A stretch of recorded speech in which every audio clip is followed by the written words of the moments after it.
Let's go.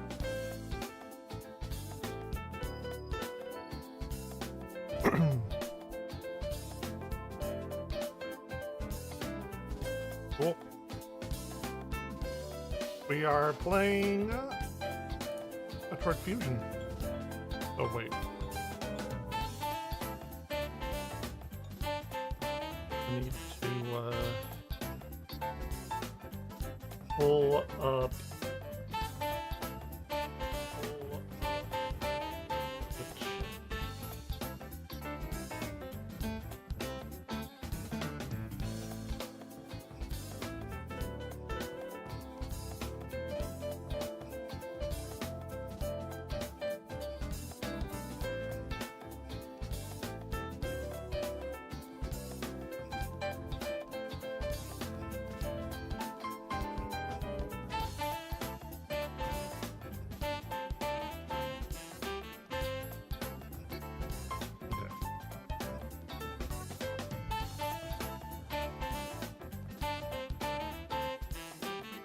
Cool. Wait. No. Turned off.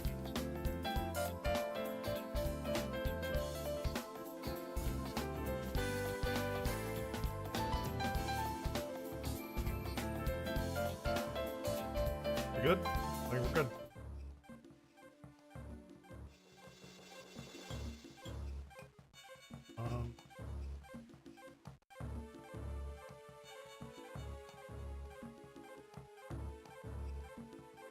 Okay, now we're good.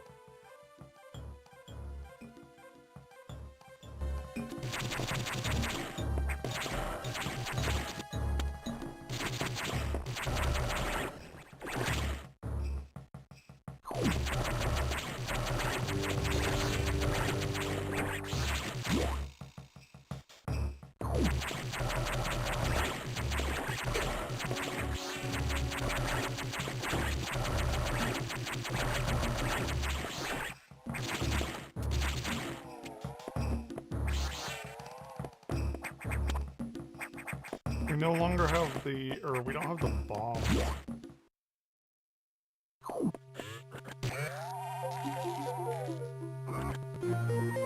Oh. There you go.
Why would they have me come up there?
Oh, shit.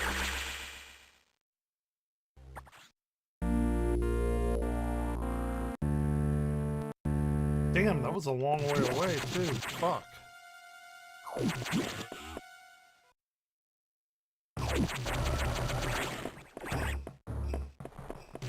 wasn't even paying attention.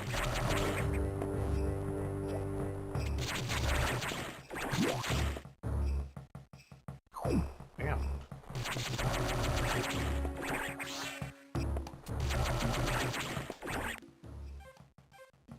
Here, let's, there's some stuff that I wanted to watch. Anyway.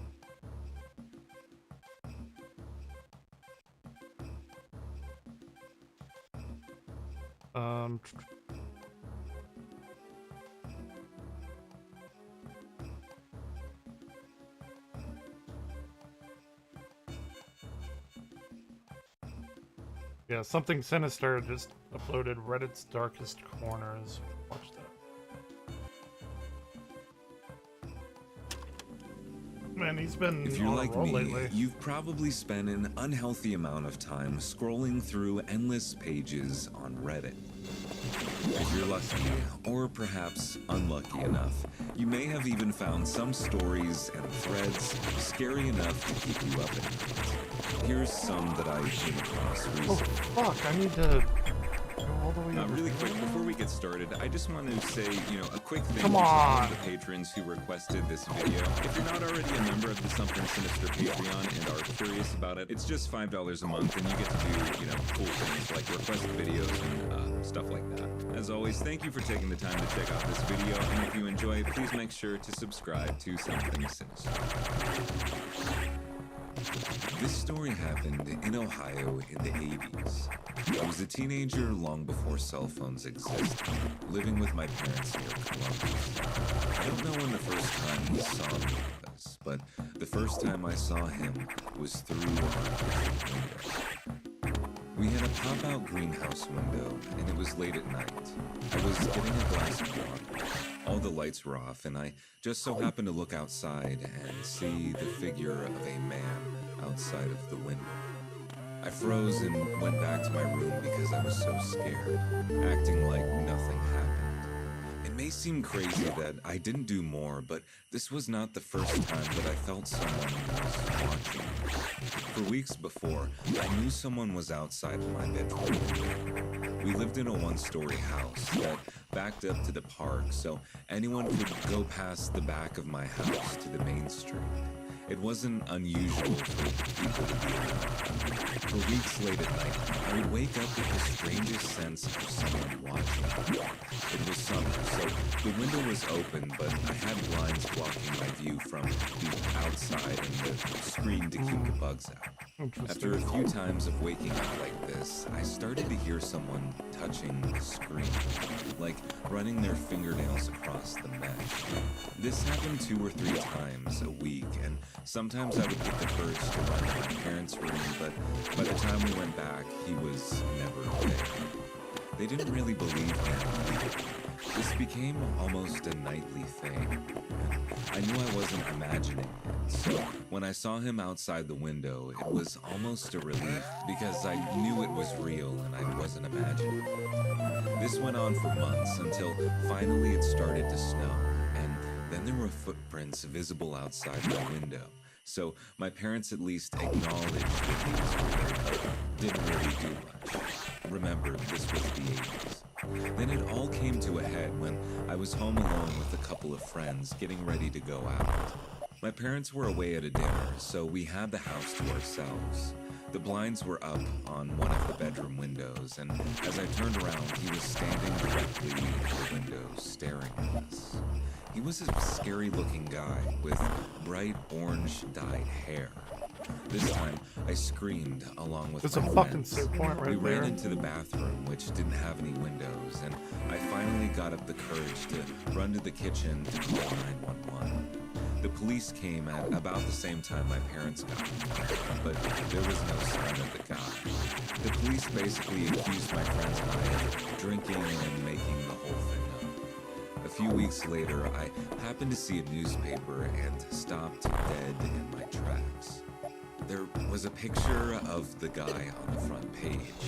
He had attacked two girls in a gas station and ended up killing them. The police had shot and killed him when they were trying to detain him. Honestly, I can't remember all the details and haven't been able to find the article since. I remember feeling shocked and relieved that he wasn't coming back. So, guy with the dyed orange hair, let's not meet. Spooky. Alright, so this story happened to me a couple years ago when I was around 14 years old.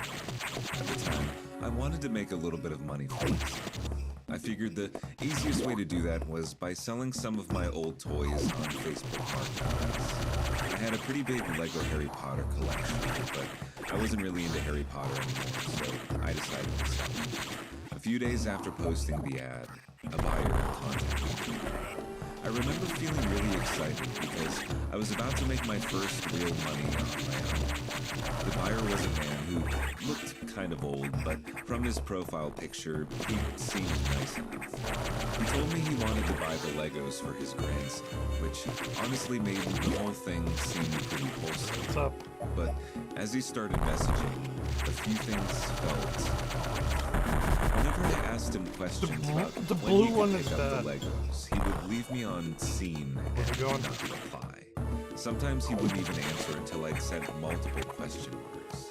On top of that, he made a lot of grammatical mistakes, like the kind of mistakes a high schooler might make, and not a fully grown adult. At the time, I thought it was weird, but I ignored it. Eventually, we agreed to meet. I don't remember exactly if it was at Wednesday or Thursday, but I remember I had school that night. He said he wanted to pick them up that night. I gave him the address of a bookstore about a 10-minute walk from my house. That way I wouldn't have to give him my actual address. Yeah, it happened. He told me that he wanted to meet at 8:30 p.m. Looking back now, that's obviously really late for a 14-year-old to meet a stranger. But at the time, I just wanted the money, so I agreed. Still, something in my gut told me Hey, not to Saber. go alone. My dad was away on a business trip at the time, so I asked my mom if she could go with me. She immediately asked if I could reschedule the meeting with the man. I told her that it would be fine and that the man seemed nice. Eventually, she agreed. We drove to the bookstore, but my mom didn't want the man to see her car, so she parked about 5 minutes away, and we walked the Tired. rest of the way. Hanging out. I had the Lego pieces in my jacket pocket because I didn't want to carry them in my hands. As we were walking towards the bookstore, something immediately caught my attention. Standing in front of the store was a man. He looked middle-aged, maybe older, but right away I noticed something strange.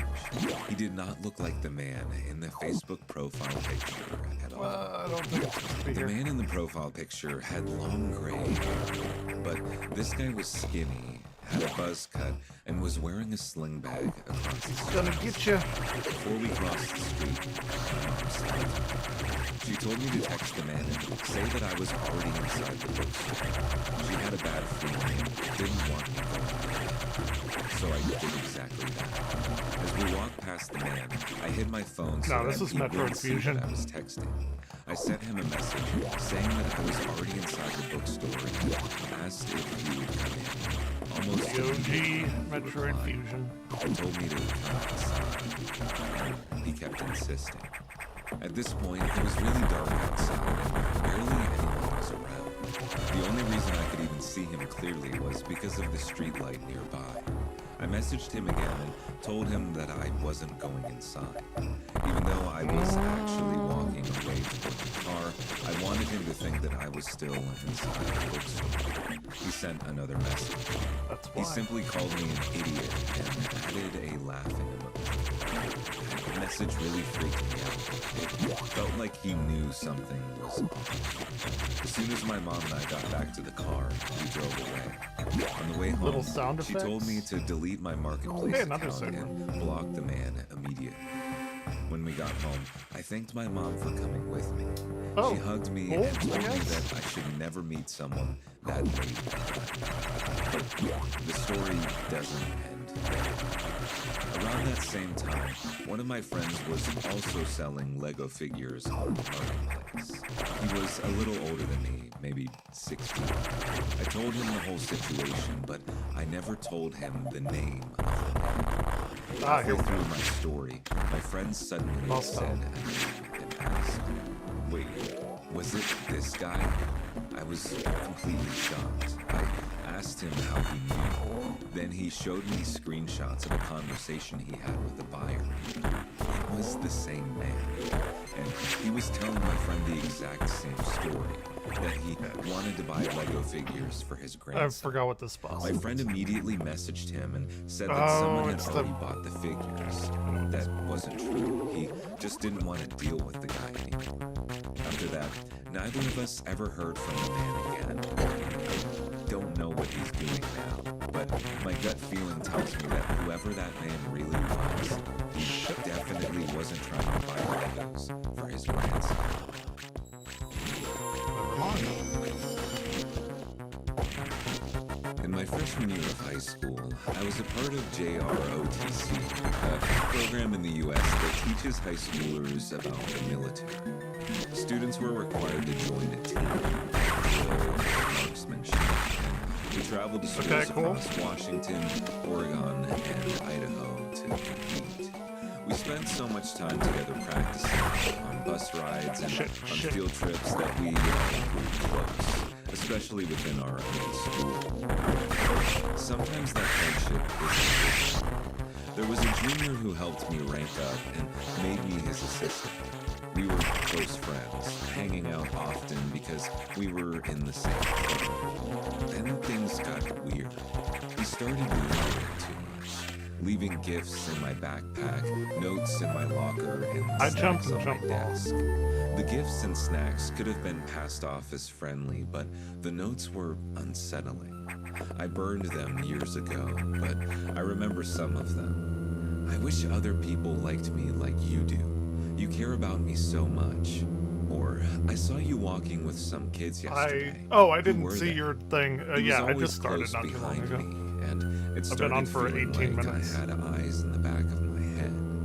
The notes escalated into poems that seemed sweet on the surface, but were clearly possessive. You're mine, you're made for me, and I for you.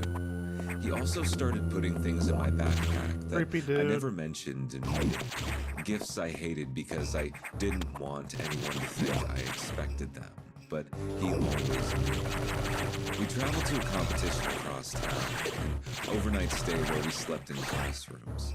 By then, I'd confided in one other girl, but I was terrified no one would believe me. He followed me everywhere, and I didn't sleep that night knowing that he was just across the hall. The bus ride home was terrifying. It's Something Sinister's YouTube channel, Reddit's Darkest Corners. But after a 15-minute ride, it was dead. So was my portable charger. I still didn't know if that was a post on Reddit. or if he had some posted, I guess. But I was stranded.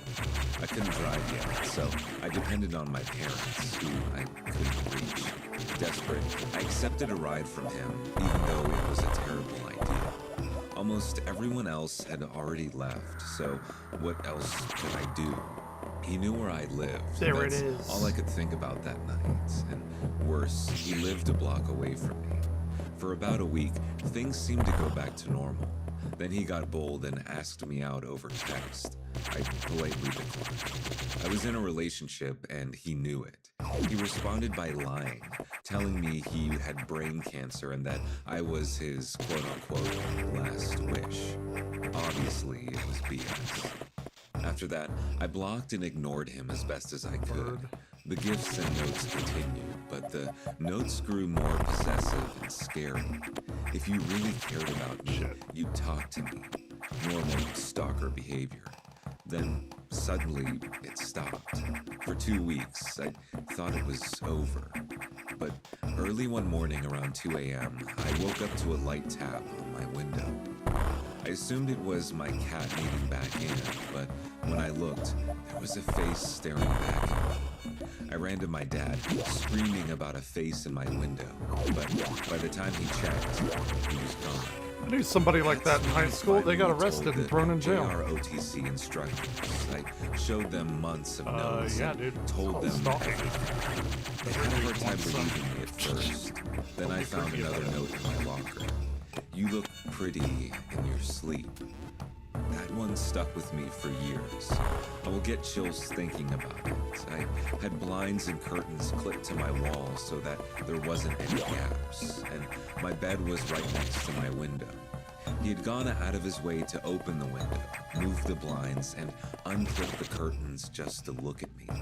When I explained this to my instructors, they finally Pretty believed me. fucking weird. They told me to collect as much evidence as I could and write out everything he'd done. I didn't have cameras around my house, so I couldn't prove he'd come at night. But my neighbor did. He sat with me and watched the footage. There he was, seen walking up to my house at 2 a.m. and leaving around 3 a.m. He'd watched me sleep almost every night for a month. So, when I turned in the evidence, another girl who'd overheard us talking confessed that he'd been creepy with her too. Then another, then 5 more. But he only came to my house. The others received gifts, notes, and heard the same lie about cancer, but he never watched them sleep. We gave all of our evidence to my principal, who, with our permission, You one of those people turned it that over think to all the women lie? authorities. One girl even planned to sue him for emotional distress. Then he disappeared. When news spread, none of us heard anything. I checked local obituaries out of fear that he might have actually been sick, but there was nothing. 7 years later, there's still no record of him or any member of his family. No trace at all. This is Even though I've some moved creepy far shit. away, I still get that chill down my I spine. think you did a lot more I'm than being just say watched hi. tonight. I know I should be grateful, but how did he just Dude's vanish? watching her every night. Thanks for reading. I've been keeping this one If to true. myself for a while and haven't been able to stop thinking about it, so I had to get it I out. don't know, dude. Somebody's watching me every month sleeping. Fucking weird.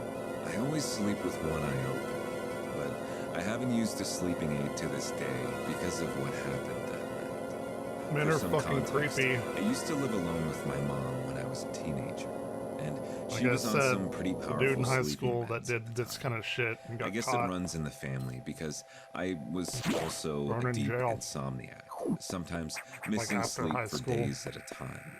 So I turned towards a slightly Weird more shit. natural option than my mom.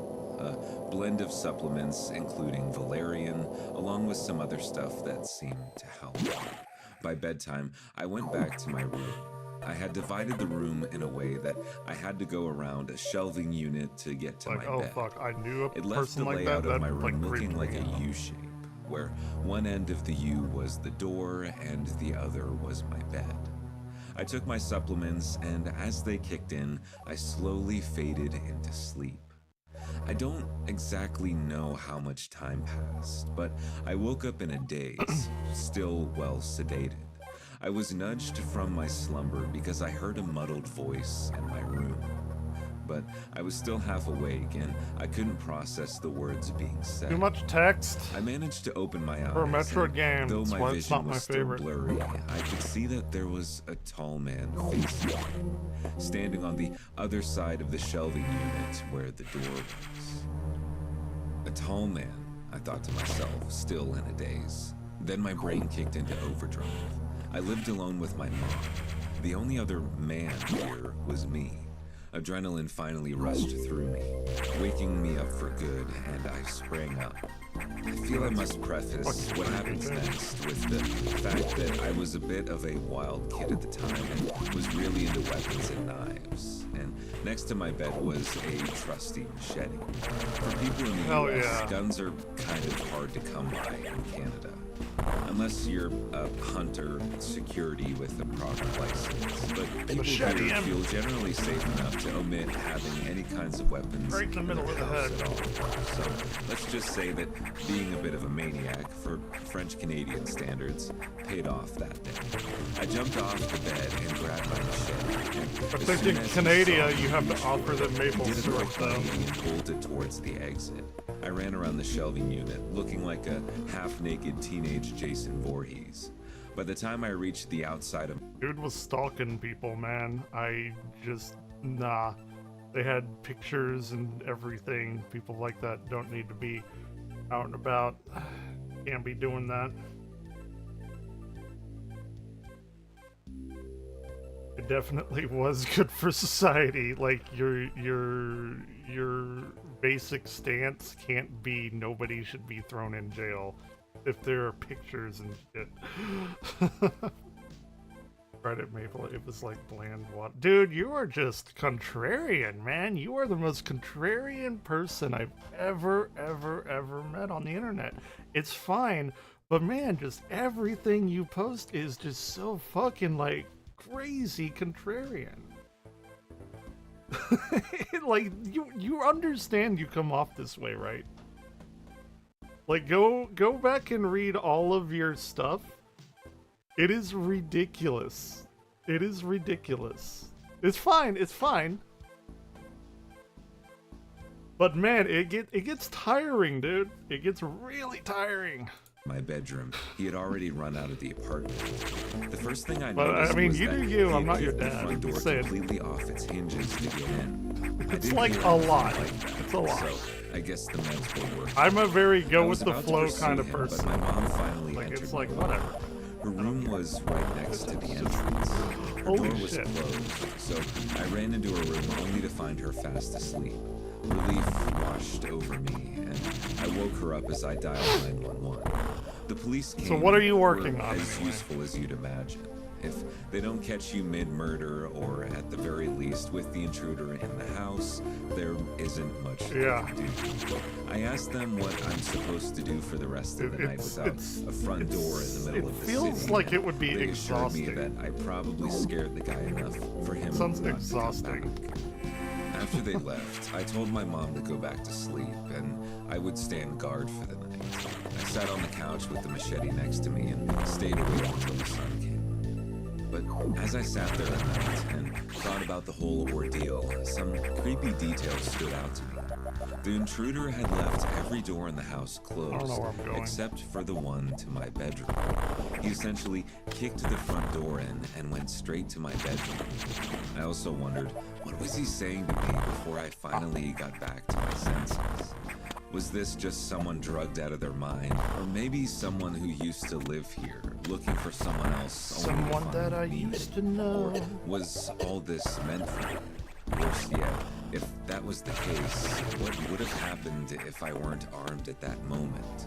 So, let's just say that putting a weapon next What to did my that do bed for me? has become a new tradition whenever I move somewhere new. And though my sleep has gotten much better, it's not Machete very hard to wake me up. Under your I have a pillow lot of for crazy safety. stories from my travels, including making friends with a cannibal in India, fighting off a pack of wolves in a screaming match, and almost getting murdered by angry monkeys and apes on 3 different occasions. Those But monkeys I will gotta get you. say, man is still the scariest creature.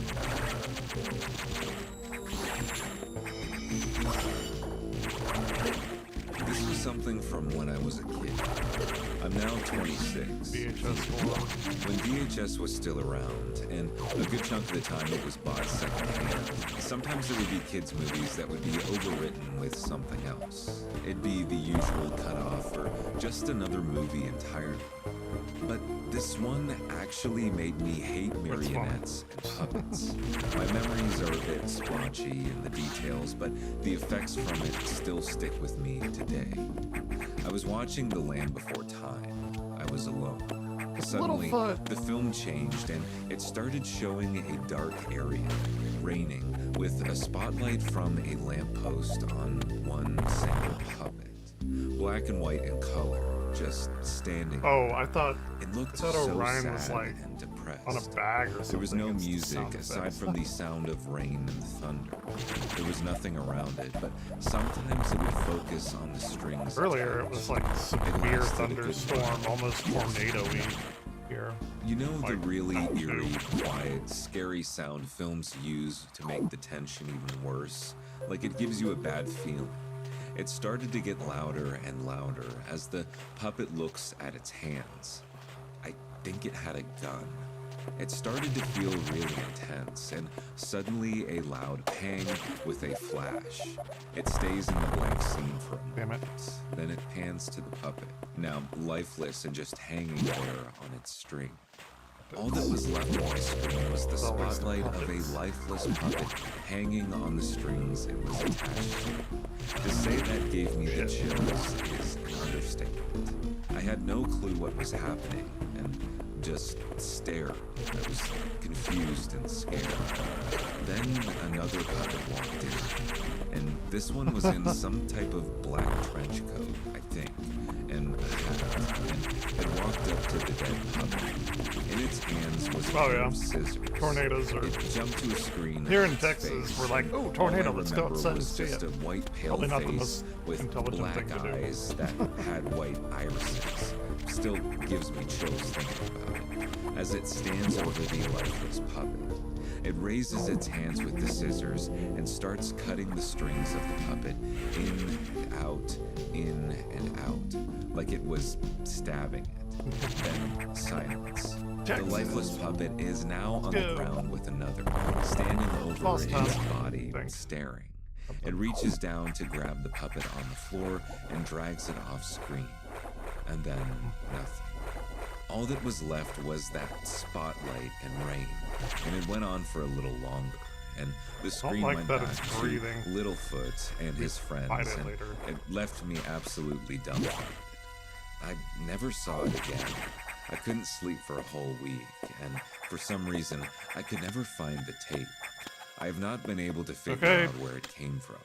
We've moved away from our childhood home, and we didn't take any of the tapes with us.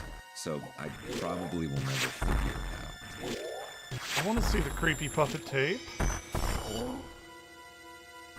This happened last year. I, 20 female, was living with two of my friends from uni, both 21 female. I'll call them S and A. Our place had a big gate to get into the yard and then the actual house door. We all had keys for the inside door, but there was only one key. Oh shit, it's this guy. So whoever finished earliest that day, A had it because her classes ended. S and I got one at the same time, and assumed A was already inside since she'd go straight. Oh, really? You can't really see through the gate, but you can hear it pretty clearly. We rang the bell a couple times, and then we heard the inside. Ryan threw up on my bed sheets, so I have to clean them. Right after that, we both heard A's voice. So, 1 second, guys, I'm coming. It sounded exactly like her. Then we heard shuffling like someone walking in shoes. So we just stood there, waiting. Oh, fuck off, stupid crap. At that point, I was getting annoyed because it was hot and we both had a long day. So we called A. She picked up immediately. It doesn't sound like she's home. We told her to open the door, and she goes, I'm not home. I went out to get food. I'm on my way back. Me and S just looked at each other. I literally felt sick. I asked her if she heard it too, and she said yes. We both heard the exact same thing. There's no one else living there, and it didn't just kind of sound like A. It was her voice, the way she talks, and everything. I don't live there anymore, but while we were there, my roommates and I would constantly hear noises when we were home alone. Genuinely the creepiest place I've ever lived in.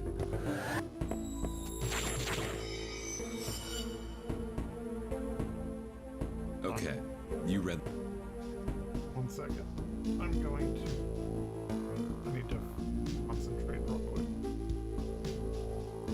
on where the fuck I'm going.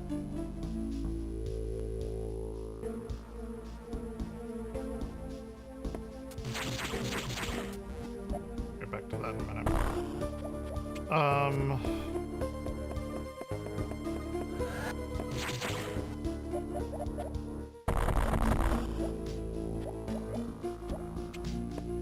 haven't played this in a while, so...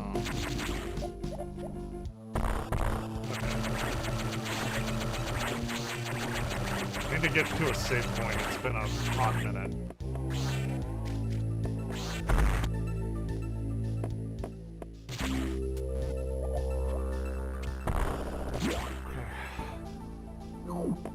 I usually have a lot of problem with that speed dragon thing.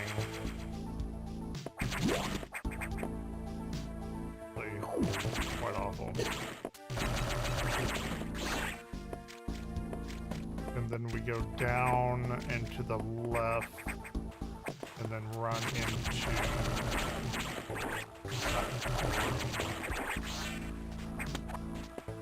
I think you can sequence break here, but I'm not sure.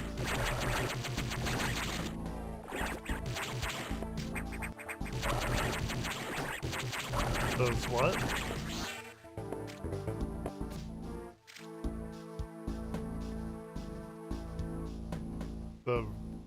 Those versions? This version? Oh, this? Yeah, it's, we're in a science facility lab. Samus got infected with X-parasites, and then, she used Metroid DNA from the baby Metroid, at the beginning of Super Metroid, when they were, like, doing experiments. They took its DNA and they injected her with it, and, she is... like, these X-parasites have infected this science research lab, so she's going and figuring out what the hell is happening here. Yeah, it's got a really cool ending. I like it, but it's a little bit too wordy, and it kind of tells you where to go more than I would like. I mean, it's still a great game, but it's just not my favorite. Oh shit! Oh, I'm dying. I'm getting electrocuted. They fixed that in Metroid Dread. Dread is the game after this. Metroid 5. This is technically Metroid 4. Yeah, it's got a cool little twist in it.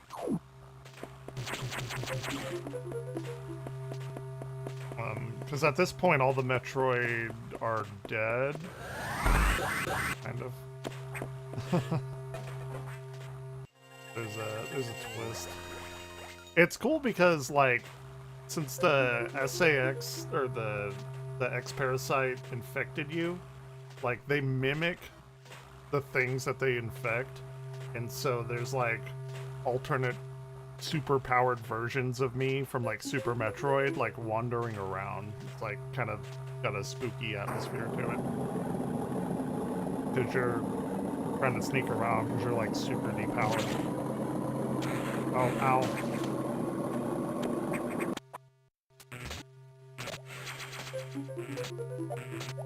Kind of. A little bit. Except, you learn that there are, like, something like 15 of them at any given time. Like, you only think there's one, but then they're like, nah, there's way more than that. Like, oh shit.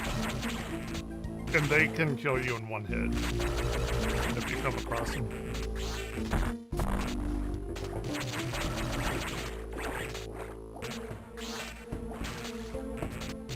But it's fun. I've just been going through all the Metroid games, and this happens to be... I just beat Zero Mission, what was it, earlier today, last night?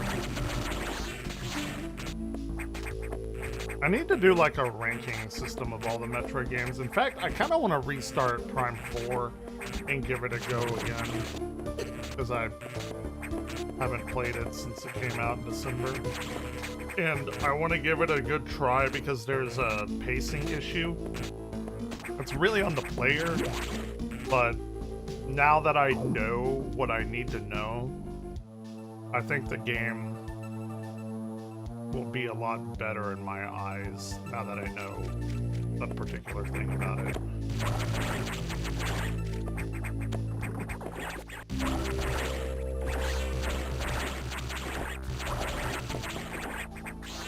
Because at the end, you're supposed to be like gathering these crystals to give to this tree.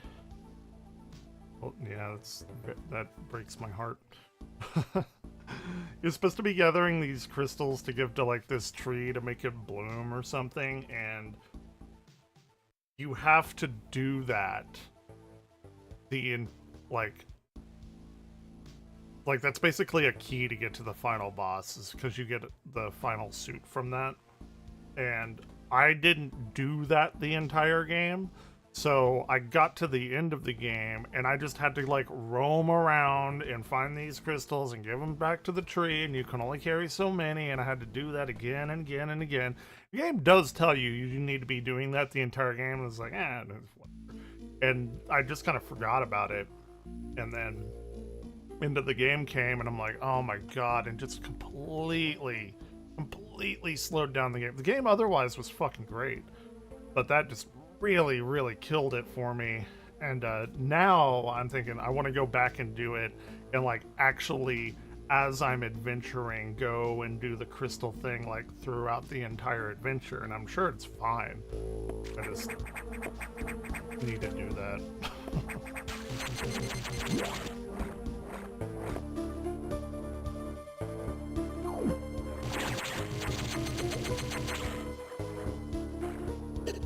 Dude, fuck that fish.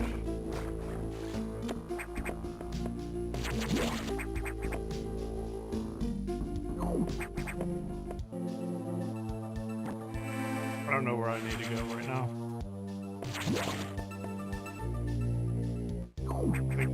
I think this is the way.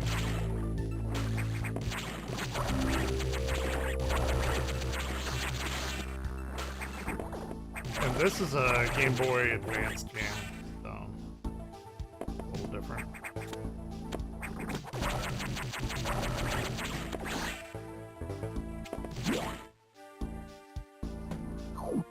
Oh, hey. Oh, yeah.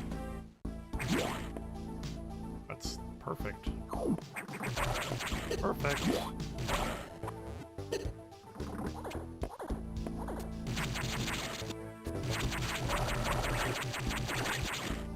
Well, yeah.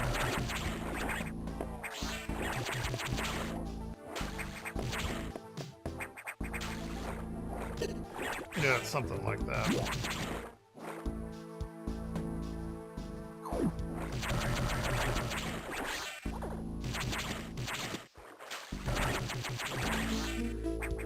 But like I said, I may start it up here in a bit, because I do kind of want to go back and replay, because it was fantastic. I was having a great time. That just killed it for me. Just killed the whole momentum of the game.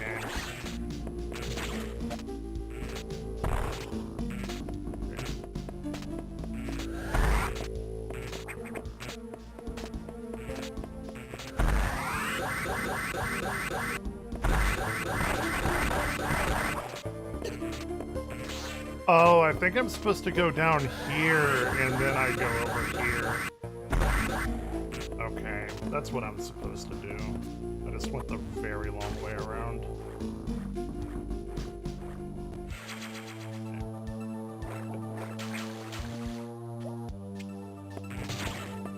Alright, let's go.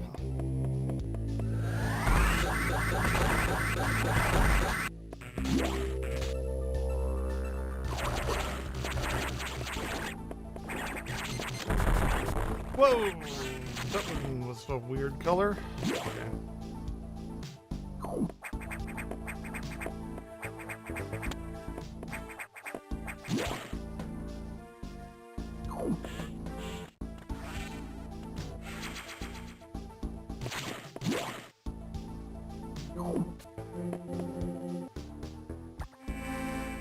Yeah, they had to like surgically remove her suit when it got infected, which is why she looks the way she does. As you can see, the blue underneath is her Zero suit, but like her suit's bio, like whatever, like bio-organic, like tech, biotech, I guess.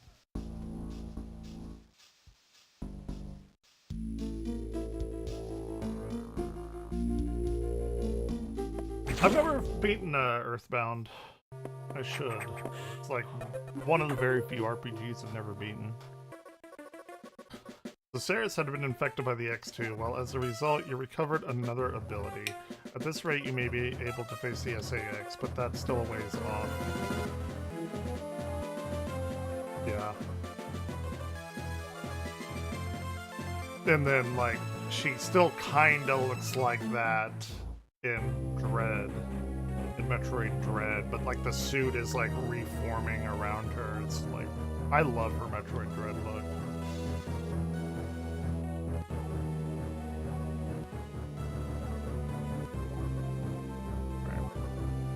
Sector 3, yes. It's just so... It's way more hand-holdy than I think a Metroid game should be.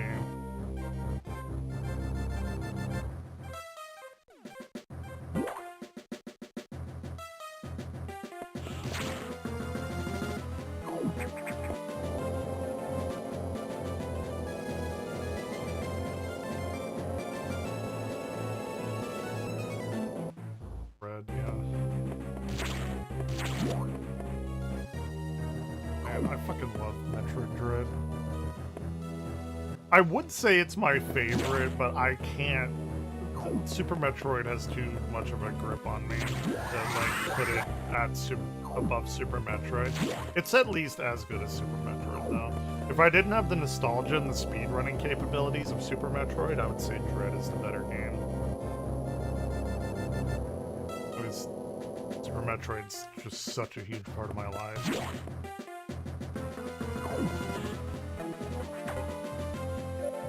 We're in the pyro area now, the pot area.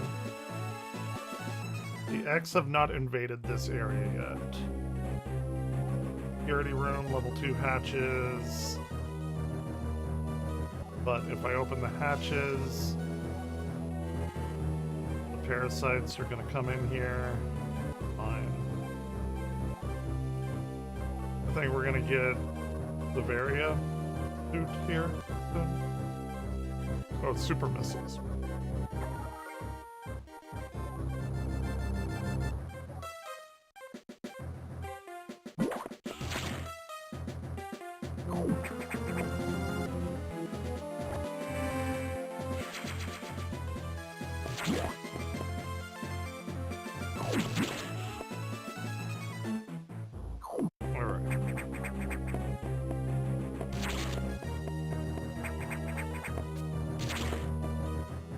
No, when we're actually in these areas, it does feel like a traditional Metroid game. Like, there's a lot of exploration and shit like that, so...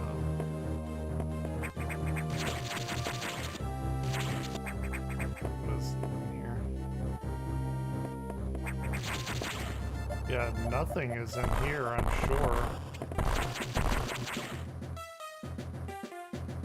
I took a chill game and made chaos? What's that? Or how'd you make chaos?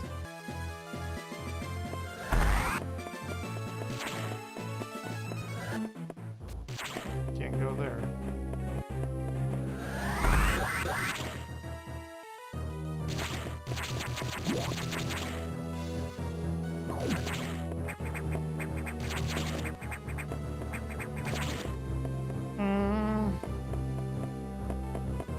Okay.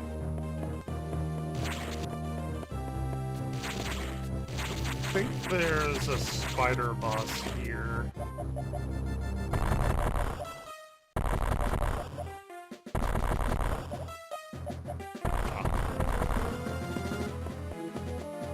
Of course you would need the eat ability, because it's the thing that I got.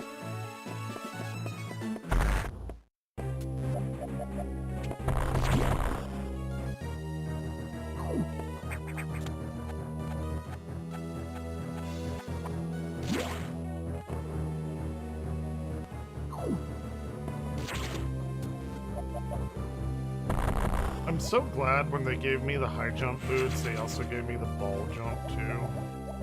They've been doing that in the recent Metroids, and I am on board with it.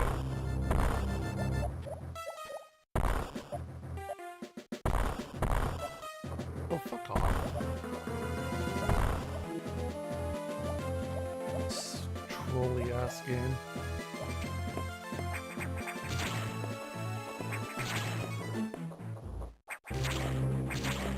Okay, so I can't do anything here. I guess that's why that's there. Maybe it's not trolling. Maybe it's actually trying to help me.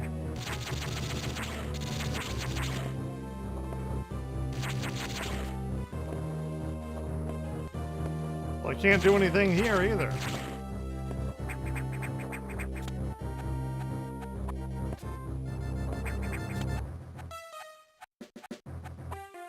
Again, I do not speedrun this game, so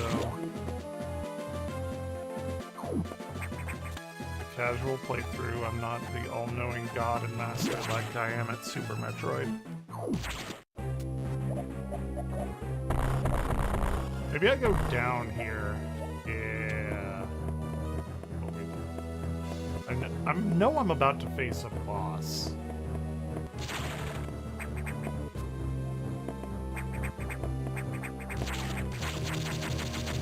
At some point.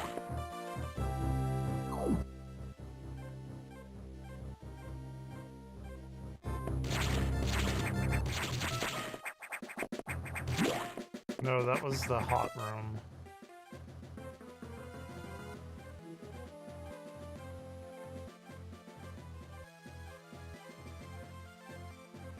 Is more beneficial. Sure.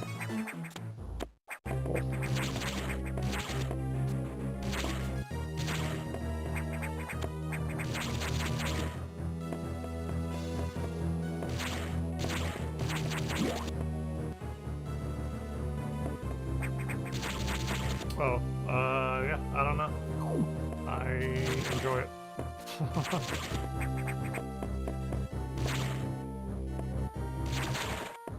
Alright, let's go back.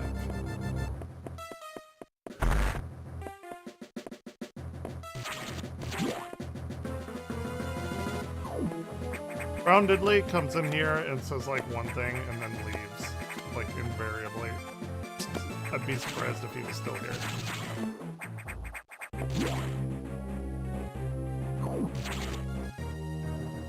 Okay. What are my options?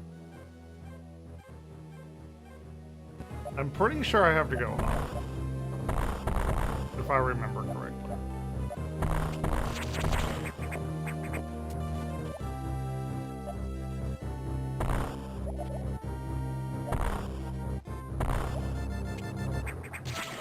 There's gotta be something here. Well, Brown Diddley's been coming here for years. He's a pretty young Zoomer guy, too. So. One of the Gen Z people.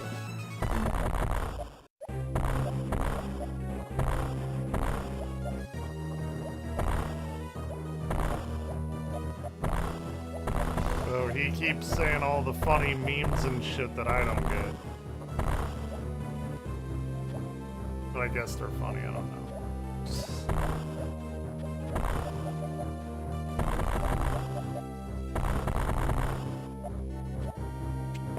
I feel like it's here that I have to... where I go, but it's not. Okay. And I know...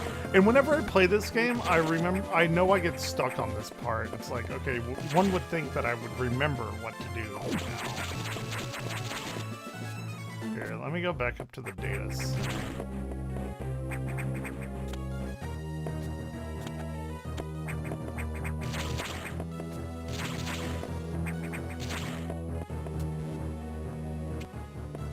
Zoomers, like what? Gen Z? It's just a classification. Zoomers are just young people that shit on old people, and boomers are old people that shit on young people. I guess I'm a boomer. But the generations are codified as of now.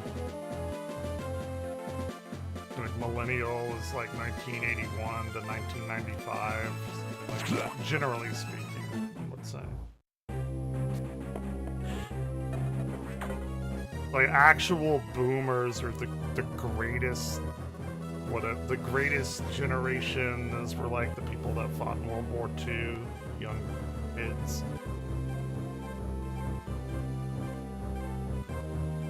Yeah, it would, but people are stupid and don't care about that. It's basically like, what was the big thing going on? Like, you have Generation X, which is like my parents, that kind of like grew up from the baby boomers. Well, the boomers were after the greatest generation came home and had their kids. So that was the boomers.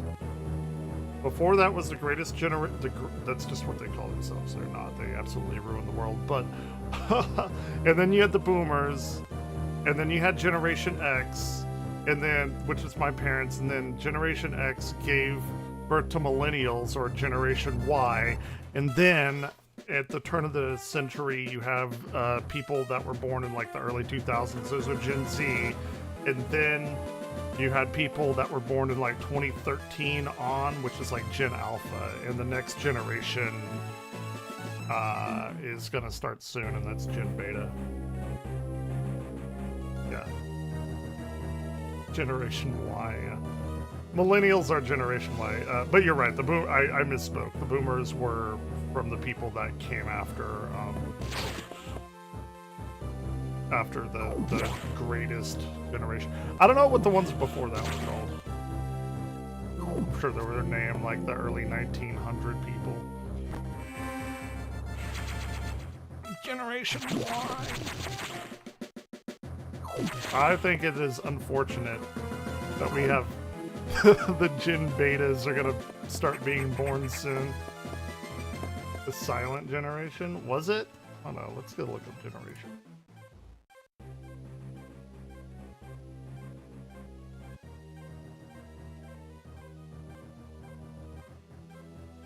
Oh wait, the greatest generation. It's I thought it.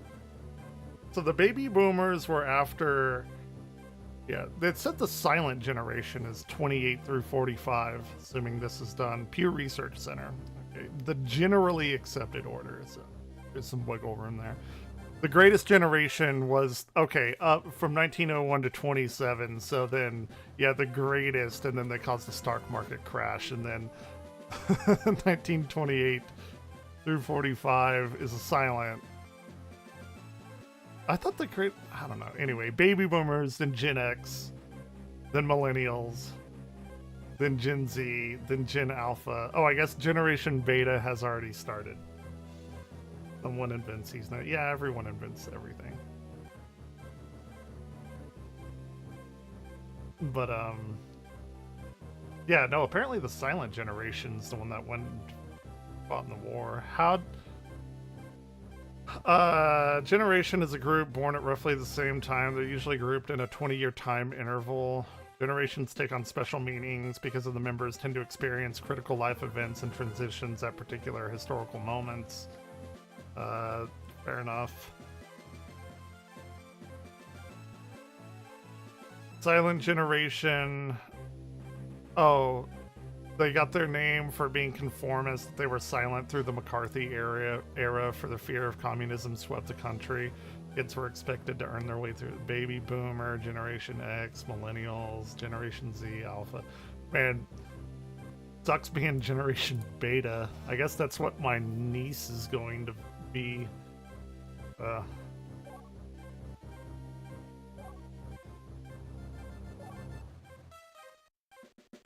Locate the security room and activate the green hatches. Gotcha. Let's get to the security room then. God, and they're gonna be raised on AI from the... They're never gonna not know a world without that, unless we get rid of it somehow. Hopefully.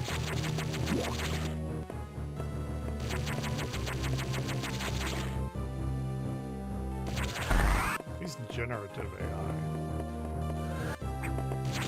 Is it up there? Do I have to go up there? Or do I jump up there? Ooh, wait, I think I remember. Ooh, I did remember a thing. Oh yeah, let's go. What would they build community? Yeah, I know.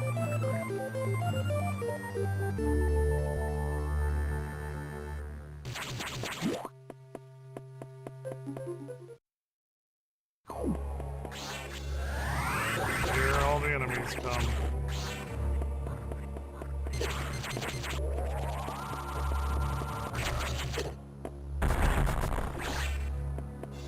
Opened up the hatch and let them all in. Now we can go and do other things that we couldn't.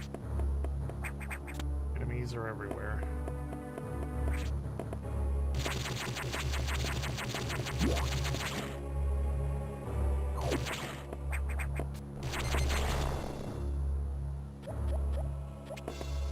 Everything is much more terrifying now.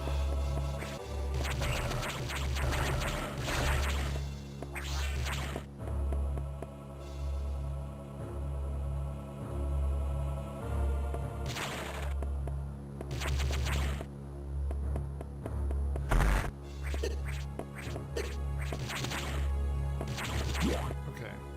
I feel like I had to bomb that before. Ooh.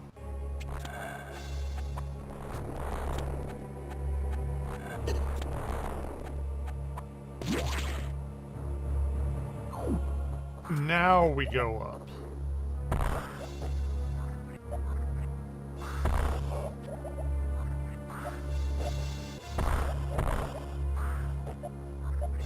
Okay. Now we're good. We got this.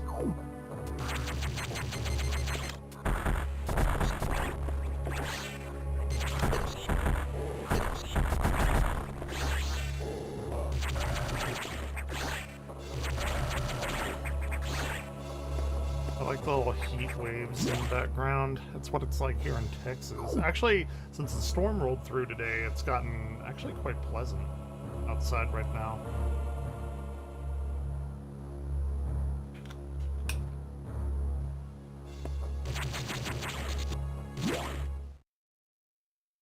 And we finally get super missiles. Okay.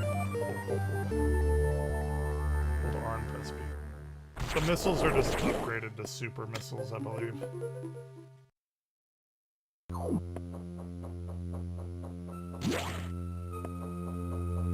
I thought I know there's a robot that we fight that falls down right there. I know there is. Don't stop gaslighting me, game.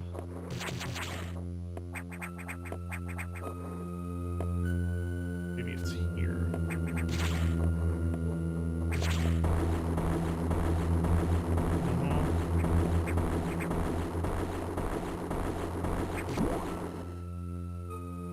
Okay, thank God. Good point.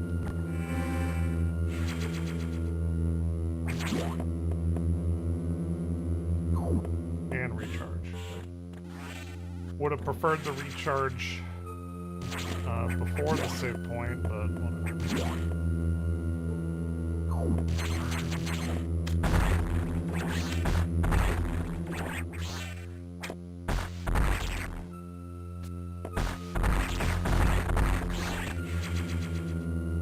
Cool.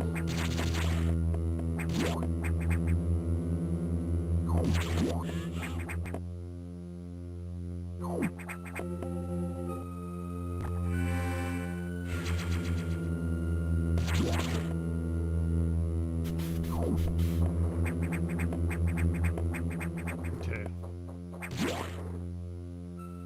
Now, hey, okay.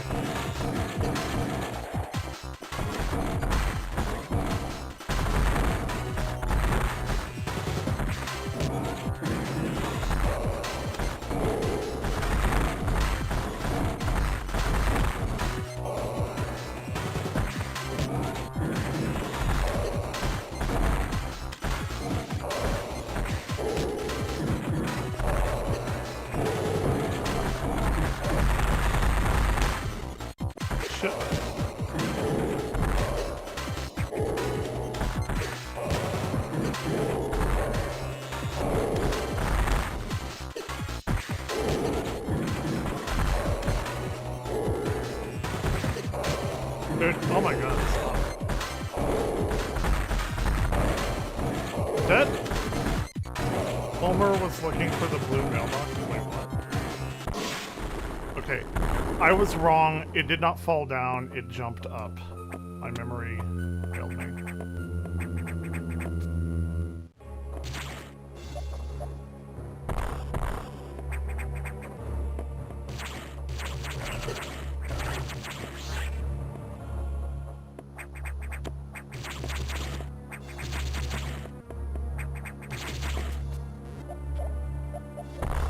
I can't do that.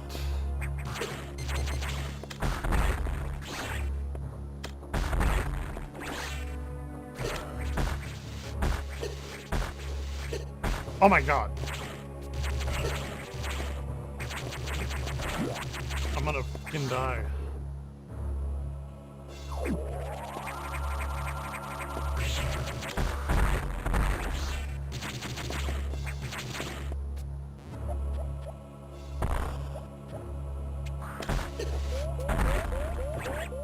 I'm literally about to die. One more hit and I'm dead.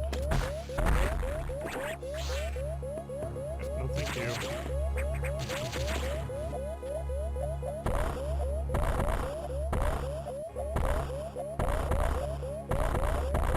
There's something up here. I know there is.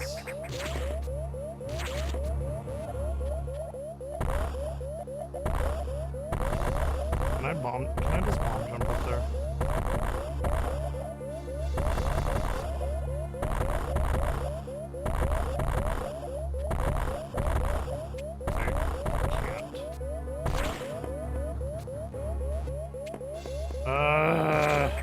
Well, I think I know where I'm gonna pop out at. Yeah, what I thought. Okay.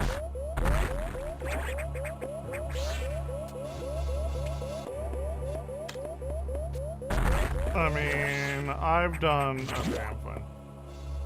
I've done Metroid Dread on Dread mode. That's one hit KO.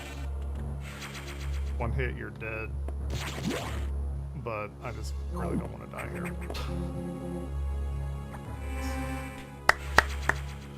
Hate it. It's good.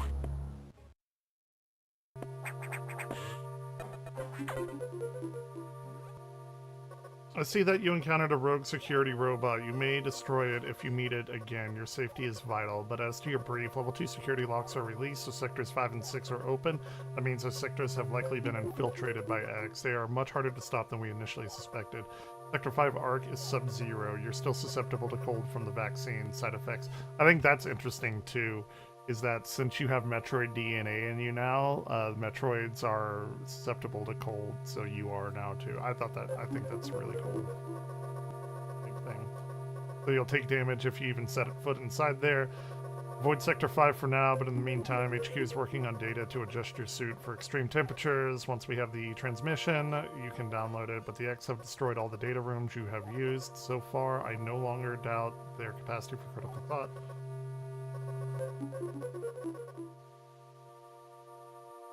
I mean, it makes sense, like, scientifically. But it happens in real life. We have a tick here called the Lone Star tick. If it bites you, it has some kind of like virus in it. It makes you allergic to red meat for the rest of your life. Fucking awful.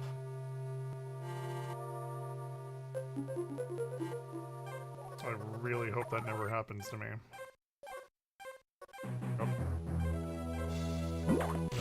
It's called, Yep.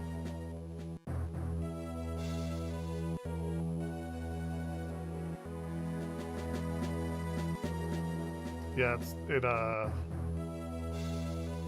infects you with alpha-gal syndrome is what it's called. It's a red meat allergy. It's fucked up. And there are no antivirals for it. You're just fucked. No more hamburgers and steaks and anything else. Uh-oh, what's happening? Does Samus suspect anything? No, I do not think so. Good, monitor her closely. Affirmative. Out. With this fucking shady organization. At least some other meats. Yeah.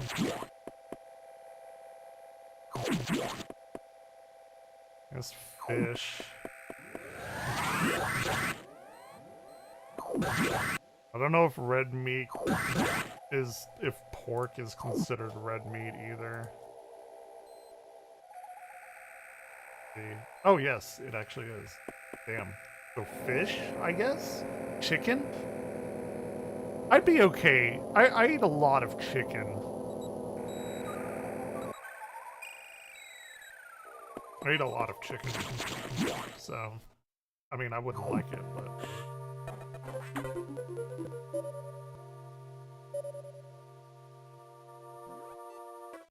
The various suit data is here from HQ, ready to download.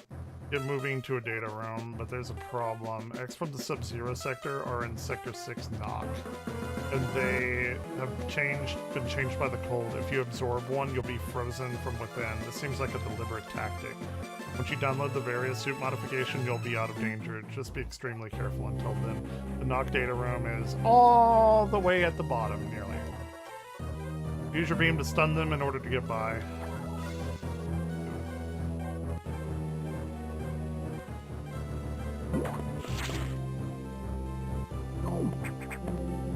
This is the night sector. This has a really cool boss in it.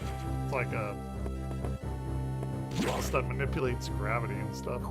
It's pretty interesting. It's just a AI system from the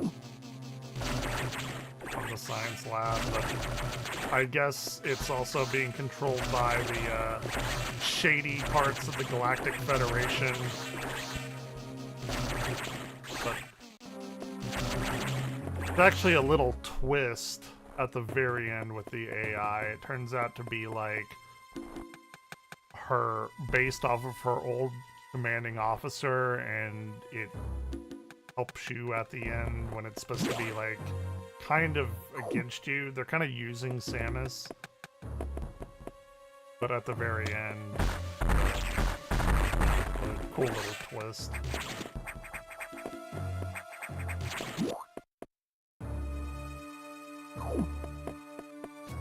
Those guys can go fuck themselves. Cold virus. It's Corona! Oh god, not in there.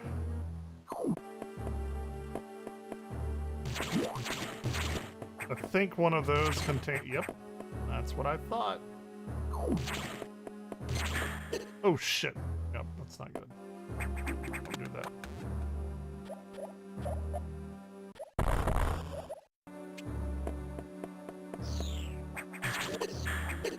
Okay, yeah, they hurt a lot.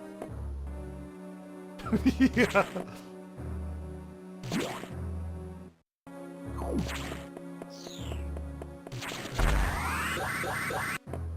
Oh god, they hurt a lot.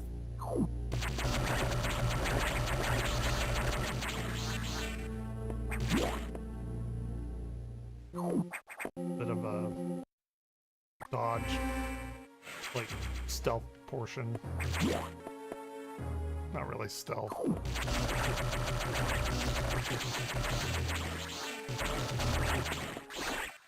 There was a stealth mission at the end of Metroid Zero mission. It's when they introduced the Zero suit, which I fucking hate.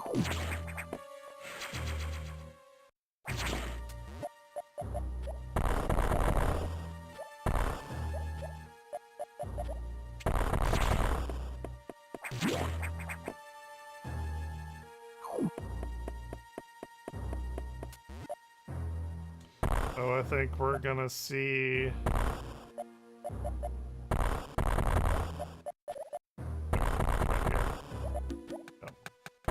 Here's the spooky.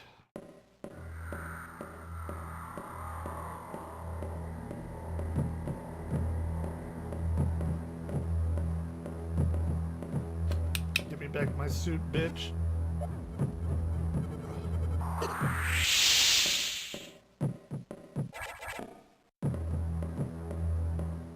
Well, the reason I don't like the Zero suit isn't because it's a shitty suit. It's because it's the only art anyone ever puts of Samus now because she's got big ass and titties and stuff. And don't get me wrong, I like that. But like, can we give one female character just her own badass suit? But they couldn't do that.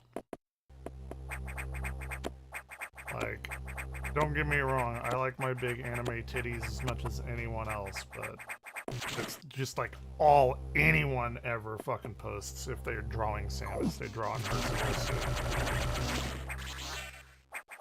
And it's like, so fucking annoying.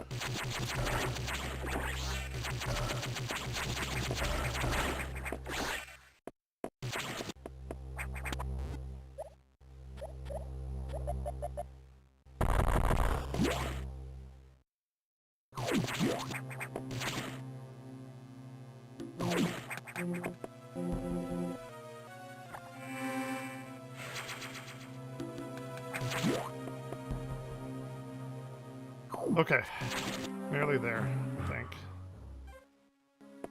So close. So far. Oh god! Fucking jump scare piece of shit.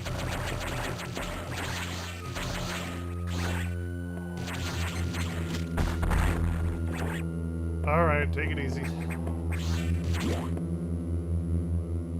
Oh no! It stole my various suit! Bastard. Ex-parasite piece of shit. Okay. What are we doing? Oh shit. Oh god.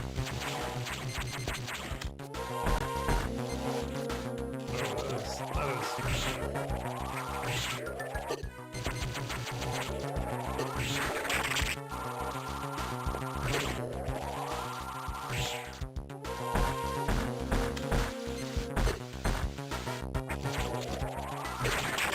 I have to hit it with a charge shot?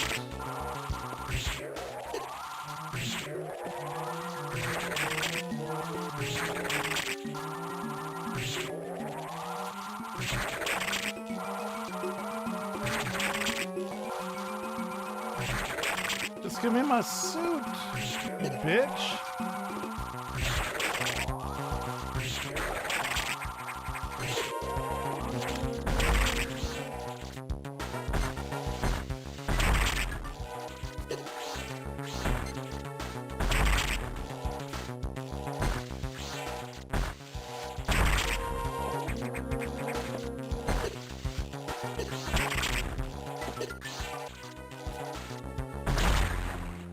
Oh yeah. Yes, various suit. Let's go.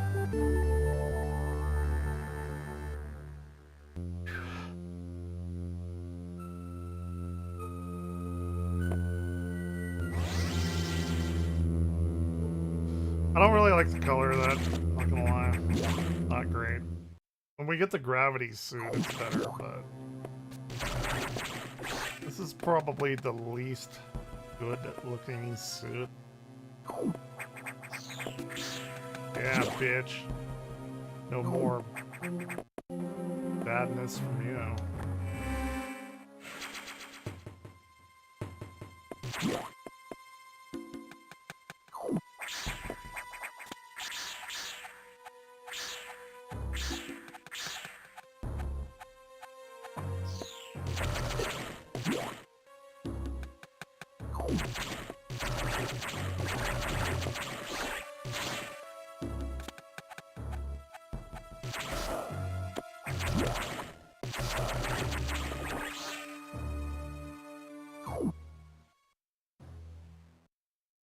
I guess this is the right way.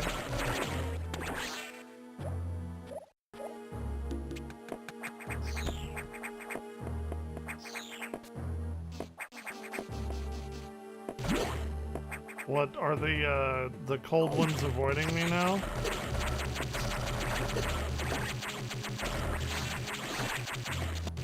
Did they figure it out that I'm better than them again? Ooh, shit. I'm going the wrong way.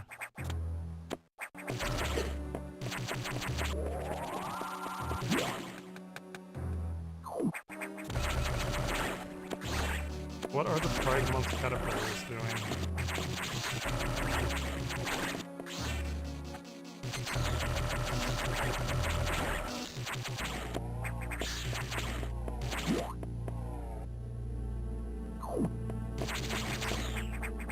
I'm back. Why are they avoiding me now?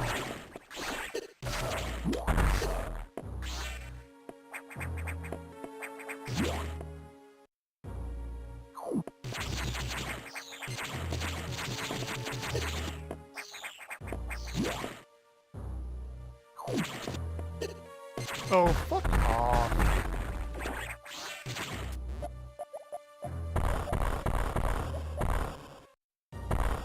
Hey, there's a lemon behind that lemon-shaped rock.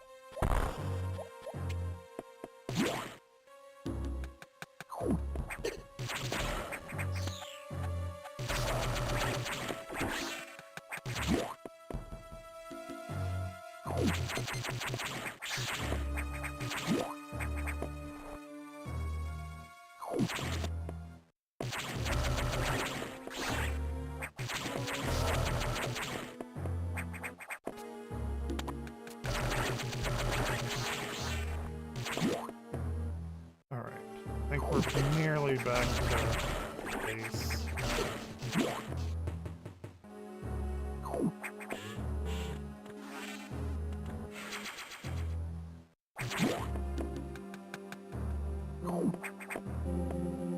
Yeah, I really don't like the color of this suit. This like green and orange thing is not doing it for me.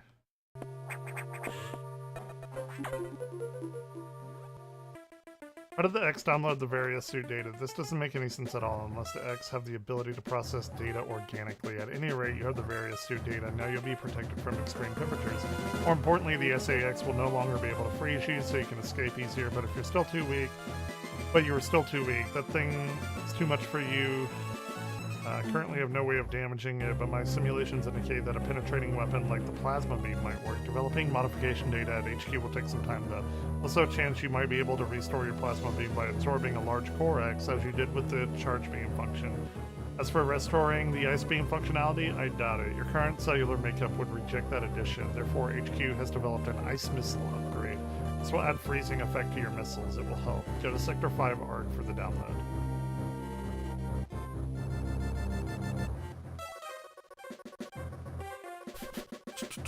Is your objective clear? Now get moving.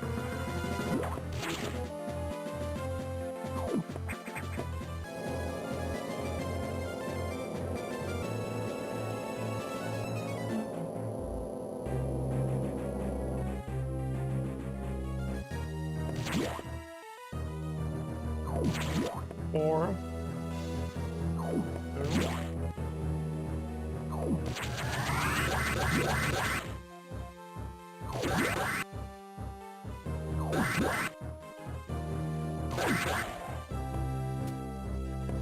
All right.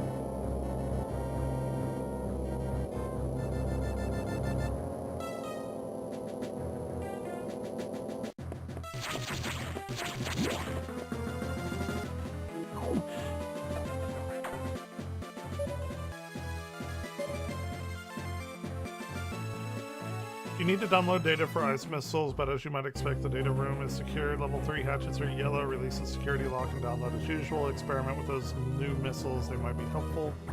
Alright. Target is there, but I need the data lockdown thing. Okay. We can go back to the stories.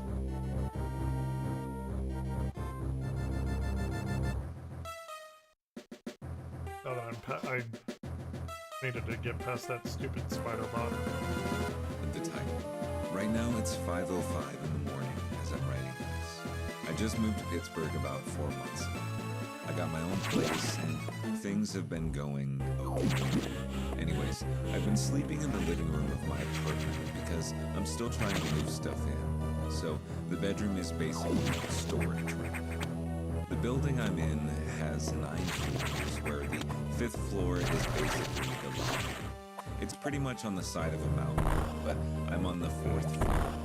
The thing is that outside my window, it's at least 12 feet from the ground to the window. If someone can teach me how to post pictures in the post, then I will totally show you guys. So, 2 hours ago, I woke up out of my sleep, and I was sleeping pretty good too. When I woke up, I realized that it was still dark out because there was no sunlight coming through my window. Then I sort of got this feeling that someone was watching me. I was just laying still, trying to wake up, just trying to make sure that I was up and that it wasn't sleep paralysis or something, because I've dealt with that before. This wasn't that. I felt intimidated almost, so I looked around. I didn't see anything until I looked at the window. My window has blinds, and earlier I had closed the window because I was freezing, but when I did, the blinds were cracked. Now, when I looked up after waking up, I swore I saw a reflection coming through the gap in the blinds. I tried to ignore it and go back to sleep, but I couldn't because it felt like someone was staring through the back of my head. I thought, fuck it, let me just close the blinds. I really didn't want to because I just woke up and I'm lazy, but I was just so annoyed that I couldn't fall back asleep. Anyways, I get up and start walking to the blinds. At this point, I stopped like halfway and stared at the reflection, and I noticed something that looked like an eye. I rubbed my eyes and looked again, and it was gone. I thought it's just me being sleepy, so I went to shut the blinds, but something told me to make sure that the windows were locked. In order to lock it, I needed to open the blinds. When I did, I saw someone hanging off my window.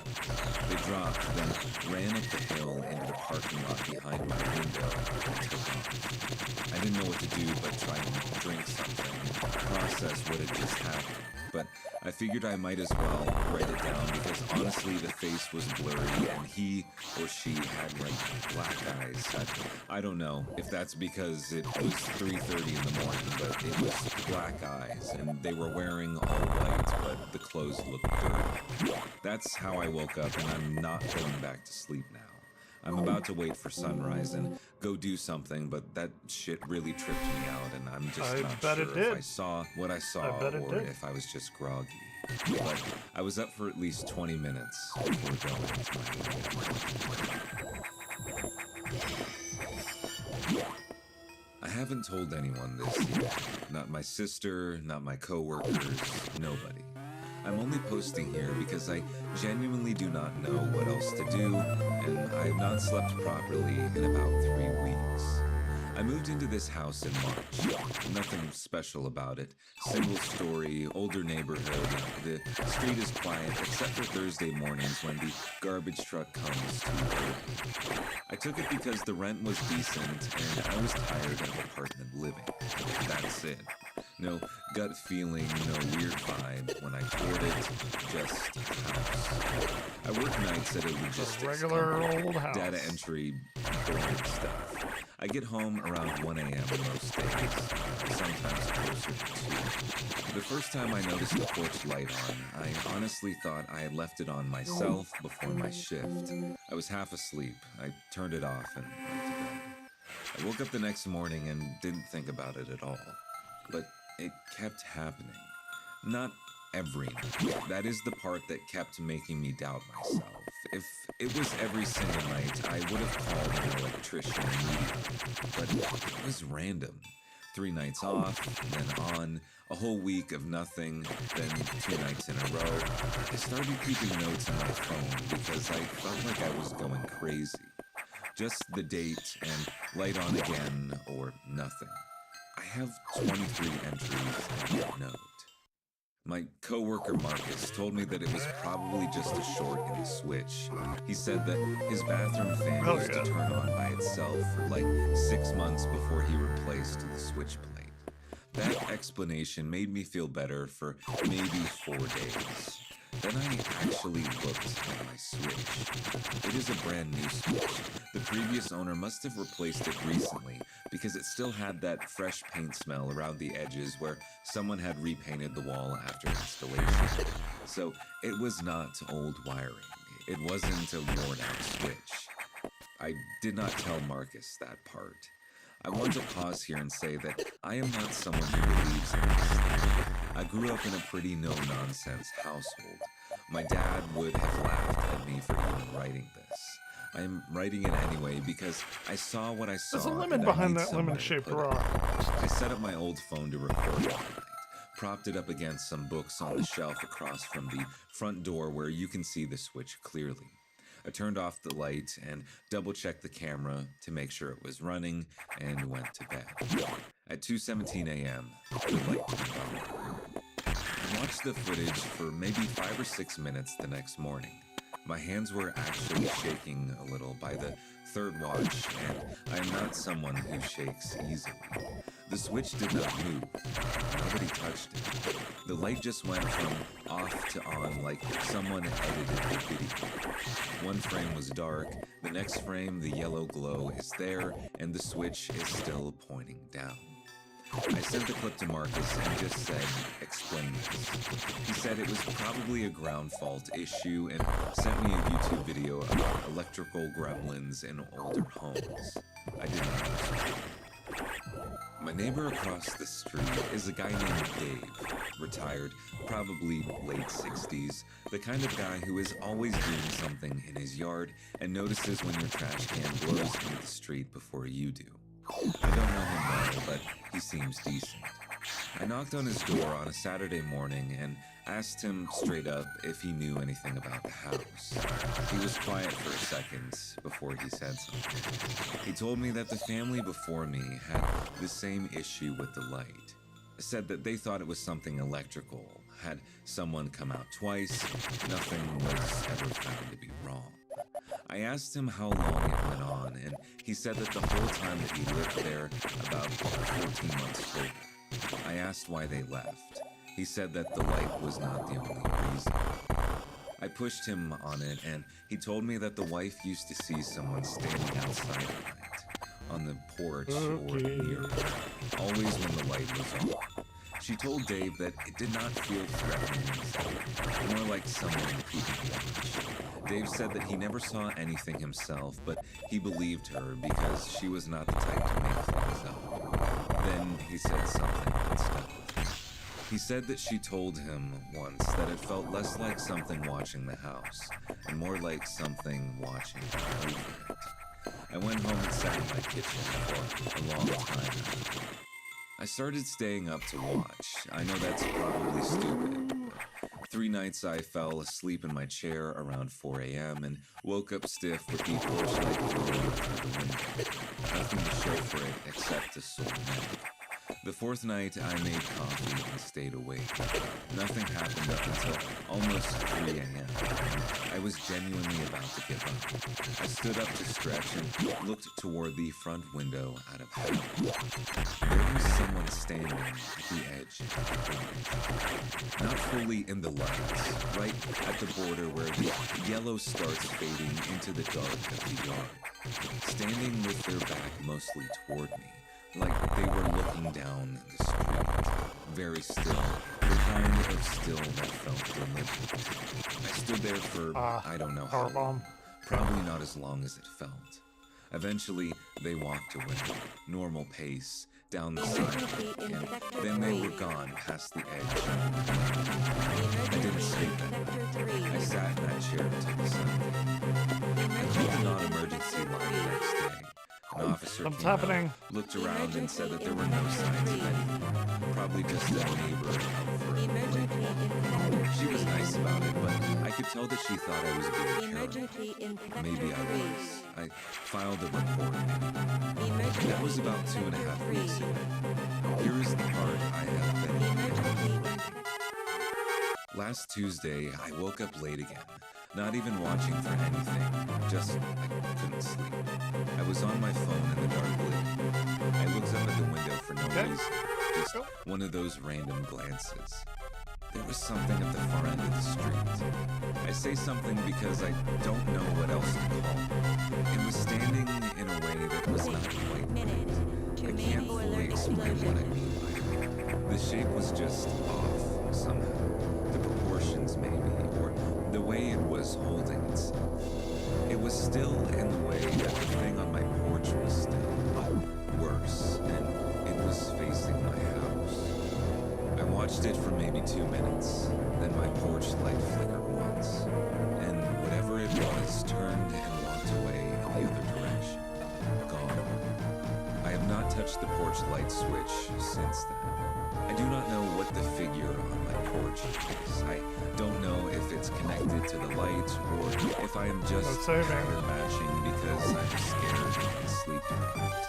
My sister keeps texting me, asking why I seem off, and I keep telling her it's stressful.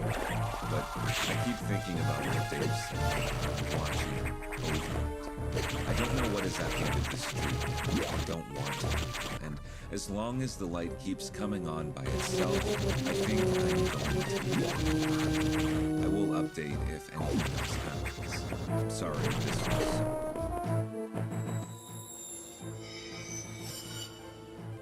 I'm a single woman who lives alone, and it was just after midnight when I got home. I had just stepped out of my car when I heard a man cry. He was hidden in the shadows of his shed, just outside my security cameras. And he asked me to give him a ride to the park because he couldn't walk. He said his leg was busted and that his girlfriend had stolen his crutches. Now, I might be a lot of things, but murder victim was not about to be one of them. I offered to call an ambulance instead. He refused and kept repeating that he needed a ride. So I nodded and said, "Give this. I just needed to put something away." And calmly walked to my door while trying not to look frantic so he didn't panic and decide to bum rush me. When I got inside, I locked the door and called the police. I told them that he might be injured or he might be full of shit. I couldn't tell. It felt sketchy to me, and I'm not an artist. I don't do sketchy. The cops arrived about 10 minutes later, and miraculously, the Shadow Man's busted leg had apparently been healed by divine intervention, because he had just gone without a trace. My security camera had a spotlight that is activated when it detects movement.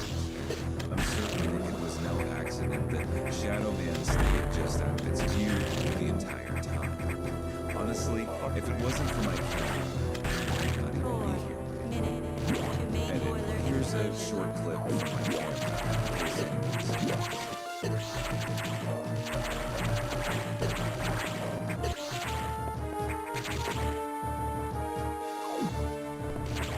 Thanks again, guys, for taking the time to check out this video. If you enjoyed it, please make sure to subscribe to Something Sinister.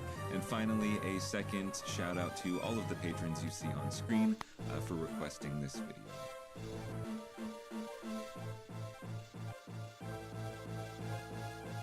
Let's say a YouTuber ate a dog. Don't do that.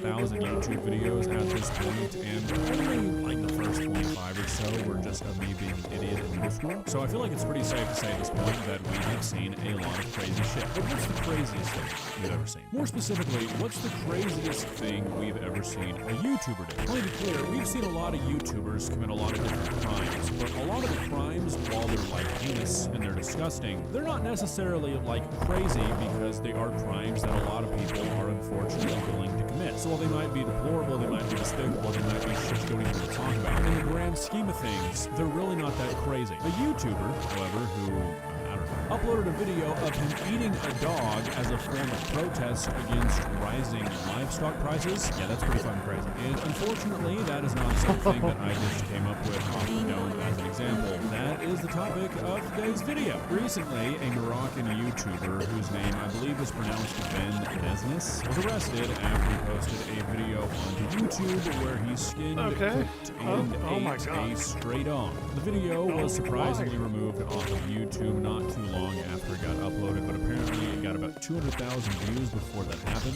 I don't have the original video for you today. Even if I did, I have a feeling I probably won't be playing it. Now, there is still a video of the dog up on his channel. Again, I'm not going to be playing this one, but it's of him seemingly picking up the dog off the side of the street, looking pretty dead already. It seems like one of the big points of debate around all this is that not only people on social media, but also the authorities seem to think that this dog was alive and he killed it. They need to call it the Spazer. Dead, that it was roadkill. And before we take a look at what he actually said in that video, because he said some pretty interesting shit, I think it's important to note that the reason that he did this, or at least the reason he claims to have done this, was, like I said, as a protest against rising livestock prices. And more specifically than that, it was to protest the rising cost of sheep during Eid. And if you don't know what Eid is, basically there are two different Eids each year. They are Islamic holidays, and one of them, a central ritual, is to sacrifice a sheep, goat, or a cow. And as I'm sure you can probably assume, in many Islamic countries during Eid, livestock prices go up because of all the extra demands. And the reason this YouTuber claims to have done this was to protest that happened. Hence, why he uploaded a video of him cooking and eating a dog.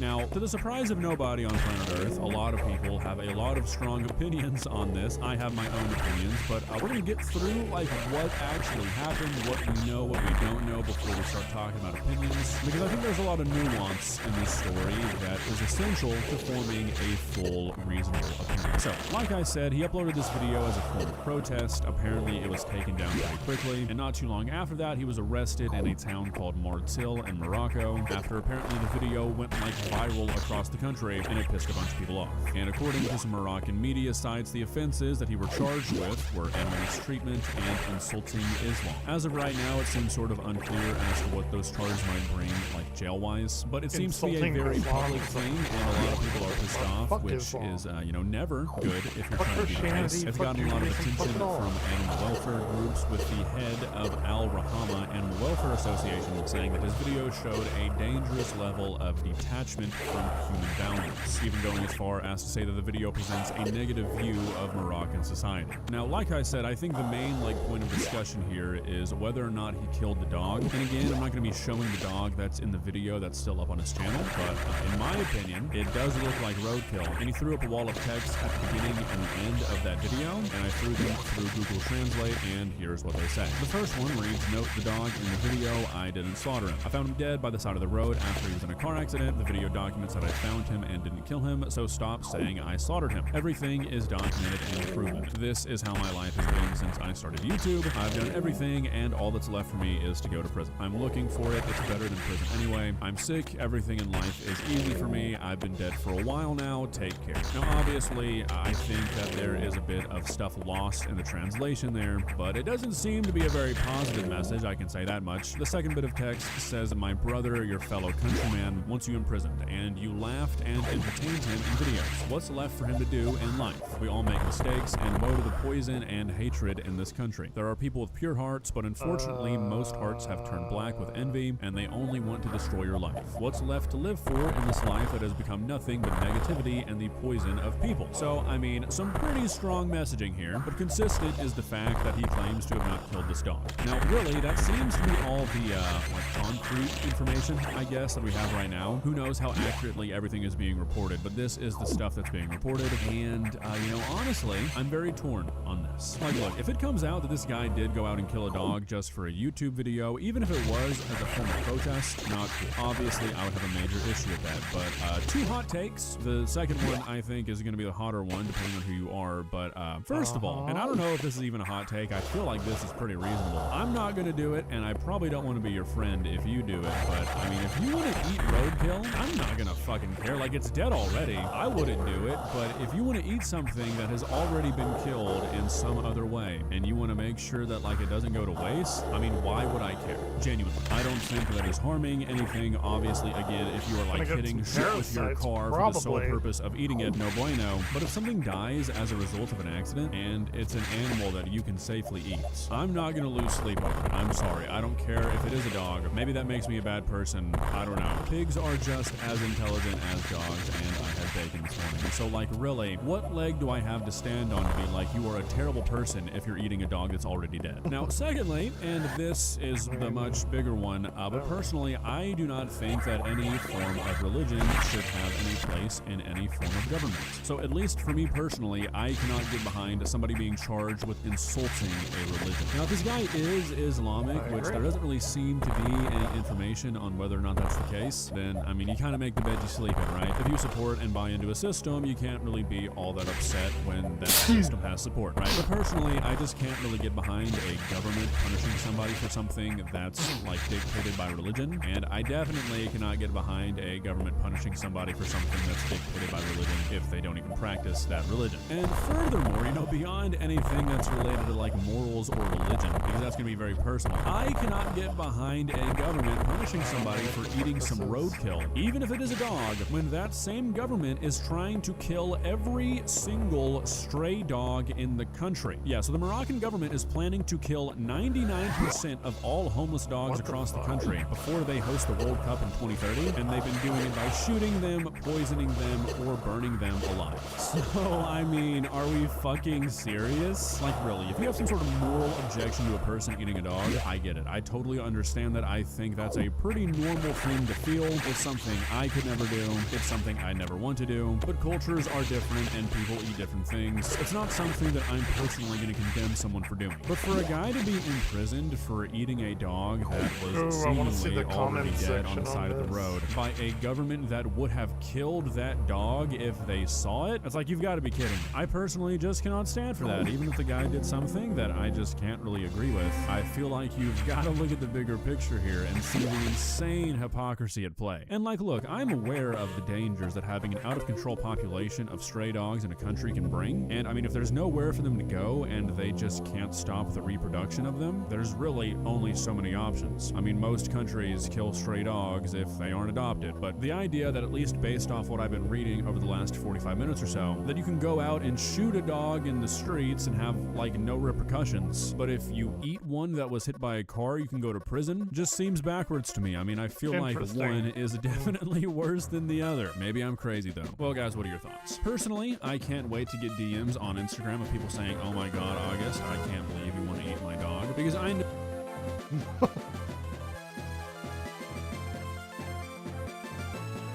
to get off the internet. Everyone commenting hadn't even finished the video yet.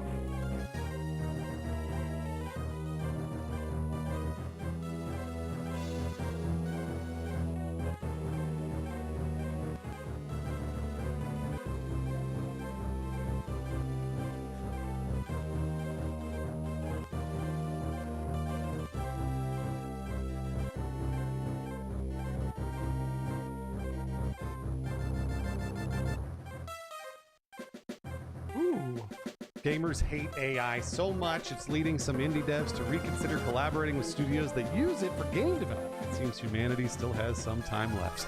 This week's 100% human-made Inside Games Roundup. Yeah, let's not get ahead of ourselves too far. I mean, yeah, there's a lot of humanity in this show, but we have, unfortunately, some more harrowing headlines to share. Like MSI's next PC gaming handheld running almost $2,000. We got a fledgling studio that's getting shut down before they have a chance to soar, and unfortunately, we lost a beloved games composer this week. Buck up, gamers, because it's time for another dose of gaming news. The one man who's about as far away from AI as it gets, Brian Garr. I don't think he's ever even used a computer. Brian! No, I'm actually recording this on an 8-track, so that explains the quality gap. Brian's But my yeah, favorite. let's talk first about plans for a Vampire Survivors crossover with Fortnite. They may be on hold after developer Punkle said it's reviewing the collaboration following Epic Games' latest comments about its use of generative AI. The indie studio posted on Reddit saying it was reconsidering the crossover after Epic detailed how it uses generative AI to help create game assets, including Fortnite characters. No, they all look so normal and natural. Yeah, who else could come up with Banana Man? Punkle wrote, pretty straightforward here, quote, following today's news about Gen AI usage by Epic to create all sorts of game assets, including Fortnite characters, we're currently reviewing our collaboration with Fortnite. Epic recently shared a video showing how its developers use generative AI during Fortnite's concept art phase. According to the company, AI can turn hand-drawn sketches into more detailed designs, create alternate versions of artwork, such as changing a daytime scene into nighttime, and speed up early creative work. Yeah, the company also doubled down on its AI ambition during its State of Unreal presentation, where it previewed Unreal Engine 6. In a blog post, Unreal Engine development lead Marcus Wasmer said, quote, for UE6, we see LLMs, generative AI models, and tools like Claude and Codex playing a central role in helping you build content faster while maintaining the creative control you need.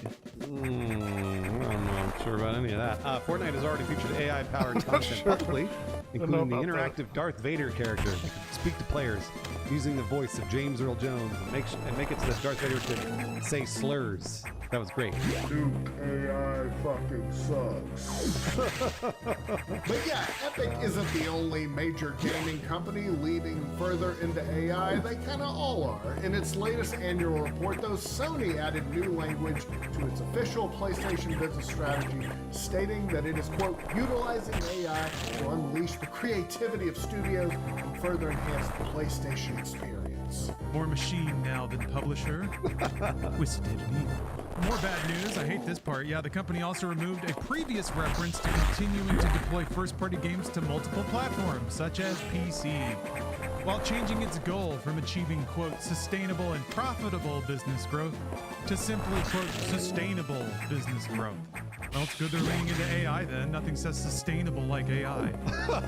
The use of generative AI remains highly controversial in the games industry. Games Radar recently interviewed more than 30 developers about generative AI and found overwhelming skepticism about its use in game development. Yeah, devs cited ethical concerns over copyrighted training data, environmental costs, legal risks, and fears that AI could eliminate entry-level jobs, which would make it harder to train the next generation of developers. Just simply prompt like a madman on your own for 10 years until you have a portfolio full of slop. That'll get you hired, right? Yeah, lots of developers also argue that generative AI simply isn't good enough for creative work, saying that it produces mediocre results, it struggles to capture artistic intent, and it often takes more effort to fix assets than creating them from scratch. And that's all correct.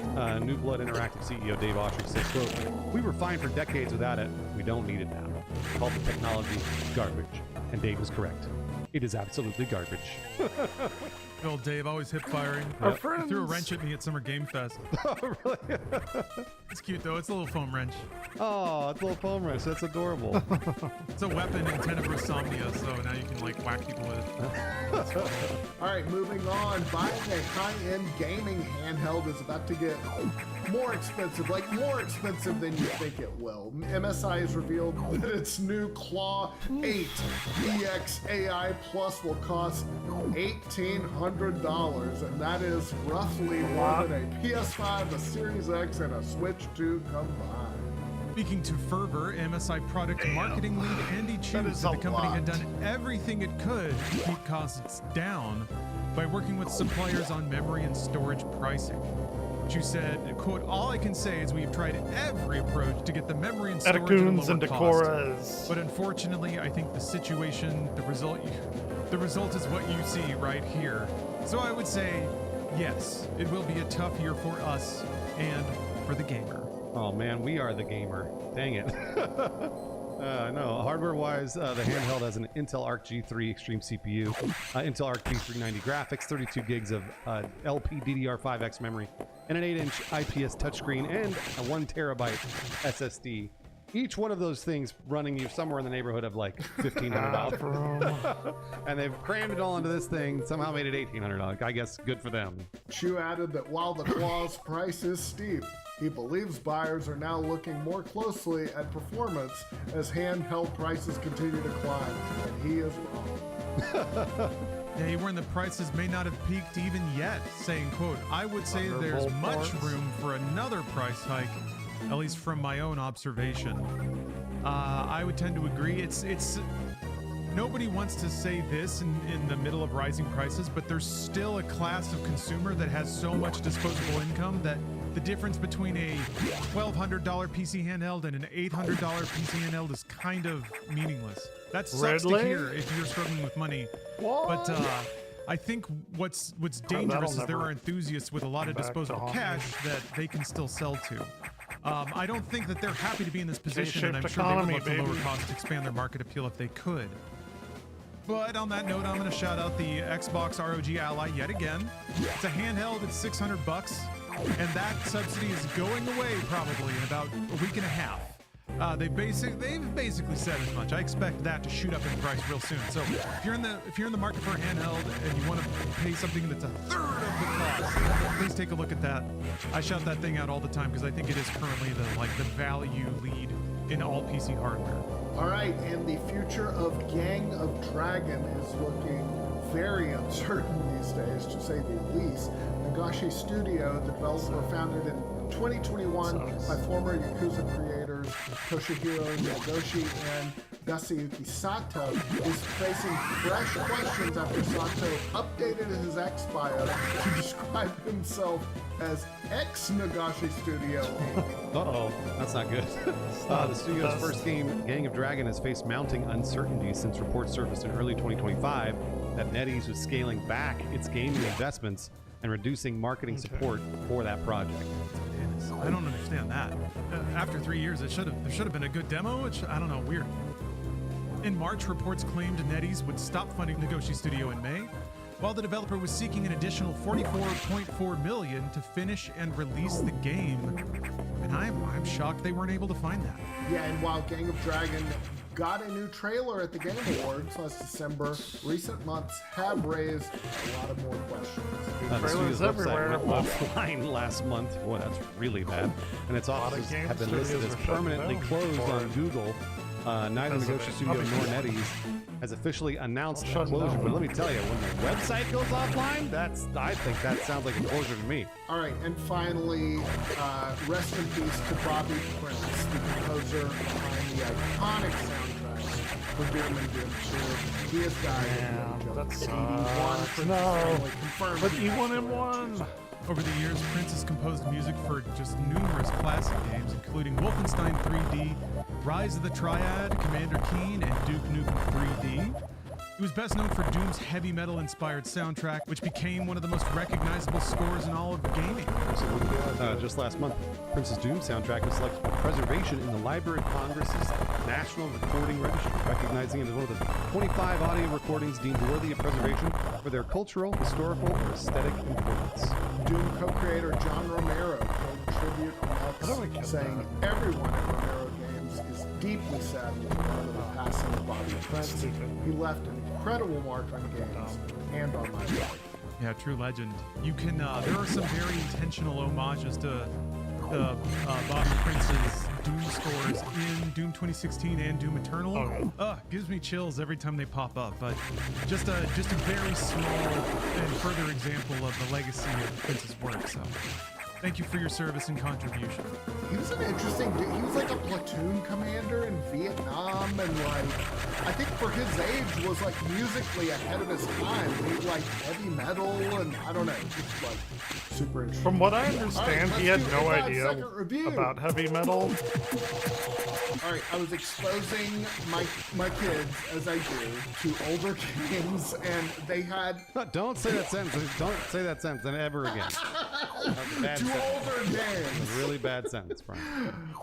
Yeah, say that part quickly. Get to the games part as fast as possible. Jeez. So we all got little handhelds, and they were it was one of those with a bunch of games on it, and I was like, you got to check out Super Mario Brothers 3. It's like one of the best games ever.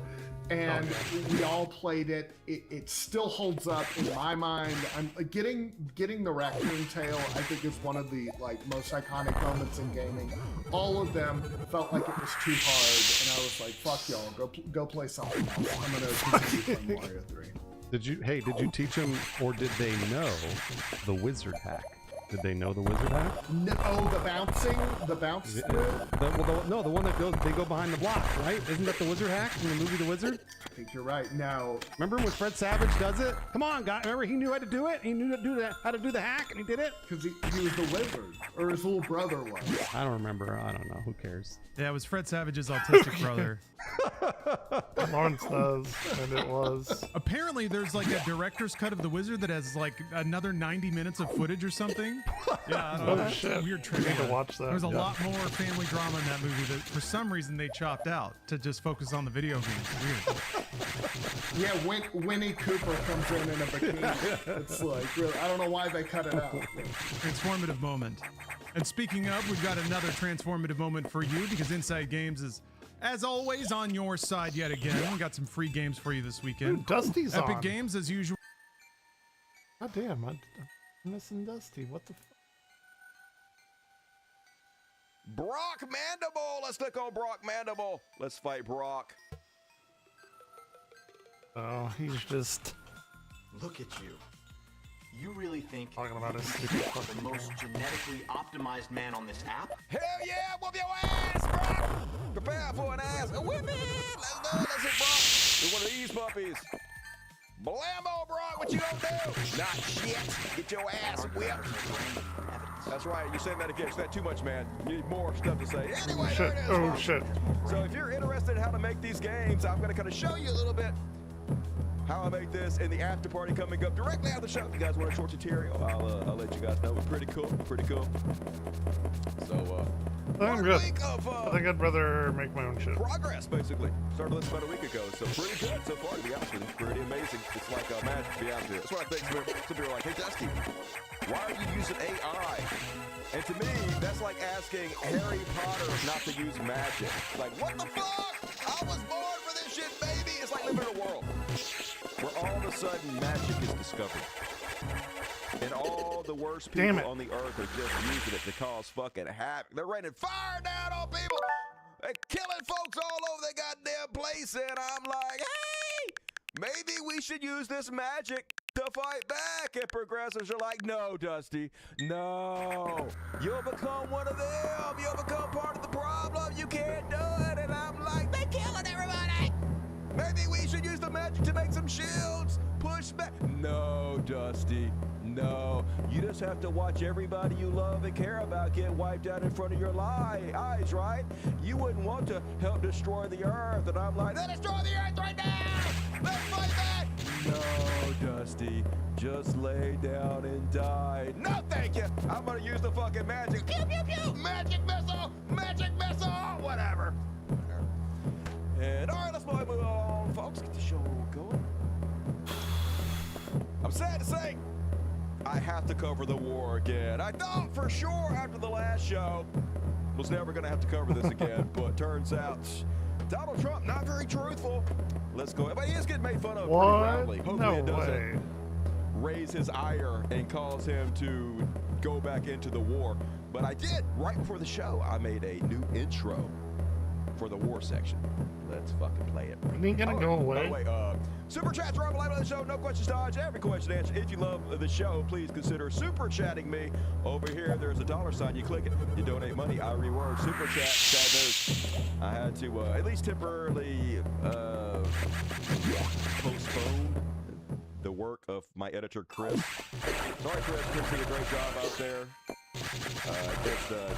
Nobody watched the short clips. Everybody told me to make short clips, and I hired an editor to do that. Nobody watched them, so what you gonna do? It didn't help out. The numbers dropped, and so I did what I could. Thank you, Chris. Hopefully, maybe things will pick back up, and I'll be able to hire you back at some point in the future. But if you guys love the shorts, you should have donated. To be honest with you, because they're gone now.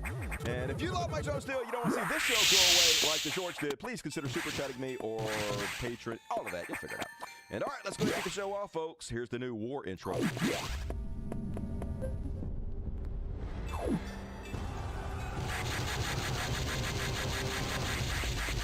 War! Yep, just like Germany did in World War II. Our president, Donald Trump flew out to Versailles to sign his surrender to the Iranians. I guess he don't study no history, and I got to be honest, I had to Google it because I didn't know. I was like, what did they sign a surrender in Versailles in 1990? So I typed in, hey Google, what did they surrender in Versailles? And they're like, that's not how you pronounce that, jackass. And I'm like, shut up Google, just give me my fucking answer. And it's like, oh, okay, it was World War II apparently. And World War I, and Germany and whatnot, so good. And yeah, surrender! That's what he did. He raised the white flag from always surrendering. Hey, I would like to have this poster. That seems like a good poster for my wall, to be honest with you. And Red Hat's quiet as fuck these days. Donald Trump be like, so Iran, you are offering nothing? The best we can do in return is $300 billion. This is the best episode of Podcards ever. It's literally the opposite. Normally, It's the best I just can offers do. you a 300 hand job and a stick of used chewing gum, but this time, woo! Donald Trump giving you your wildest dreams, Iran. And cool. I guess that's good. I guess that's good to give the Iranian regime $300 billion. Can't imagine what could go wrong with this scenario. And plenty of things, there's always a tweet. Here's Donald Trump from 2013. What a rotten deal we made with Iran. It was actually a great deal he's talking about. That's the irony. We get nothing. We actually got no nuclear weapons for Iran, and we didn't have to spend $300 billion to get it, or spend $5 in gas, tank the economy, kill 150 schoolgirls and 13 U.S. soldiers. None of that. But anyway, horrible, according to Trump. They get everything, including delay and big cash. Yeah. What kind of monster would give Iran a lot of fucking money? I say that person should be fired immediately into the sun. Nearly. True. Department of Not War. exactly. 0-1. And when is the last fucking war America ever won? Have we ever even won a war by ourselves? Oh no. And I don't want to know. No history from me. Meanwhile, they're asking Donald Trump about it. Hey, you said that you would accept nothing but complete abject surrender from Iran, and you might have noticed that they didn't unconditionally surrender like you wanted to, right? There's lots of conditions, all kinds of conditions, and you seem to have acquiesced I love to the every conditioning. single one of their conditions. Somebody's had more conditioner than I have. What do you think you did? You lied. Who else could have done a blockade? A naval blockade where not one ship was able to get through some Nobody's ever conditioned more. And it certainly brought Iran to the table more than before. However, beginning a conflict, you had talked about you only wanted unconditional surrender. And, well, the MOU doesn't look like unconditional surrender. Well, it really probably is unconditional surrender. It is? I think so. I think so. Unconditional. Except for all those conditions we made one after another. We made them all but unconditional. I substitute your reality with my own because it doesn't matter anymore, folks. Words don't have any meaning. Just say whatever, I guess. And here he is admitting while we back down, which is weird because everything he's saying here is exactly the opposite of everything he's been saying this entire war. But anyway, this is sort of the truth coming out. Finally, why he surrendered to Iran. I'm going to get bad press. I know that. Now, if I did the opposite, if I went out and continued to bomb them for another 4, just bomb the hell out of them. What you said you were going to do, right? Yeah, that'd be bad. There's nothing I can do. You could have not done this to fucking begin with. That's where you want to start there, buddy. But what this Return does to your is it allows the ship. ships to go. They're already going. If we keep bombing, The ships are the going. ships won't be going. They're What are you go- talking they're about? They were going going, before though. you started bombing. They're going. 500, allowing 600, 700 million dollars a day. It's a lot of money. A lot of money. Low That's energy. why the world is okay. It's liquid. It's fine. It's liquid. Also, we run out of reserves in about 4 weeks. You know, there are reserves all over the world, and we would really run out. And there'll be a time when you wouldn't be able to get it. And you want to see bedlam?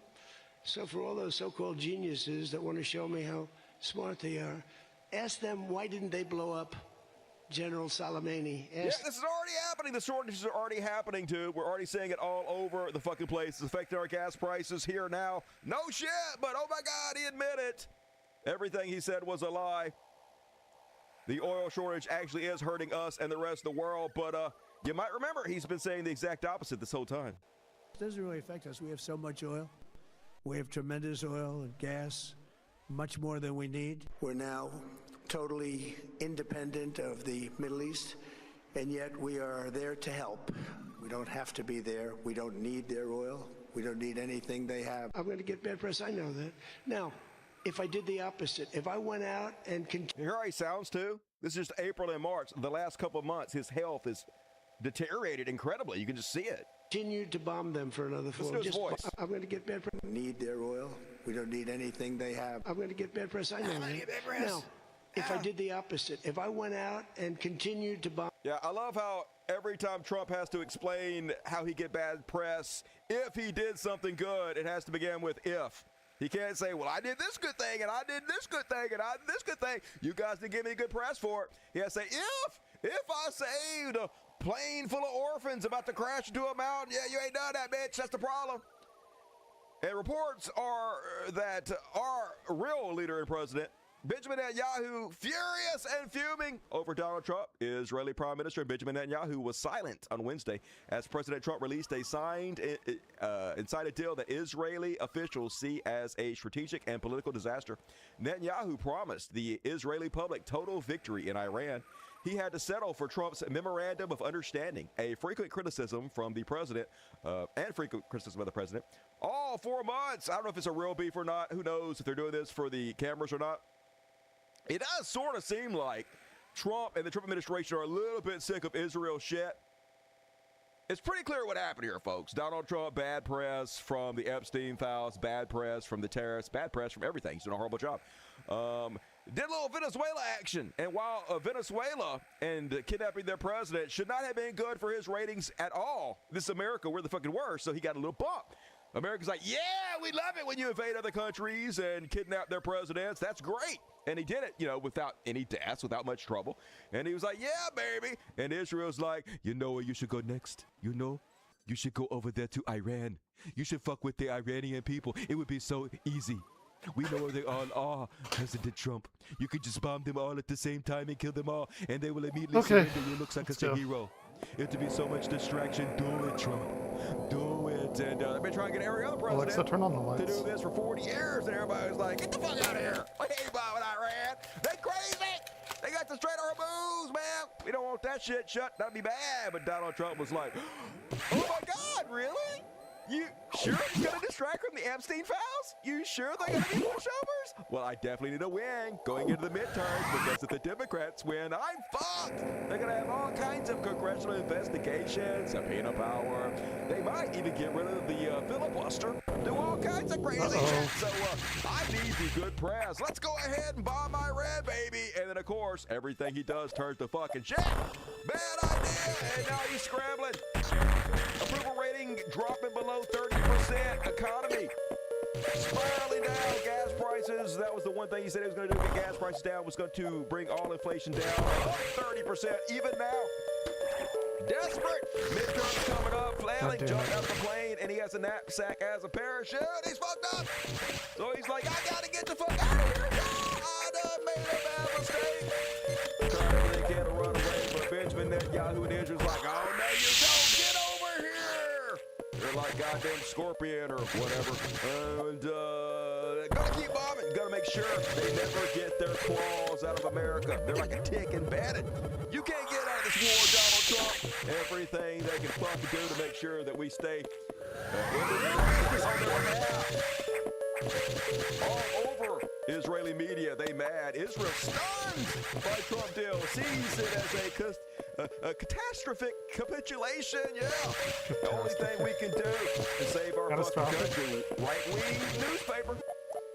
Trump has betrayed Israelis. Mr. President, you have gravely harmed the human interests of the enlightened world. And you guys are as it fucking gets. You guys are nothing to do with enlightenment whatsoever. Evil fucking terrorists. And they're angry. Because we're their slaves, y'all. We are the unsullied. Main silo of the reactor has gone offline. That's why all elevators are down. We're not supposed to speak back. We had our balls cut off. We are their army to go murder and kill anybody they fucking want to. How dare you not immediately obey every command? They're not sending their strange creatures have boarded my ship. Send us every penny we got because they hate us, folks. That's the truth. They really do hate us. They see us as their slaves, and if we don't do everything they say, hatred. Here they are on social media. Some Israelis upset about the Iran deal. Daniel Hanukkah.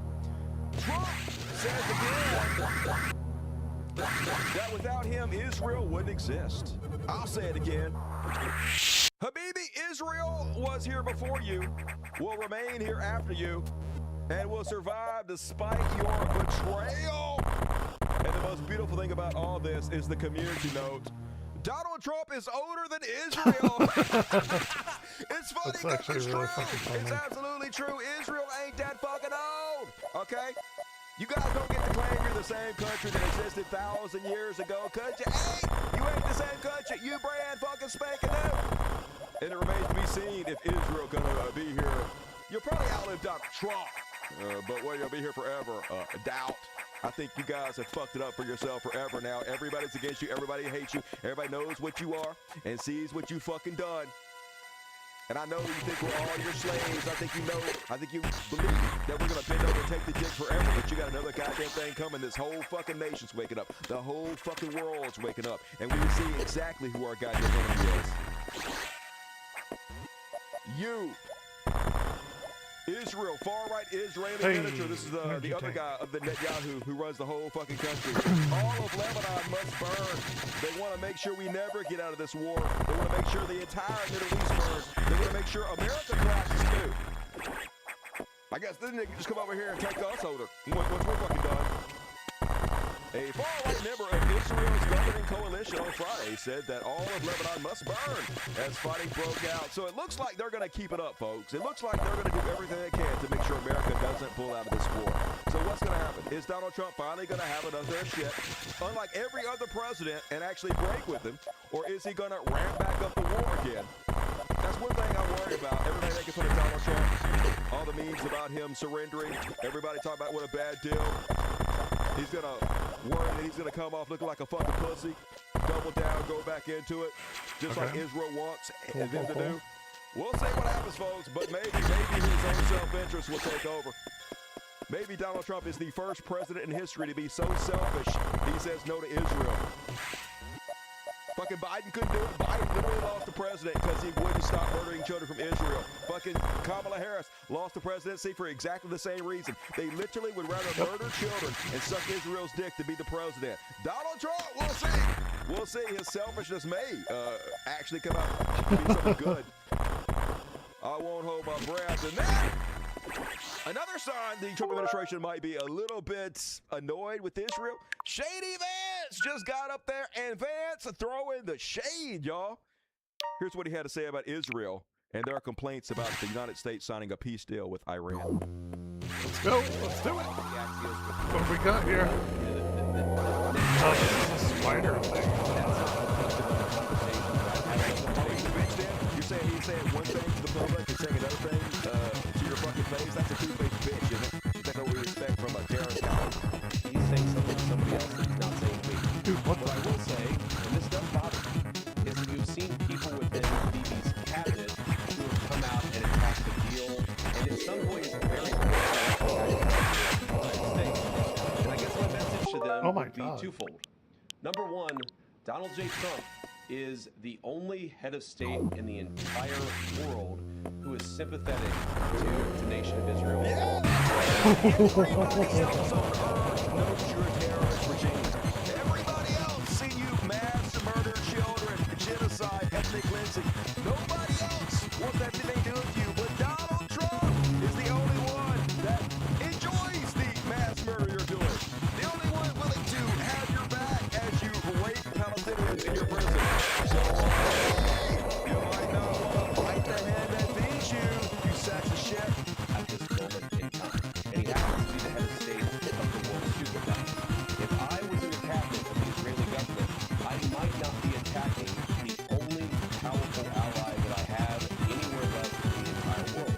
And the second message I would make some of these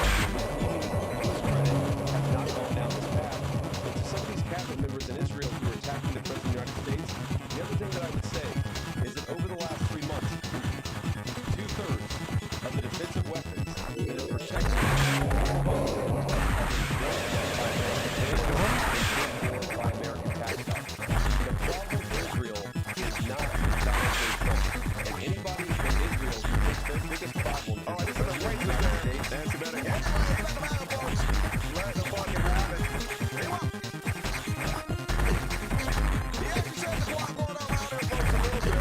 said this. Find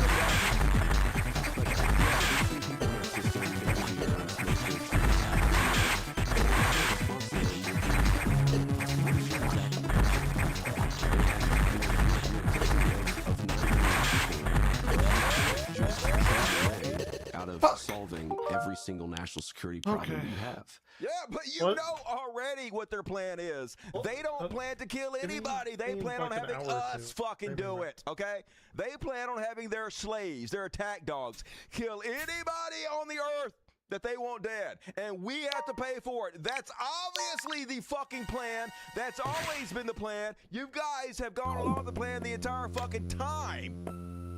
So quit playing like you don't fucking know what it is. But I'm glad to hear them at least saying maybe they are getting a little bit annoyed. Mission is out there, folks. So you cover, you heard all the news. There's a fund to give Iran $3 billion. The Trump administration says this is not U.S. taxpayer money. This is their own money that has been seized.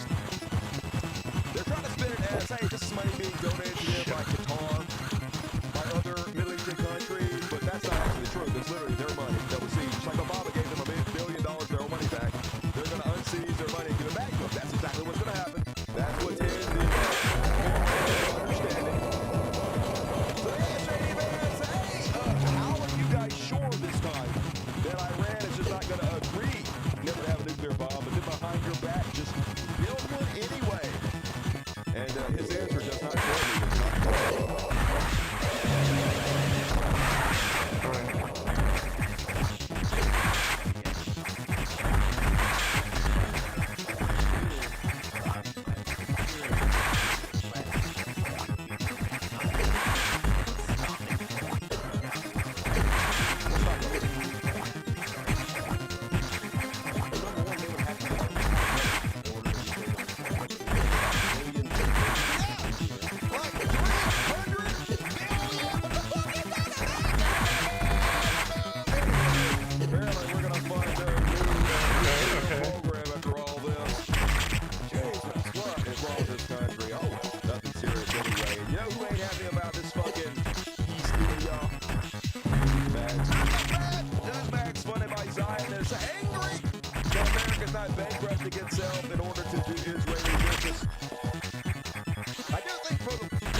Actually have sort of a point here. Alrighty. Let's have a listen to a few clips. Base jump. Somersault continuously in the air.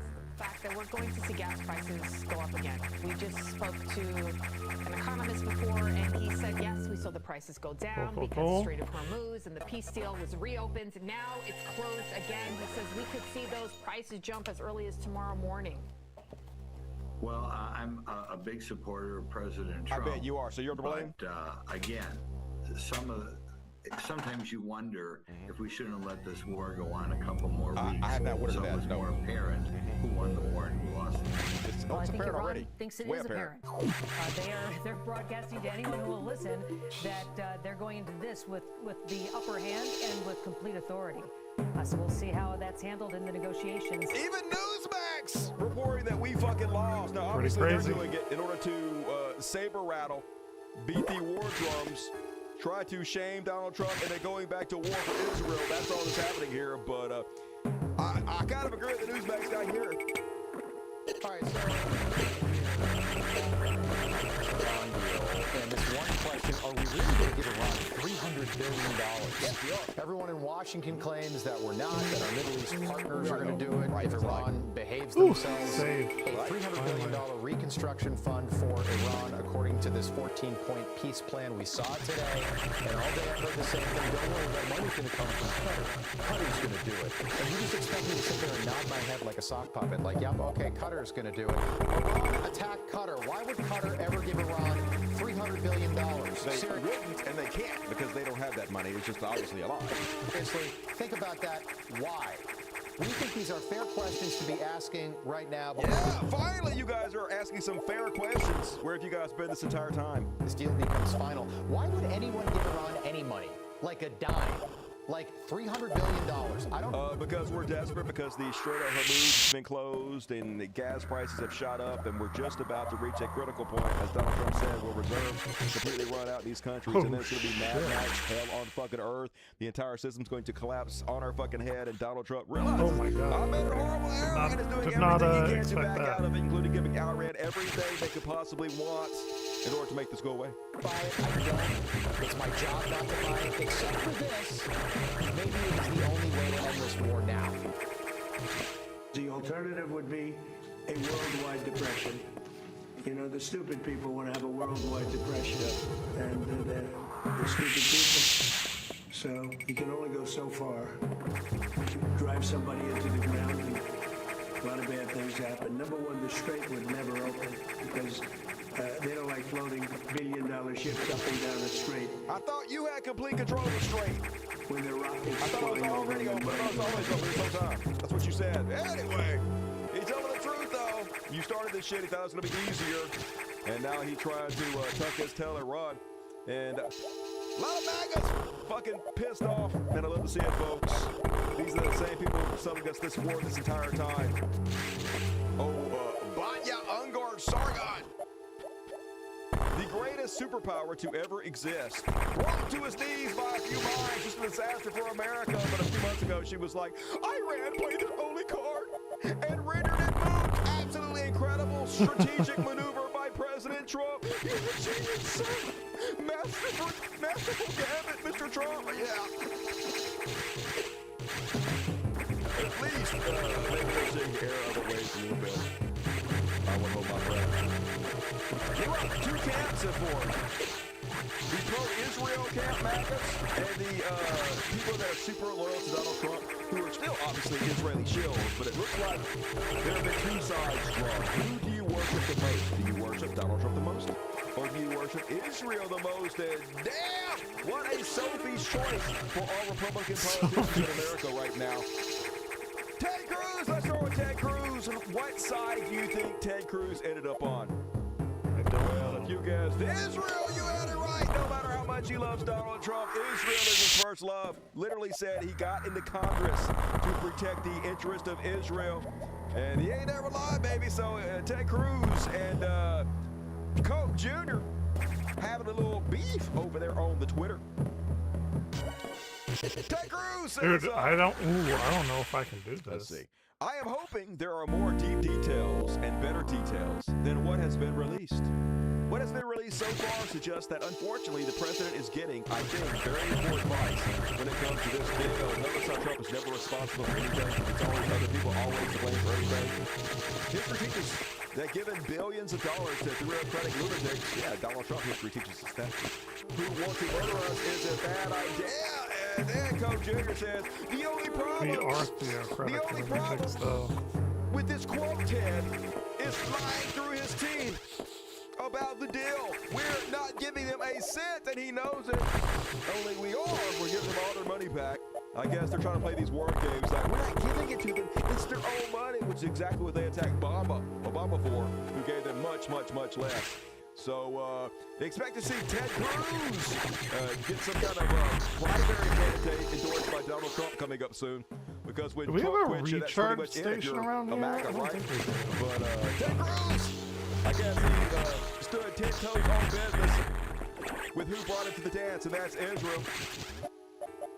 And he doubled down after he was kind of like, a warning shot across the bow from Coke Jr., letting him know, shut your fucking mouth, shut your fucking mouth. You're going to end up like every other conservative that came against Daddy Don, right?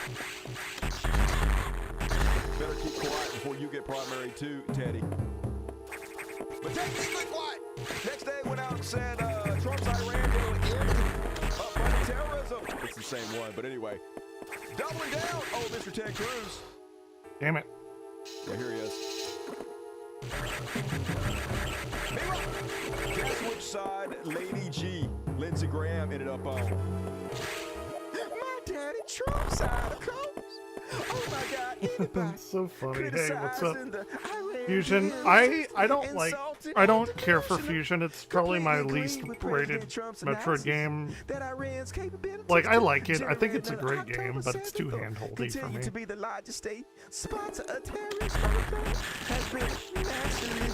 Like, I'm just trying to, like, skip through the text and let me go and let me do it. And, I prefer Dread and Super Metroid. Not surprising to see I him did, bend yes. over for Trump, though, is it? Yeah, the... Unfortunately, He has some spots on his dick or ass or something, and he calls them ladybugs, because the guy... Yeah. Is a real one. Ukraine drone strikes hit Moscow How you doing, man? in biggest attack on Russian capital since the war began. I have to fucking phone for life. This is like a real roof of the fucking building. Blew up in the sky. Never seen anything like this. Looks like a goddamn UFO only. If that's the one you're talking about. I don't know if that's the one you're talking It was about. a surface-to-air missile from Russia that went awry and hit it. This one right here. Oh, shit. Top game on that motherfucker. Damn. That's pretty impressive. You don't see that every day. Damn. I haven't seen that. Holy shit. Force. Just here.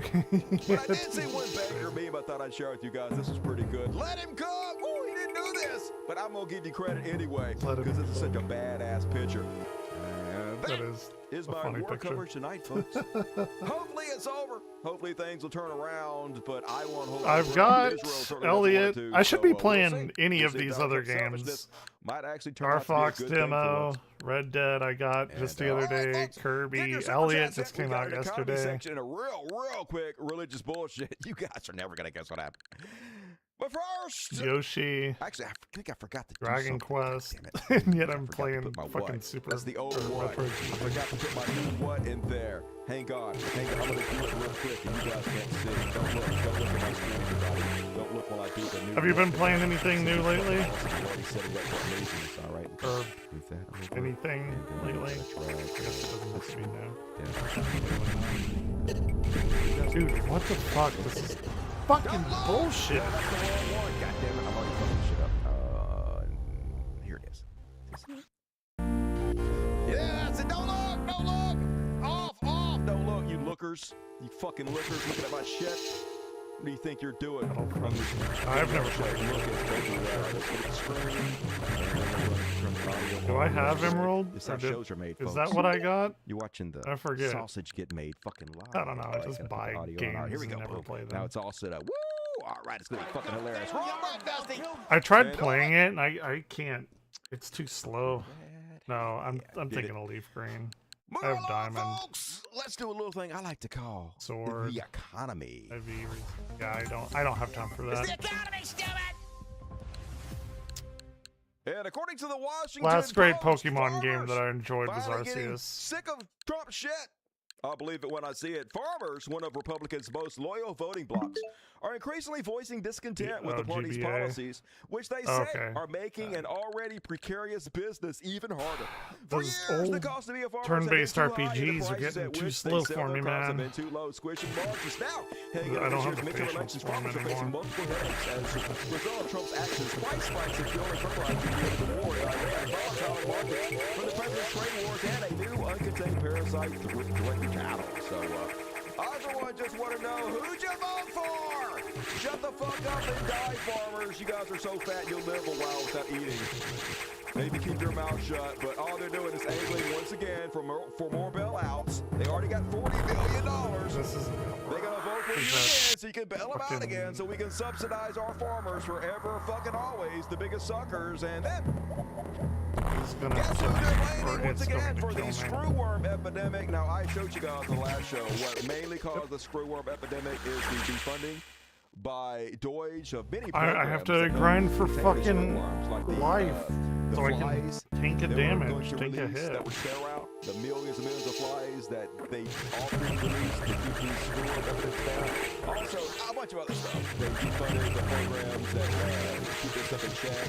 They ruined our relationship with other governments. I'm just gonna have to go slow back and things forth down. here. Make sure there's not much cooperation. So we know it cost it already, but you know what really caused it? Mexicans. Mexican gang members. That's why your beef is so high. haven't played Fusion in a little while. You know, it was Joe Biden and Mexicans. I just did another Dread run on Metroid Dread. That's pretty good. I love Metroid Dread. I wouldn't say I love it more than Super Metroid, but Super Metroid just means so much to me. I got a new PB the other day. I don't know. It was a 51, and I fucked up a lot. I could have probably gotten a 750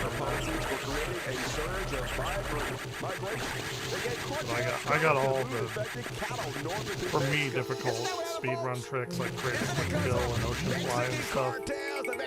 Pretty good. I was pretty happy with it. And then across the big border in the United States, shit the fuck with them whores. And they're like, let's do it, whores. And they did. The Mexican cartels, man. I mean, they could have used that same time to bring in drugs, which are much more lucrative across the border, and sold that to us or anything else. But beef, that's where the real money's at. So fucking Mexico. I say America likes its hamburgers. Meanwhile, Pentagon seeking another $80 billion for the Iran I am one war, of them. 'cause I why enjoy not? burgers. Plenty of money for murder and death, but no money for you and I. Yes, the U.S. Department of Defense needs $80 billion more to cover costs from the Iran war, as well as other non-war related bills, on top of the $1.5 trillion we're already giving them. But endless money, folks, endless money from the biggest suckers and losers on the planet. And here's After this, I'm going to be playing Samus Returns, I believe. For the Iran war. Meanwhile, study says 474 health facilities have closed or will soon close. Today, Senator Chris Murphy says healthcare leaders and advocates join to protect our care to expose the damage of Republican Medicaid cuts on hospitals, clinics, and essential providers nationwide. During the call, Protect Our Care released a report that says... Really? I thought it was the beginning of the Renaissance. Yeah, AM2R is pretty good too. Closure. I enjoy it. These are usually health I like services Mercury Steam's free aim, and poor communities like mine. They're shutting down all it's kind of like a Mississippi. proto Dread for me. Yeah, I was there day one folks. with AM2R. The Republican healthcare clan is always. I remember like if you get sick, hours after it released, Nintendo issued him a C&D, and like everyone had been looking forward to it for like 10 years. And Nintendo, like everyone knew what was going to happen. Only first world country in the world that doesn't have socialized medicine. This is how much we care about our people. According to the latest data from the West Health Affordability Index, I haven't played it on the DS since it are now classified as a cost secure in this third world country. Since it came out, I played on we are not emulator, a good nation, definitely not and it the plays best nation exactly on like Earth. Dread. Not by a long shot. Elon Musk. You may want to try emulator. $1.4 trillion wealth. Over 50% of our people can't even get basic health care, and I'm one of them, folks. At the same time, Donald Trump just revealed his $1 billion luxury jet that he got as a bribe from the nation of Qatar. President Trump on Friday unveiled the Boeing 747-8 that will serve as the new Air Force One, providing the first look at the $400 million luxury. It's $400 million, and they put another $600 million into it, so this is even lowballing it. Never anyone like this. This is very unique. This is considered the world's most luxurious plane, the president said. When it was built at a level that will probably never be seen again, Mr. Trump said. So yeah, it'll never be seen. How come he says like it'll never be seen again? Nobody's seen anything like it. Driving around in the, like he has like 5 catchphrases that he says in every fucking sentence. Cake administration. I guess they think America's never going to do anything, and maybe we won't. Maybe they're right. We'll fucking see. Seems wild to me. Man, this makes Marie Antoinette look like a fucking saint, though. Meanwhile, I told you guys how this scam works, and here's the end of the scam. Remember when I told you guys that ICE was buying up all these warehouses in order to turn into concentration camps? And they did investigations into them, and they showed that they were actually paying sometimes double for what those properties were. Okay, now we're good. Right-wing Republican Trump supporters own the properties, and they were having trouble getting rid of them, selling them. And they were having to pay huge tax bills just to fucking keep them. So next thing you know, ICE comes in, buys a lot of them up for double the price on some of them. Setting these people free, give them huge wins. Well, now the government's turning around and selling these same buildings No doubt they're going to sell them for a loss, probably back to the same exact people who they bought them from, just to have a way to funnel millions, tens of millions, hundreds of millions of dollars to Trump loyalists. The idea was meant to supercharge President Trump's mass deportation plan. Immigration and Customs Enforcement would purchase more than a dozen empty warehouses across the United States to massively expand its capacity to detain people deemed to be the country illegally, which in turn would spike deportations. Anyway, long story short, agency is planning to offload 7 warehouses. I would have never made it for more than $700 million by either giving them to other federal agencies or selling them outright. I call it the SAX, but I should call it SAX. I've thought of this. But hey, I've thought of this this. is what you get when you're the dumbest society who has ever lived. And the corruption it weighs heavy on my even for 1 mind. second. This is a story I covered when it happened. I'm one of the few people that actually cover this story because the corruption is happening so often you don't even hear about it anymore. Always call it the Donald SAX. Trump's son's company got a $620 million loan from the government. At the time, of course, they claimed that Trump's son had nothing to do with it. It wasn't because Trump was his daddy or anything. Clearly fucking bullshit, but that's what they claim. But now we know that's not true, even though we always knew that was true. I'm actually going to start up another Prime 4 run and try and do it correctly to see if my opinion on it changes. Officials and the company tried to tamp down suspicions of cronyism. The president's eldest son said through a spokesperson that he wasn't involved. The Pentagon said Trump Jr. played no role in the record-setting deal. And the startup's founder told reporters that his company, Vulcan Elements, received no political favoritism. But interviews and Defense Department records reviewed by ProPublica show the requested loan of hundreds of millions of dollars to the firm linked to Trump Jr. was made by Peter Navarro, a White House advisor, a very good friend of Donald Trump and Trump Jr. to President Donald Trump and his son. So basically somebody who's directly connected to all the business deals pushed this $620 million loan to Trump Jr.'s company.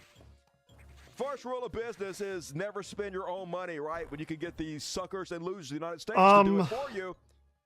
Endless money. So instead of ignoring filling the tree life thing up until the very end where you have to like and we got it. We voted for it, spend 2 hours, 2 or 3 hours going in the desert and collecting 20 to 50 of the little gems and then going back to the tree and doing that over and over and over and over. I'm gonna actually like you guys are go and fill it up as I progress through the game, because that's the number one thing that dropped that game down like 2 or 3 points for me. It made me kind of just fucking hate it at the end. I thought it was a great game until that happened, and I go online and I learn it's not just me, it's like every single fucking person that played that game felt the exact same thing. So I'm gonna do it again and I'm gonna fill it up as you're supposed to do during the entire game. This time. That's what I mean. Oh shit. It was a youth pastor. Oh, another youth pastor pedophile. That's the wrong one. I fucked it up again. No, not that one. There we go. Nah, it would have been fine if there was like dope ass music in that open desert. But there wasn't. It's hidden behind an amiibo, and I actually have the amiibo, but I haven't opened it. But it was just flat. I mean, I guess I could have put on my own music. What is wrong with this? The fucking audio's not. I have all of the amiibo. I amiibo. fucked all this up. It doesn't matter. It doesn't matter. Fuck my life. It's fine. It's fine. I want it to be fucked up, to be honest with you. It worked exactly what I wanted to. Anyway, that's the Dread CPAC youth amiibo. pastor now faces 60+ child sex charges. Motorcycle Michigan State amiibo. Police say they are still actively investigating more allegations. The Samus, I think this is the one that it's locked behind. I have the Silex and sexually assaulted amiibo. boys and girls. So you know what CPAC is? It's that conservative convention. They have one about every 2 weeks. So of course, pedophiles rule the whole thing because it's the easiest way to molest your children. They get you freaked out about the gays, about the trans people, about drag queens, and you're like, huh? This is so wholesome. I want to take my kids. And this guy just raping kids all across the country. I need to traveling blue with this CPAC just to rape it something away. happened to it, but I got the Silex So amiibo. 60 I've child got 'em sex all. charges for this conservative youth pastor Sister that bought 'em travels with for me CPAC for and, rapes all the kids. Christmas. And of course, it's been one day since my last show, so there's multiple ones. New North Carolina Baptist pastor arrested on child sex charges. A man who once served as a pastor at Triad Oh, Church good. We has got a been new charged with show. sex crimes, according Got to the court show documents. finally Timothy approved. Clinton, 72. $10,000 for the next 2 3 counts of years. indecent liberties with a Good child show. and 3 counts I've never of sex by bought or done anything like custodian. that. Poor kid. So. Jesus We had about Christians. Oh, well. 350 kids the other day, divided up into a few groups. Missouri pastor arrested on multiple yesterday, child actually. sex charges. Reynolds County Sheriff Caleb McCoy Doing says good. a tip led to an arrest in a child molestation case. Sheriff McCoy says the Missouri Children's Division contacted his department on June 4 to report a tip involving allegations of child sexual pastors abuse. molesting a McCoy bunch says of it's under kids. investigation into Same said shit, Beecher. different day, I guess. Beecher was taken into investigation. He resigned as Which pastor. is a fucked up He thing raped to kids. say, That's but how you do know. Another one for the fucking list. Man, we should. I should get AI sometime. Now that I don't have an editor anymore, because I can afford that. Someday when AI is good enough, I'm gonna have AI go through all these videos and just make a clip of all the pastors, youth pastors that have been arrested that Oh, I've covered in the cool. show. It's gonna be like a Minimum 5-hour beer clip of size. that. Nice. And you can't make this shit That's up, awesome. folks. I was supposed to go to Germany, but I didn't get my passport in Why is time, and Reddit I'm so also correlated? afraid of ICE Completely detaining me. unrelated, no. Because I have a Sexy ass Walter Masterson a weird had last huge name, and I don't glow want up to. out there talking to the Christians, and Don't wanna just deal goes with to it. show you how Christ-like they actually are.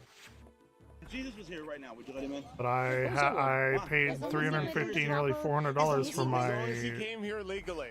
As long as Jesus Christ came to this country legally. Oh my God! we would let For him my in. whack and open Thank air you, no, ticket, thank so you. I have at least a ticket. Thank you. Hey, I can prove that I bought the give a fuck ticket. if he didn't come here legally, round his ass up, send him to alligator Oh my God. Alcatraz. He don't respect our laws. Fuck Jesus. 100% what they do. They be the first ones crucifying Jesus. He woke. This motherfucker woke. He telling you to. Oh, love why am your I enemy. slipping That's woke off as shit. here? He told me to turn the other cheek. Whoa! You know they would, folks. They're already fucking doing it about all his messages. And that is my religious bullshit for tonight, y'all. And halftime. Hell yeah, folks!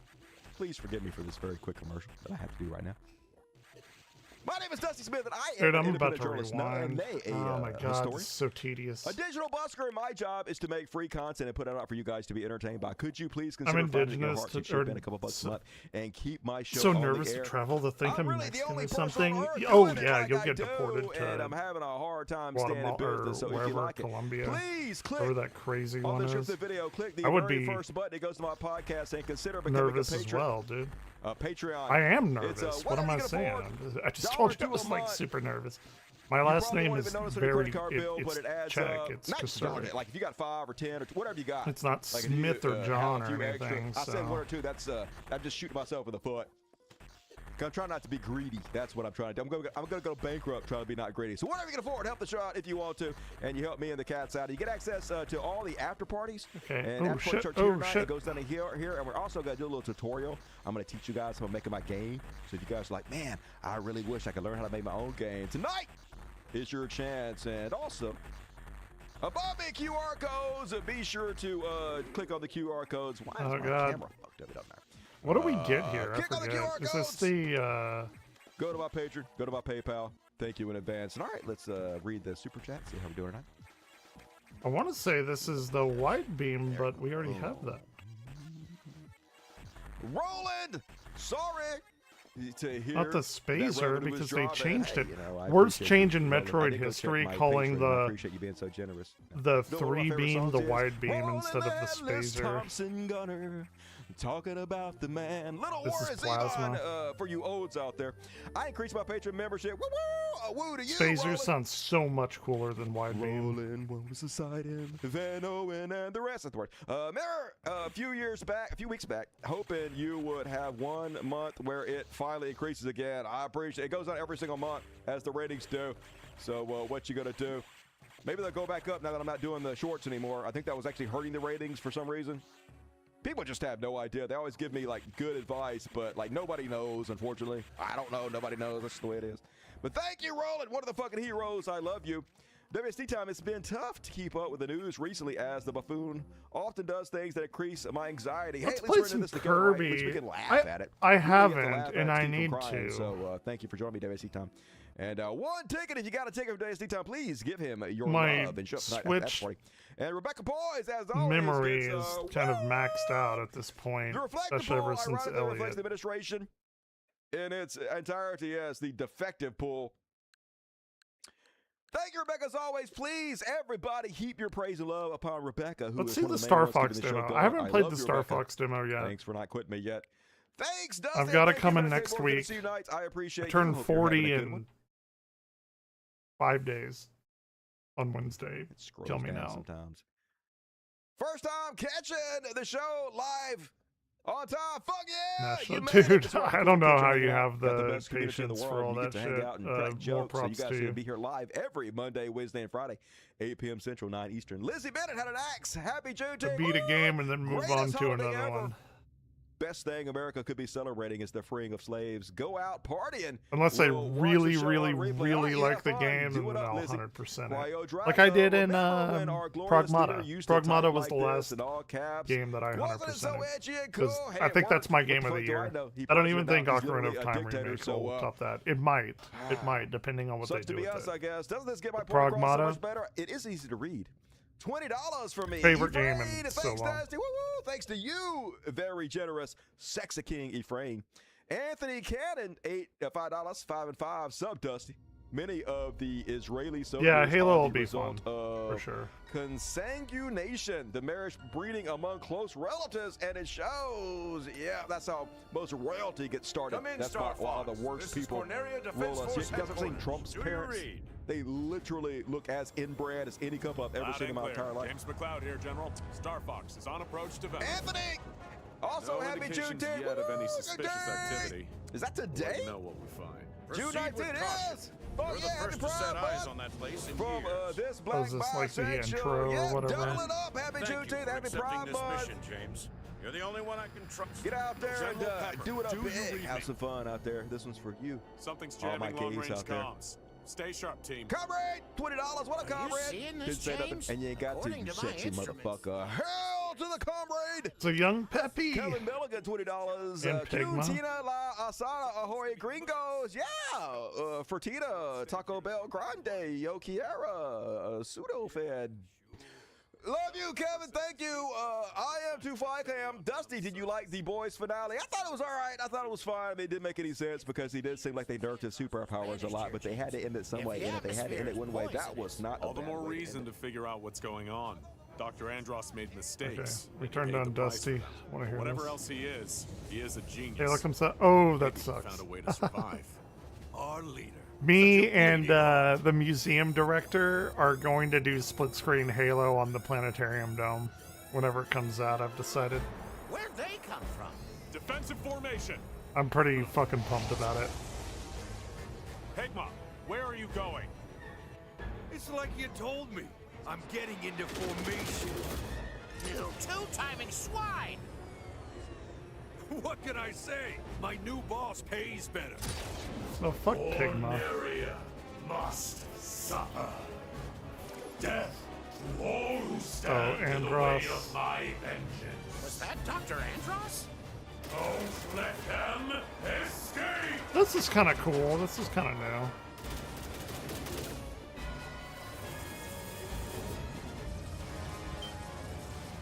I can't shake him. Do they have a 3D R-Wing I can print out somewhere? I haven't used my 3D printer since I printed all the other shit that I did, and then like, I still need to paint my Samus. Maybe I'll do that tomorrow. I have my setup done. Are you there? Come in, Peppy. Do you read me? I'm losing altitude. Peppy, you need to get out of here. Warn the general. Not without you, James.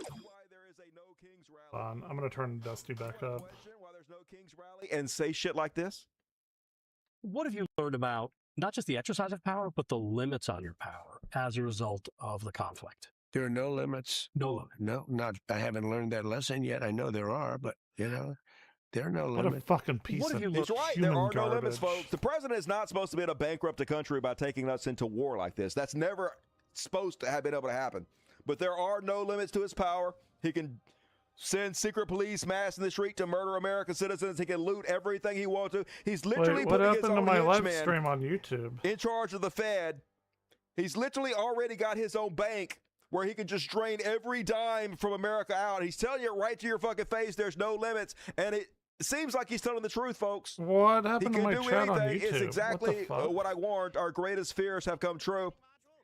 And he's such a fucking clown. Every goddamn day a new embarrassment. Here he is meeting with the leaders of the G8 summit.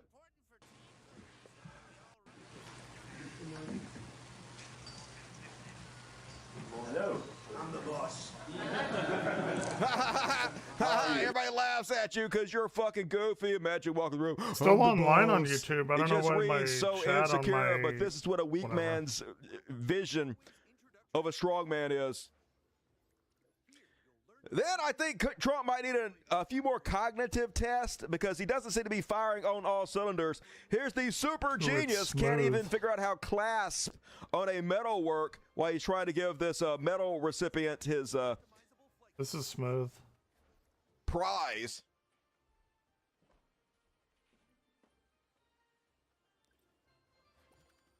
All right, figure out the clasp. You know this motherfucker's never unhooked a bra with one hand.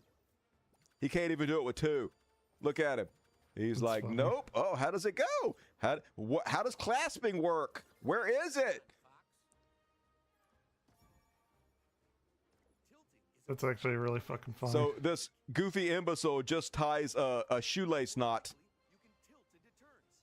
on the Medal of Valor or whatever the fuck this is. Well, it's got a knot. Let's just tie a knot because I'm fucking worthless. Man, camera, woman, What the TV. fuck? Then, folks, this is not edited.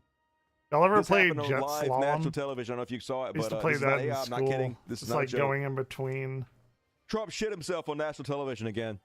This was at the G7 summit. I said G8, like a G6, like a G6. Anyway, the G7 I tournament. fucked up. I fucked that You up. can audibly hear Trump shit himself. Fucked it up. I said, well, what am I going to do? Am I going to let Saudi Arabia have missiles, but they can't have them? Yes, Fucked sir. it up again. It doesn't work that way, you You know? hear? It doesn't work that way. And look, this guy closes his eyes and he gives a little sly look to the side because he heard it and That's smelled that it. can't be Maybe have real, missiles, right? but they That can't can't have be them. real. Yes, sir. It doesn't work that way, you know? Yep, diaper full again, folks, from That our can't be glorious leader. real. How is There's this no real way. life? But it is. We are the laughing stock of the planet, and for good reason, America. And then, folks, the reflecting pool! Trump's prize accomplishment of the last month, the jewel in Trump's eyes. This reflecting pool, it was being neglected by Joe Biden and Obama. Neglected like a motherfucker, and it took Trump. Trump finally stepped up to fix it. Yeah, he might have given some of his friends no big contracts, but they were the best in the business, worth every well, fucking YouTube penny. chat Here is he is still bragging about what a working, great job so- he's doing. I'm doing a job on the reflecting legs for a fraction of what they paid. Literally, it was way higher than everybody else's bid. There was no other bids, but it was higher than what it would have been if they would have took the bids. Reflecting legs for a fraction of what they paid. Now I've upgraded it I got so into it. I've upgraded it like you wouldn't believe. I'm Wouldn't doing believe all it. the walkways outside. He's right. I Have you really seen don't all the believe it. Simpsons memes about that? It's so funny. But it's a much bigger job. But you see it's happening now. It's happening. It's It's all going to be happening. beautiful. It's going to So be beautiful. waterproof. It's going to be reflecting again. Reflecting. I took over a dirty, filthy thing that wasn't open. And He it was saved it. He saved us all, folks. Here he is on national television. Oh, I guess to show off how good of a job he did, he posted this picture, and I guess it didn't look. Ooh, Oh no, easy. Trump! You might look closer. You might look closer at your pictures. Okay, maybe he didn't post this. I might just be lying to you, but I wouldn't be surprised, right? Anyway, here he is over on the television bragging. Remember when he did this, folks? Remember when he was like, "Oh my God, everybody's mad that I spent $15 million on this pool, but look." This pool is taller than a skyscraper, even though it's laying down on its back, and it's like 2 feet So deep. So stupid. not really the same thing. But anyway, let's see how it is going. God damn You're gonna be it. very proud of Fucking. it. It'll last for What's his name? Flippy? 50 to 100 years before you have to do anything. 50 to 100 years, folks! I'll be long dead and gone as well as most of you before anybody has to do anything to it. Because the best in the business, my guys, took care of it. Before you have to do anything with it. Very strong, powerful substance that we use. So powerful. The companies that did the work to drain the pool, repair the leaks, seal and paint the bottom of the pool, and install a filtration system were awarded no-bid contracts worth about $15 million. Arrowing comes with dynamic despite having weapons, so virtually I no know. federal experience I finally doing get to federal fucking fire contracts. now? The project was completed last week, and for a couple of days, How shit it looks. seemed to work. But the water quickly started turning green. By the beginning of this Was week, it Moe's algae bar? everywhere. Is that what you're National talking Park about? Service has brought in workers from across the country. Oh, and dear hired God, another- no. They painted the bottom of the pool blue so it heats the water up, which caused the algae. That's why they didn't do that before, but they didn't hire any scientists. They didn't talk about it to anybody that knows what they're fucking doing. So this is what happens when you don't like science. And then they hit the comment and it This is what comes happens down when you and hire it your fucking lands on buddies who Moe's don't have the bar experience to anyway. do the fucking work. And this is the guy you hired to do it, folks. I'm not making this up. Here's America for you. A Trump donor gave Trump probably a couple $1 million to get a nice kickback. Oh, dear This God, is Trump's no. donor and Mar-a-Lago neighbor, John Cafaro, who got the no-bid contract to install a water Damn, who's that purification girl? system for the reflecting pool. He has Sorry. 2 prior convictions, Oops. one You know, for bribing man. a member of Congress and another for an illegal loan that violated campaign finance laws. Yeah, we voted for the felons. We voted for all the criminals, and they rule us now, folks. It's like a fucking parody movie. Look at this fucking shit. It's like a Dick Tracy movie. Yeah, we got $50 million. We got the $50 million in this pool, and we did the shittiest job ever. Wait till you see what happens. It's gonna be great. It's gonna be great. Yeah. These fucking carnies. I'm Just excited for wild Star times here in Fox, but I'm just so America. fucking tired of playing the same Next fucking thing you game know- over and over and over and Yeah, here's over the and Trump over dinner and over business and tied to a over. longtime supporter of President Trump was given a no-bid contract to install water Can we purification not? system in Lincoln Memorial. Yeah, I already touched that.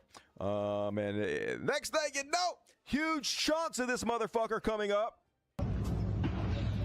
I just want a new fucking Star Oh, Fox that game. expensive bottom. Why must we Tourists are taking recreate home the large same chunks of the fucking reflecting game pool as 5 souvenirs times? now. That's what you get when you hire cronies and criminals to do this shit and take kickbacks for it. This guy went back to the reflecting pool and put his waterproof camera down there to see what the fuck was going on. It's all bubbling up. It's all coming up. Imagine how much money they're going to have to pay now to redo all this shit. $15 million the first time. Expect it's going to be $1 billion. Trump going to have his Not finger in that great. pie too.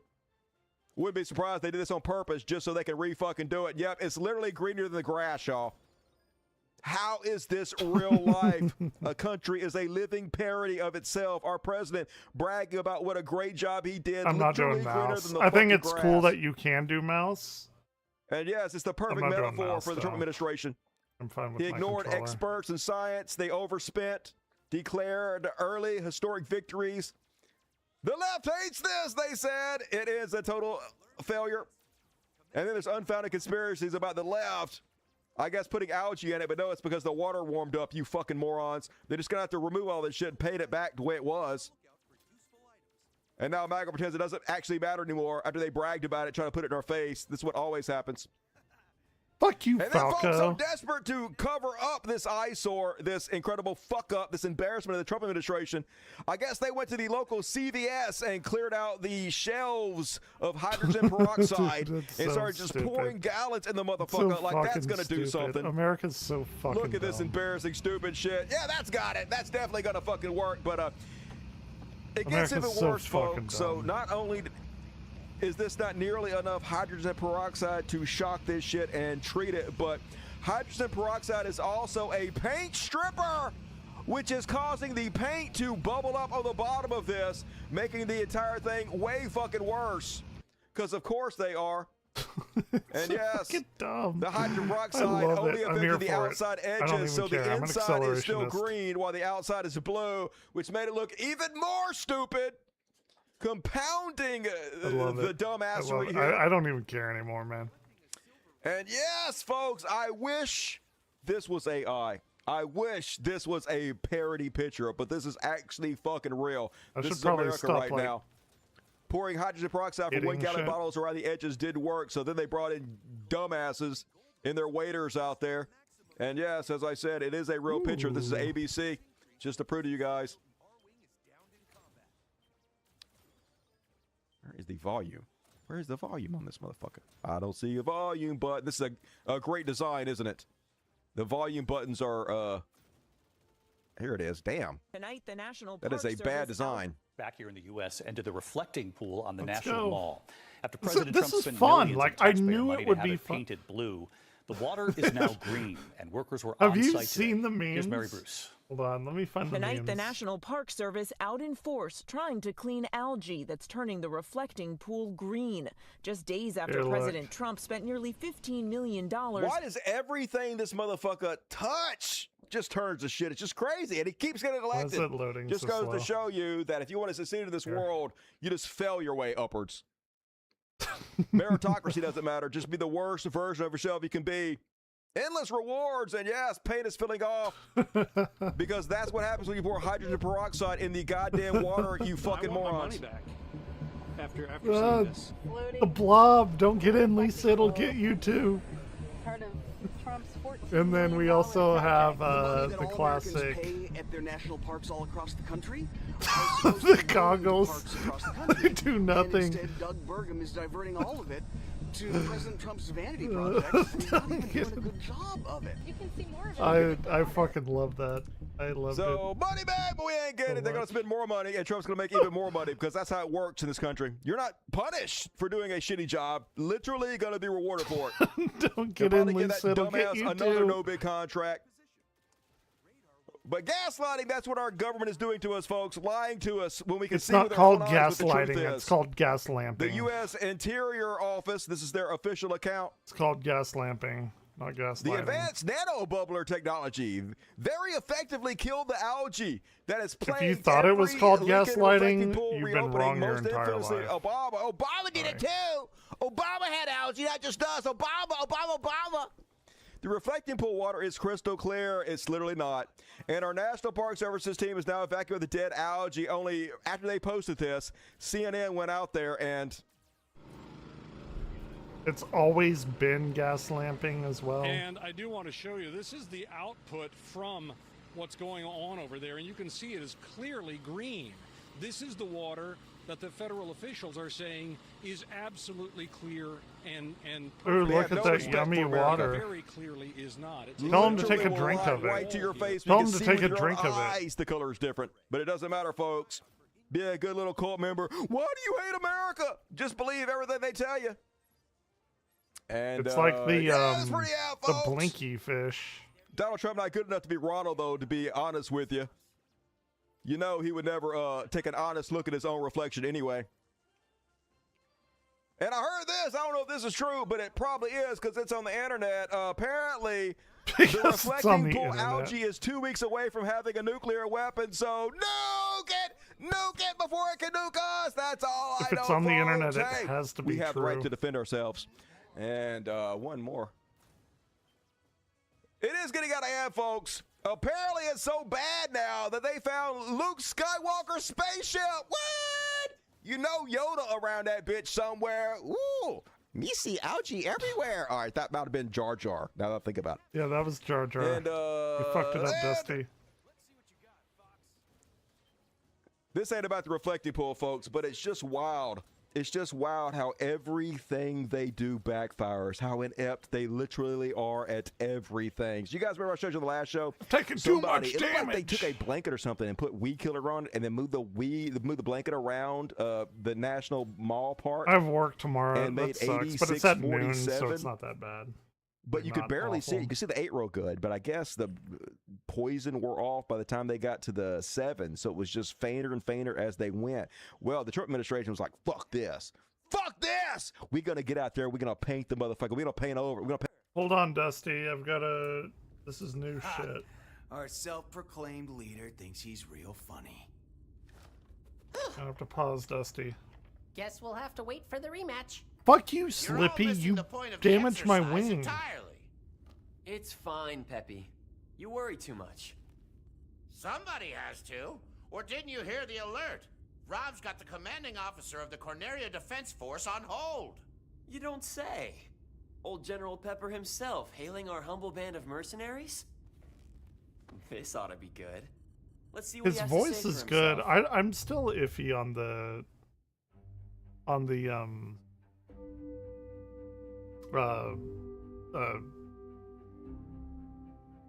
I don't want to call them sprites, the character models. God damn it, why couldn't I think of that?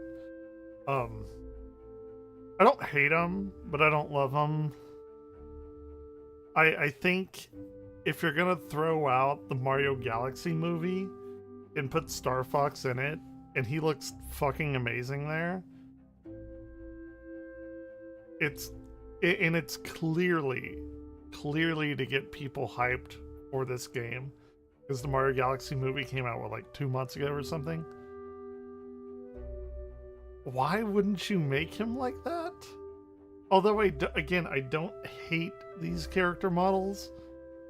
It's just really odd. It's very odd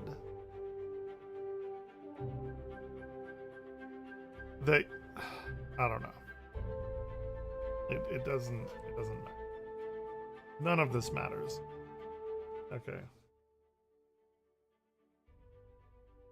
Of the grass, make it even Go back greener, to Dusty. cover this shit up.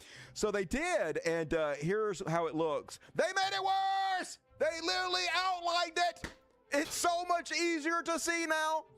It appears the paint, or whatever the Trump regime used to cover up the large 8647 etch in the lawn near the Lincoln Memorial reflecting pool has worn away, and the numbers are once again visible, even more so. It's just, how is this real? It's so funny, but it's so depressing. And then on the regular Chud Watch shit, apparently the Supreme Court ruled today that weed users can own guns. Hey, thanks, bitch. But good. I was already going to do that anyway. What you going to do, take it from me? Hell no, you ain't. But thanks or whatever, I guess. The graphics Supreme are Court. really good, though, to be fair.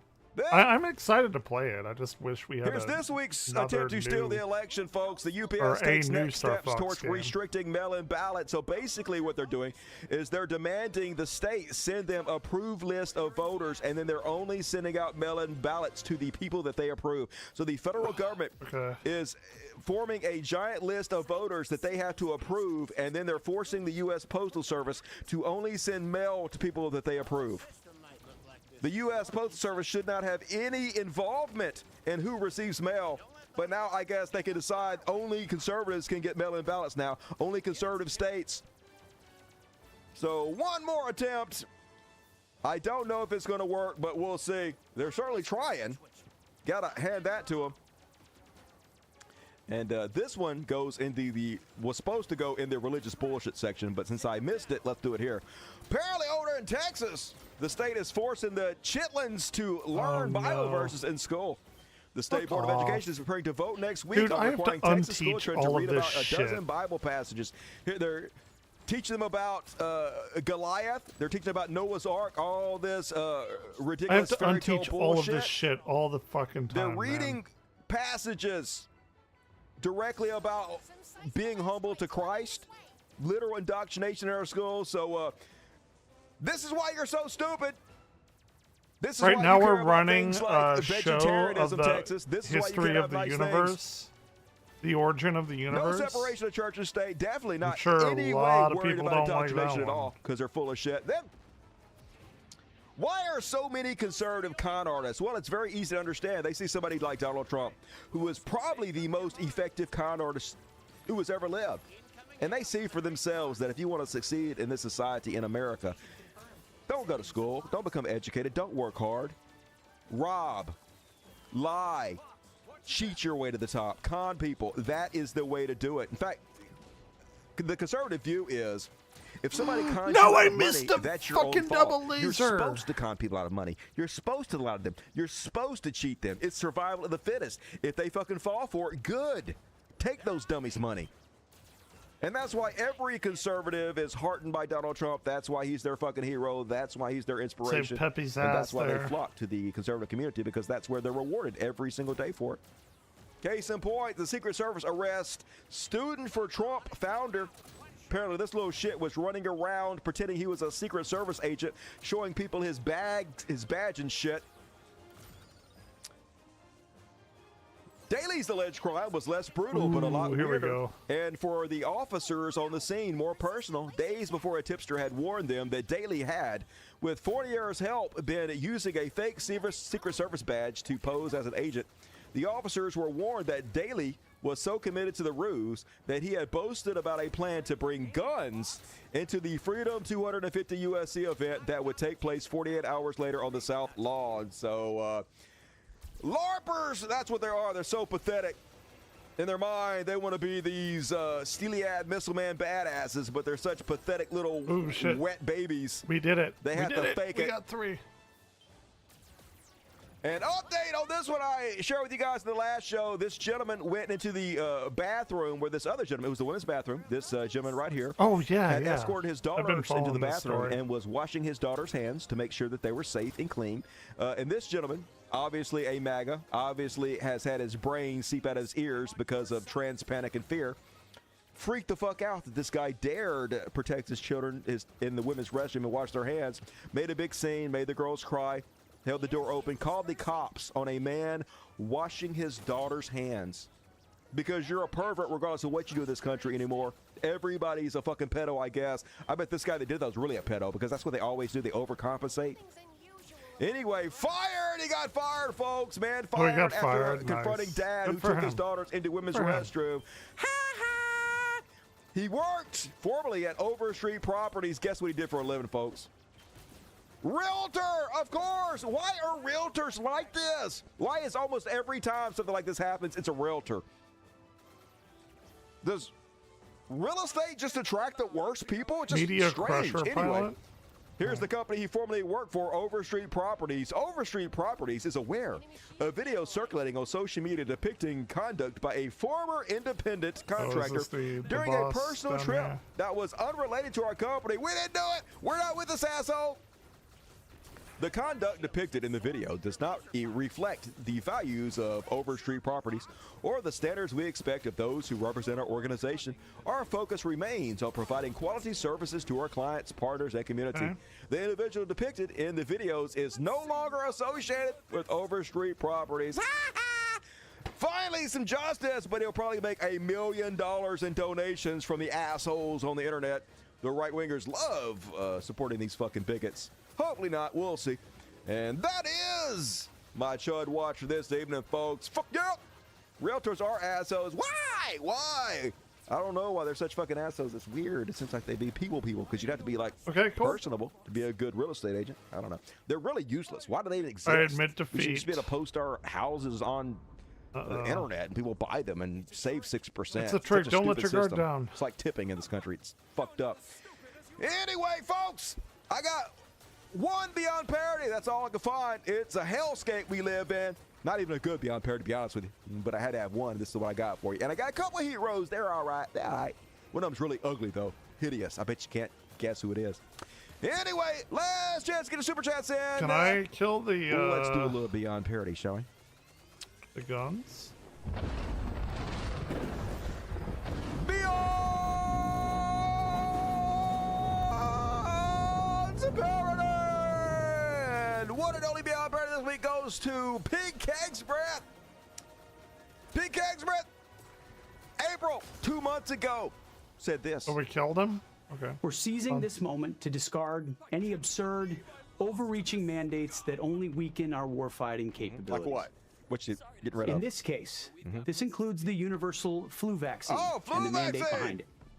The notion that a flu vaccine must be mandatory for every service member everywhere in every circumstance at all times is just overly broad and not rational. That's right. It's not rational. And if there's one thing we would hate, it is to make our strong men and women in the military weaker by having to get a vaccine. So instead, they get the flu, because that's going to make them way stronger. A major flu outbreak has sickened nearly 160 troops at Lac Lane Air Force Base, and plague rat's gonna plague, right?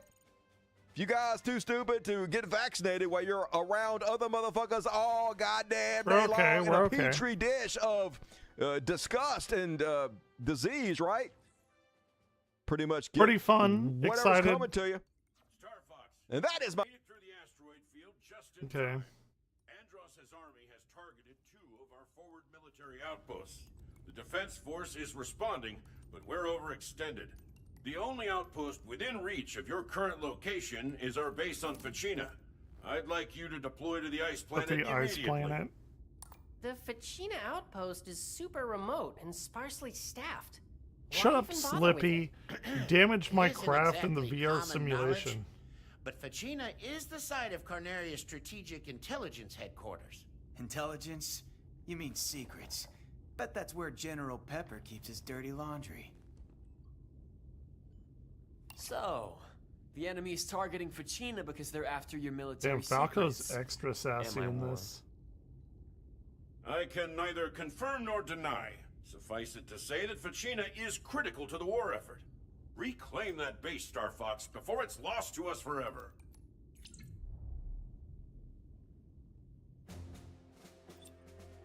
Mission complete. Thank you for playing. The adventure across the Lilat system continues in the full version of the game. Would you like to visit the eShop now? No, I already have my shit ready. So we did the prologue, we did media. That's the Star Fox game. Yeah, I'm excited. I wish we got a new Star Fox instead of a 5th remake of the original game. Yeah, beyond parity. There are shaving regulations definitely making our warfighters so much stronger out in the battlefield with 110 fever. Good luck, fellas. And all right, one more, folks. About to go do some after party. Teach you guys how to make a video game. But first, finish you guys. We won't be doing happiness. the after party. I don't give a Let's shit about celebrate. that. I already know how to code. But... Heroes. Where is the heroes?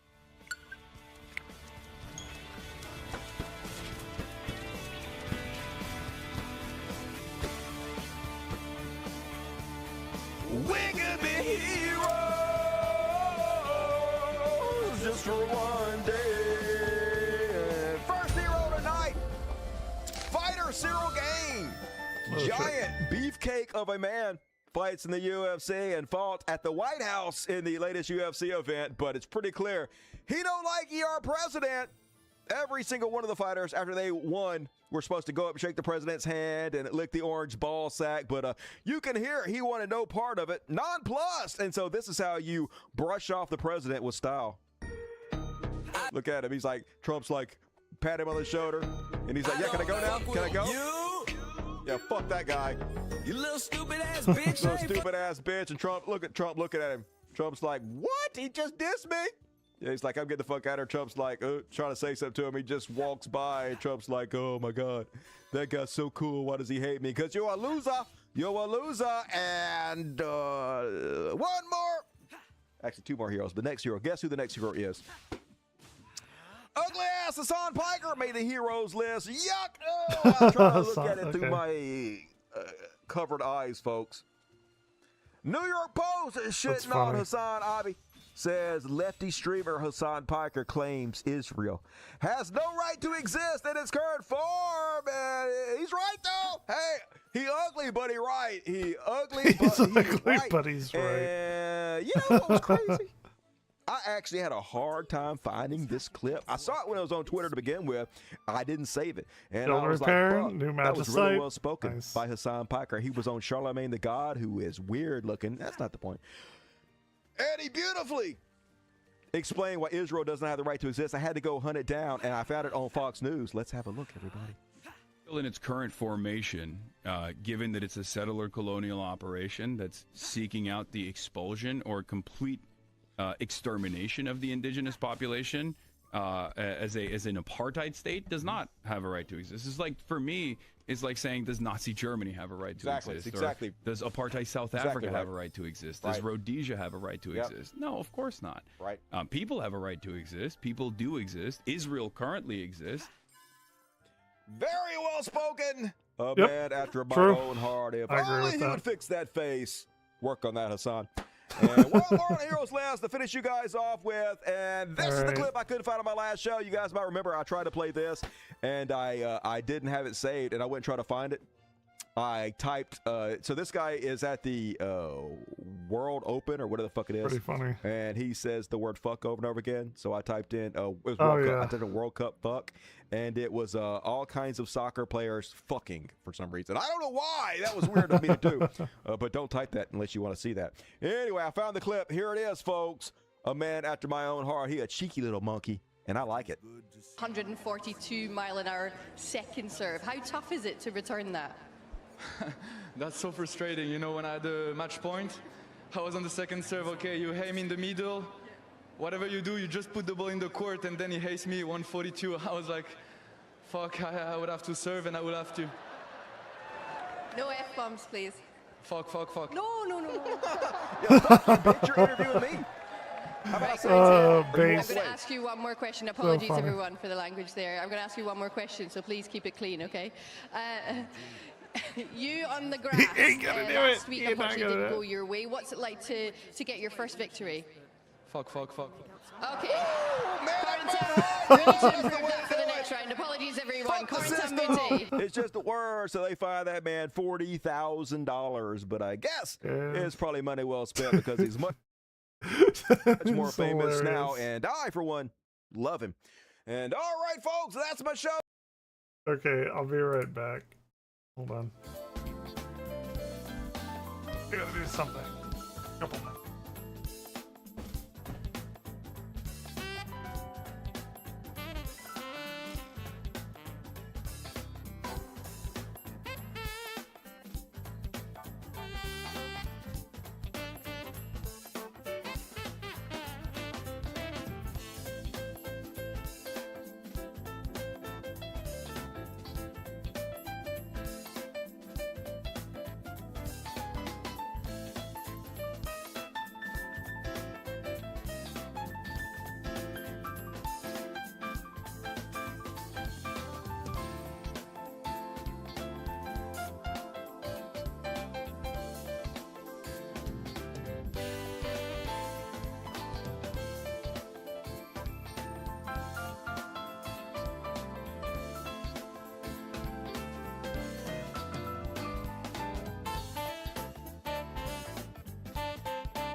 I don't even know if that's even.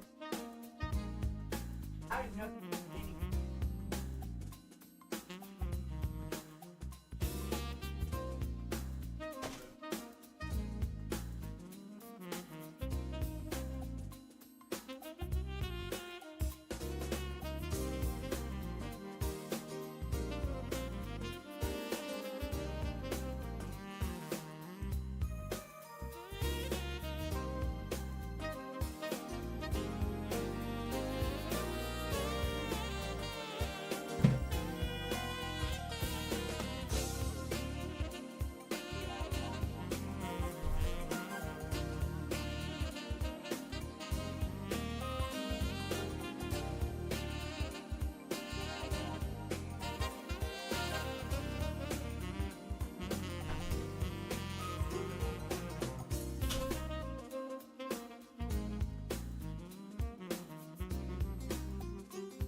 so.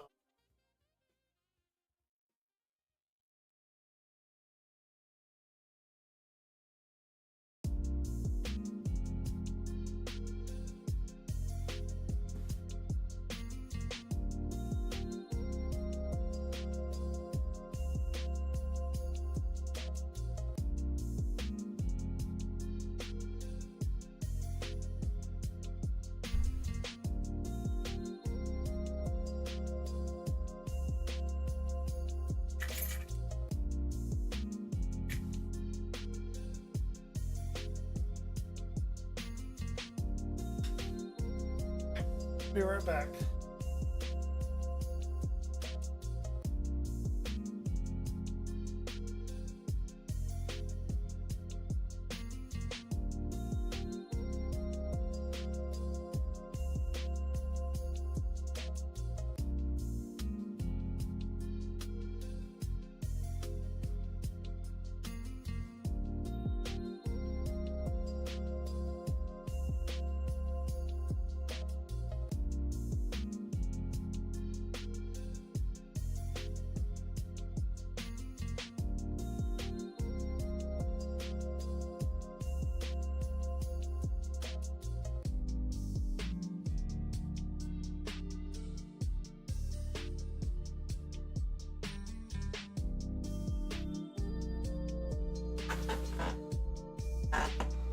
Okie dokie.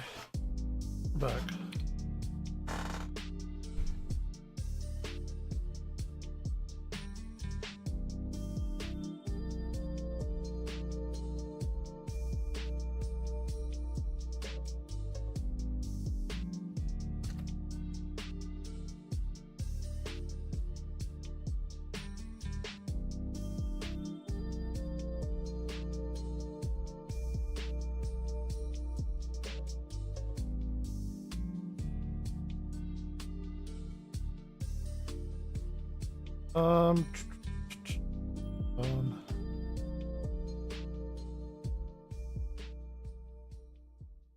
Why is my YouTube not showing up? My YouTube chat is just not doing what it needs to be doing.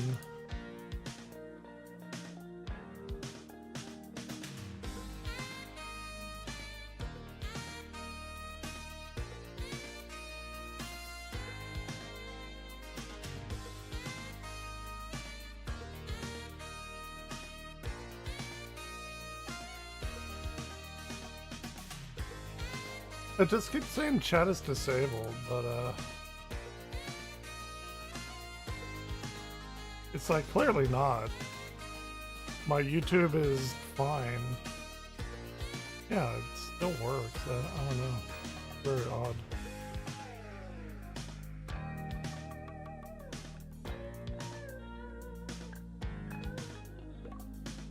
So we'll just keep it down there like that. It's fine. Anyway. Okay, let's continue with Adventures of Elliot. Oh, that's not gonna be good. The language is quite ancient, but I can make out some of it. It seems to be about a door of some sort. To pass through that door is to pass through time, to travel a road spanning centuries. Ooh, are we time traveling? From here, heroes set out on a journey of hope, but none who embarked on that mission ever returned. Okay. I bet we're gonna do it and we're gonna return. As they are, so too is hope lost. To protect history, we seal the doorway of time with lock and key. Ooh, we're time traveling, everyone. Is it talking about time travel? Hell yeah, it is. It certainly sounds that way. I'll need a little longer to discern the details. Very well. Continue your research. Oh, this is perfect. With that power. Dude, he's clearly the bad guy. You have done well. Is he not? He's clearly the bad guy. Sire, One moment, Your Majesty. This man entered the Mist Ruins without the King's permission. He must be punished, lest it set a bad precedent. He only went there to aid any distressed adventurers. If that is a crime, then I am complicit. Punish me as well. I see. If that be the case, Dude, this Kyfried is a piece of shit. Eugene, is it safe to assume this key is used to open that door? I suspect so, but until I decipher everything. Why waste time on that? Why does the music have to go this hard? I forbid it. None are permitted to enter. And why are there nut sacks Should that doorway of time truly on be what the text claims, etched on the there is no wall? telling Those what are could fucking nut sacks, are they not? Your Majesty, I implore you to leave this matter to me. Silence. Silence. Eugene. They're nut sacks etched on the wall. Yes, I can't not look at them. I'm not paying attention to the story. That sort of thinking will doom all of humanity. Why can't you see that? Did they not think that that didn't look like nut sacks etched on the wall?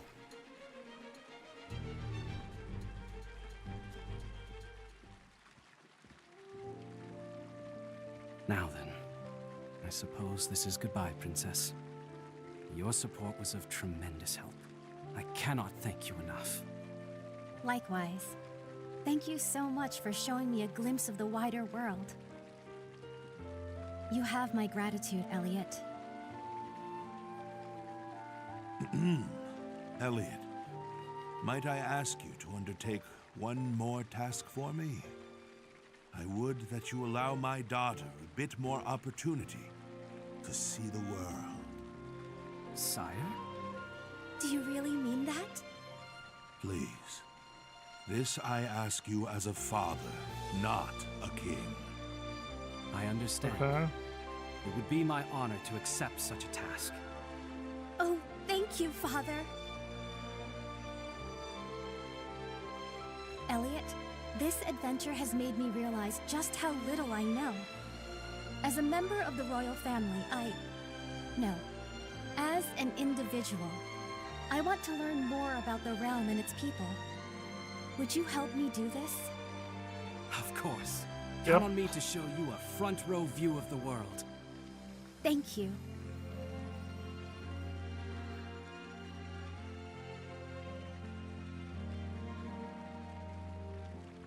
Now then, let the adventure begin at once. Okay.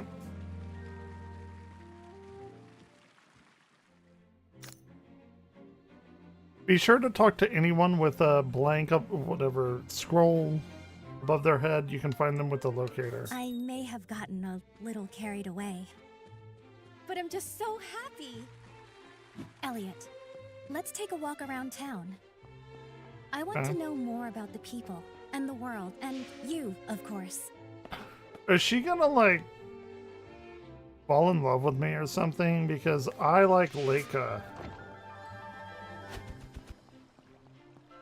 I'm a big Leica fan here.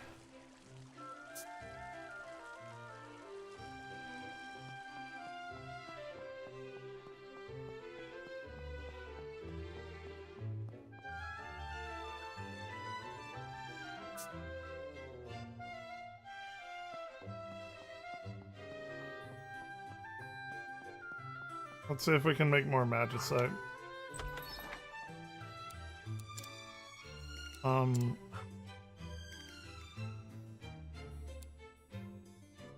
Form rank.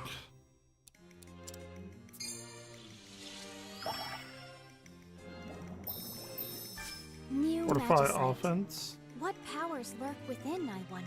I wonder what kind of magicite you'll make next.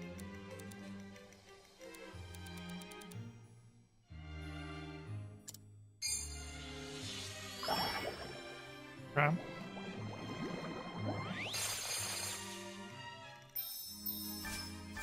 We got throw electric boomerang. Ooh, attack up, critical rate up, satellite up, attack up, charge time down, critical. Okay. Disassembled already possessed magicite.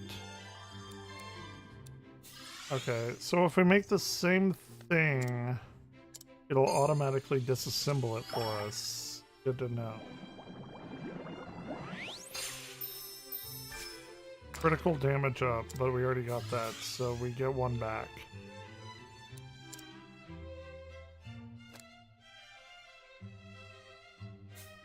Ryan, what are you doing, bud? Are you a good kitty? Well, you threw up on my sheets today and I had to clean them and get more. Know that? He knows that. Going away.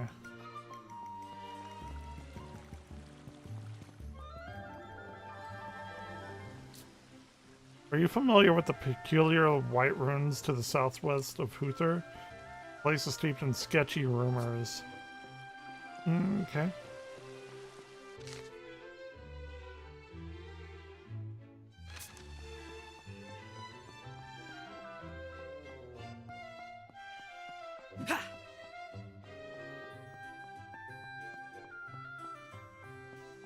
Oh wait, is this Leica? Please, Hot Leica? Miss Leica. I said no, and I meant it. You're still too little. What's going on, Leica? Well, look who the cat dragged in. Oh, Elliot, maybe you can convince her. What's he talking about? Recognize this, Elliot? Oh, the bow I practiced with as a kid. Didn't know you hung on to it. Wait, she's that much older Turned up than when I I am? was cleaning out the storage room. Now this little one wants to have a go. Can't blame him. But I think you're probably a little young for that, Nick. Nuh-uh. It's mine. I could totally do it. I don't know, Nick. Make a mistake with a bow and things can go south in a hurry. And neither I nor Miss Leica want to see you get hurt.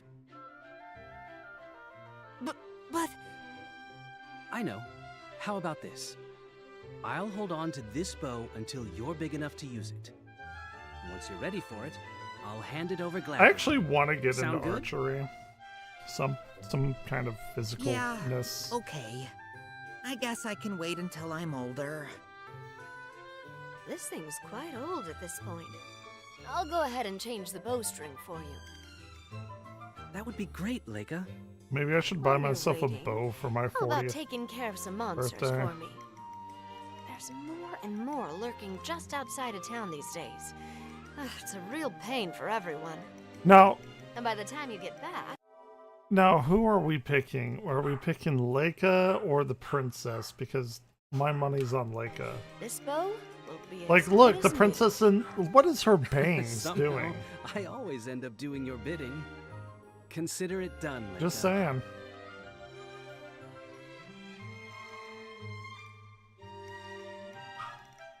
Elliot takes custody of an old bow Nick's much too young for. Leica offers to repair it in exchange for dealing with monsters. There's no arguing with Leica, is there? Let us dispatch those monsters at once.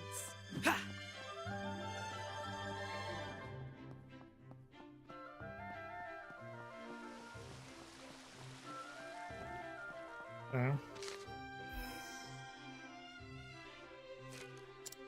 Quests.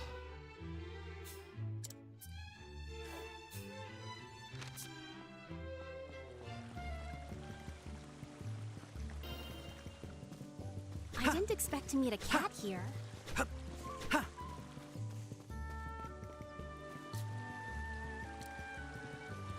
Okay, we're just killing some monsters, apparently.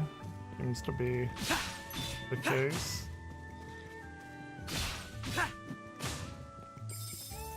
For Leica. We are simping for Leica, for sure.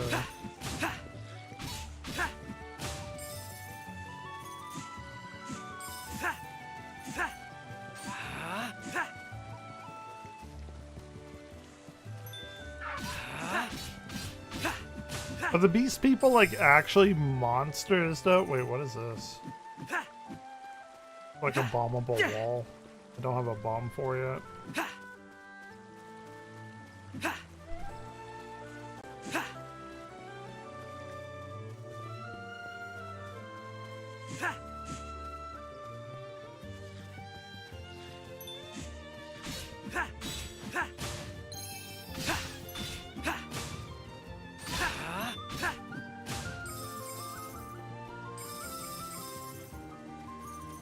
I should learn how to strum this on guitar and play the melody on the saxophone.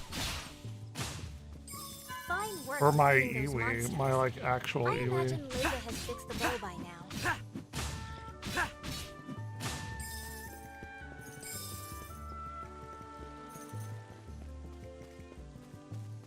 It kind of sounds like Saruta Baruta from Final Fantasy XI, a little bit.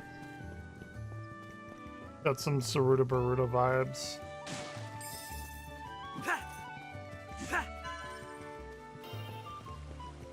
Valkyrie Dunes, maybe. Maybe a little Saruta Baruta and Valkyrie Dunes mixed together.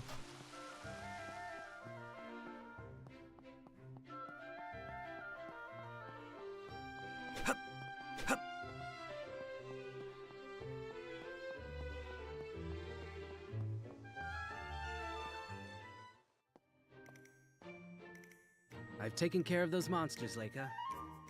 Way to go, Mr. Adventurer. And I just finished replacing the bowstring. Ooh. It's all yours.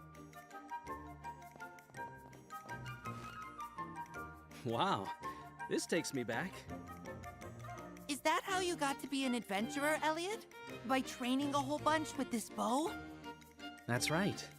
Though, I didn't start until I was a bit older than you, Nick. Once you're big enough, this bow will be yours. And I'll even teach you how to use it. You mean it? You better promise. One day I'll be a big, strong adventurer just like you, Elliot. Once I've mastered this bow. Well, as your elder, I hope you'll choose a safer profession than mine. Excuse me? Who are you? You can't be the same Elliot that defied me to become an adventurer talking like that. How old is Leica? Cause she's... is she a cougar? Is that what we're dealing with?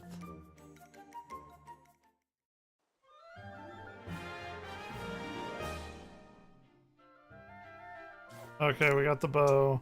Those are perfect for striking enemies from afar. I've already got the boomerang now. Now, be sure to take good care of this bow until the boy is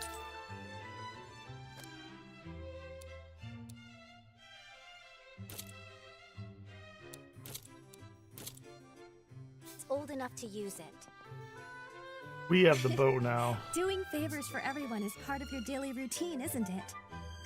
Other people may need help. Let's look for them.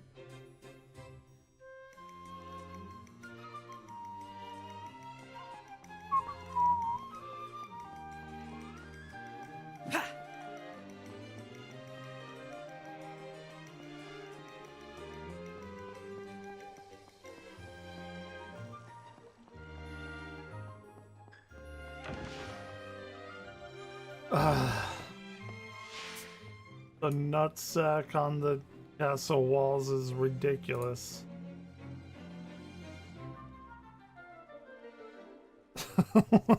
What are we doing? What are we doing? It's everywhere. It's not an upside down heart. Oh my god, it's pasted everywhere.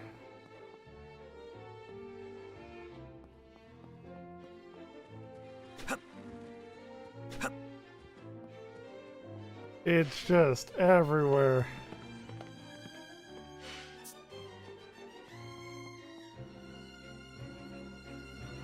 Elliot, do you have a moment? What is it, Eugene? I've need of something for my research. Perhaps you could grab me a few? Another errand, is it? You know I can't say no. I'm grateful, as always. Oh, and I'll give you something in return, of course.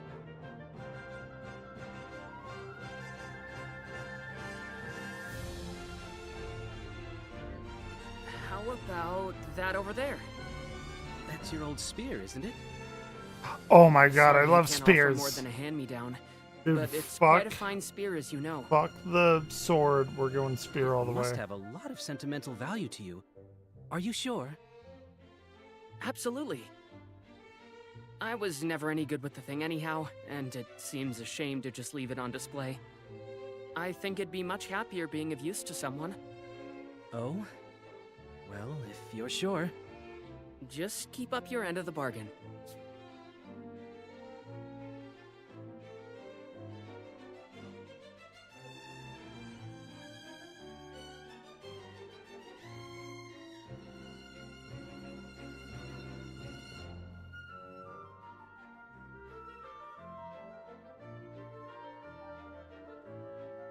I mean, they say Elliot's not a red mage, but he's a fucking red mage. He uses all the weapons. Using a sphere. He does everything. I just can't do it. Okay, where are we going? What are we doing here?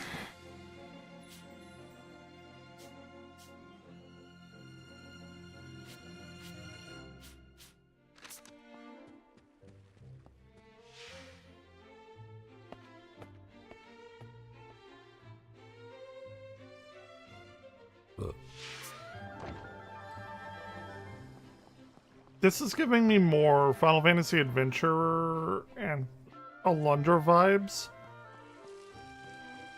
More than Zelda vibes. Because Zelda's a very simple game. It's a very timeless game. This game has already got all of the history and lived in feel and everything. Like, it's definitely not a Zelda clone. It's more of an Alundra Final Fantasy Adventure clone.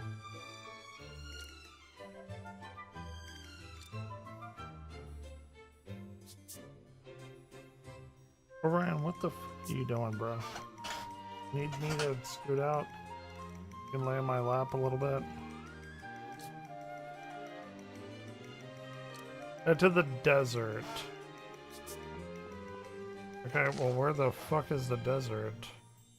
All the way over there. Okay.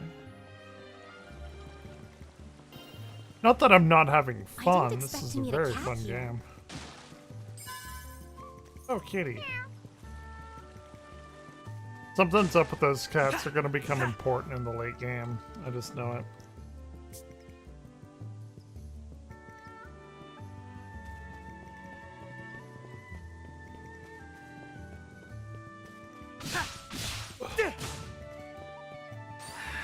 Start.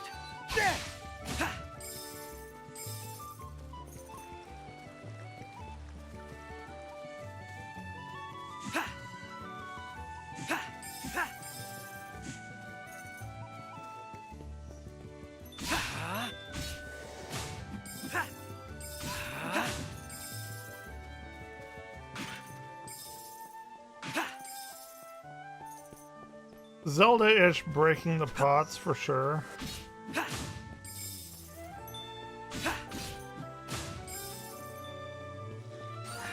Start.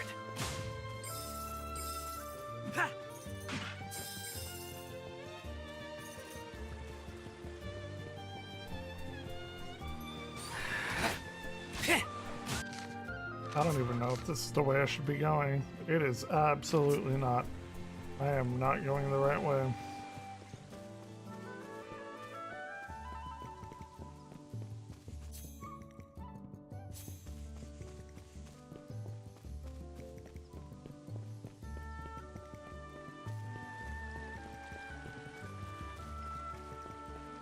At least I quieted the princess down. Holy shit, she was talking so much. It was so very annoying.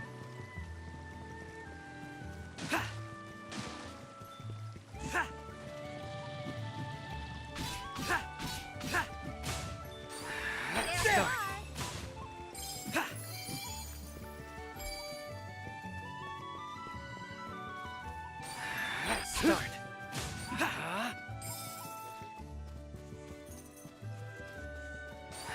Start. There.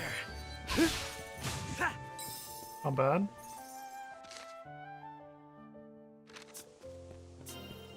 Hey, let's go. Start. Mouse people live in the desert. I guess that makes sense. The sun is so bright. I can tell how hot it must be just by looking. Start. There.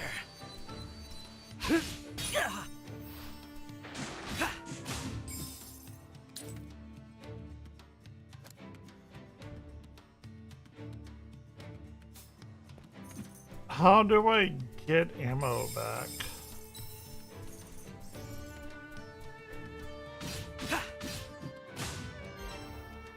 The flamestone. Okay, we gotta beat these fire elemental boys. Fair enough. I'm rather curious about what could be in this cave.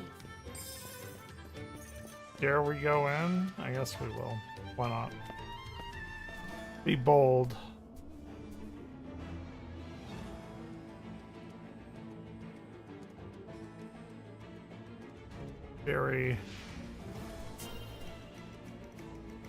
Very Arabian type of sun. I hate to use that. It seems dismissive, but Awaits with bated breath. Let us return to this laboratory. do we not want to see what's in the cave more? The music's actually pretty banging. I don't know if I would remember any of it, but it's like really good for what it is.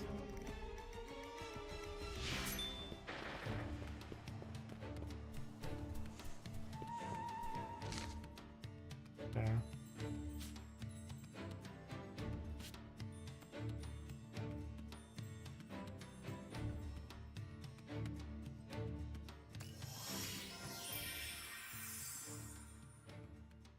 How's everybody doing tonight? Pretty good, hopefully. Maybe.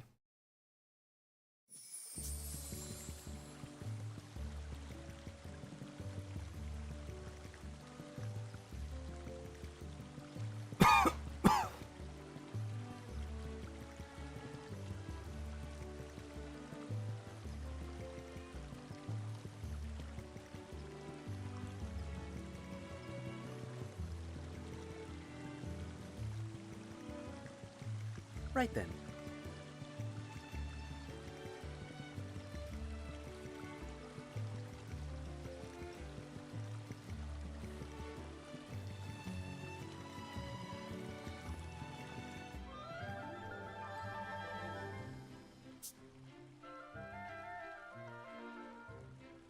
On.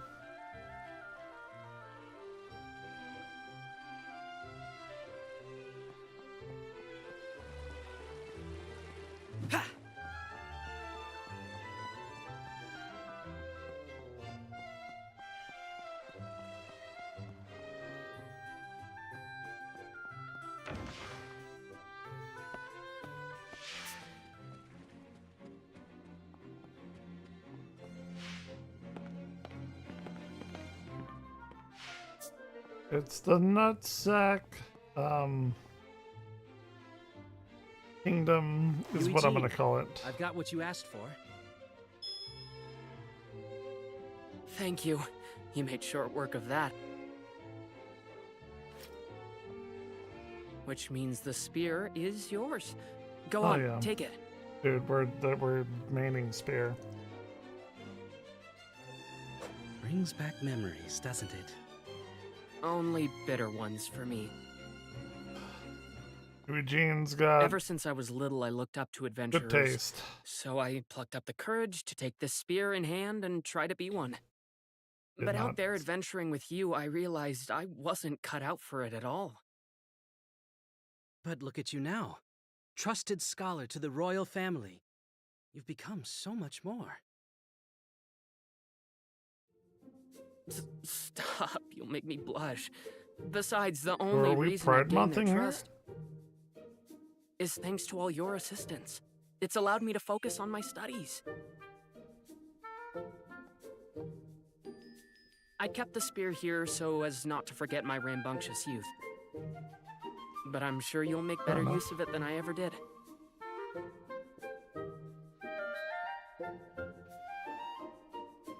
I'll do my best to live up to those words.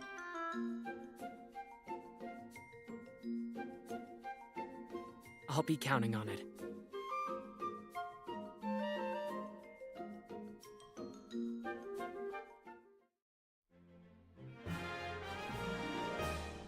Hell yeah.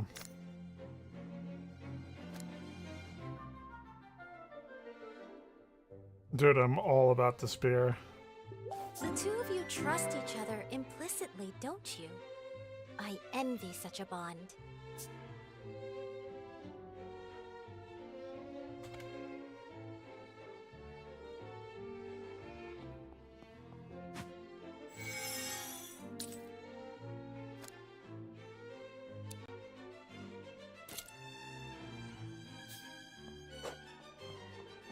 Sparing.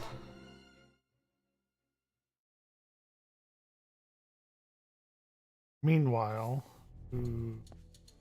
he's clearly the bad guy. Like, At last, here we are. What is this deal? Now then, the key. Minister Kyfried, are you sure this is a good idea? We don't even have the king's permission. I no longer need his permission. Now do as I say.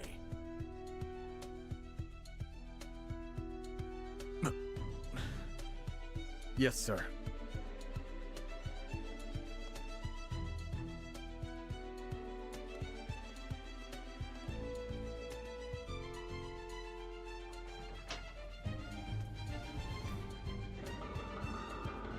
What are we doing? Oh, he's going in the door and he's gonna fuck everything up back into the past.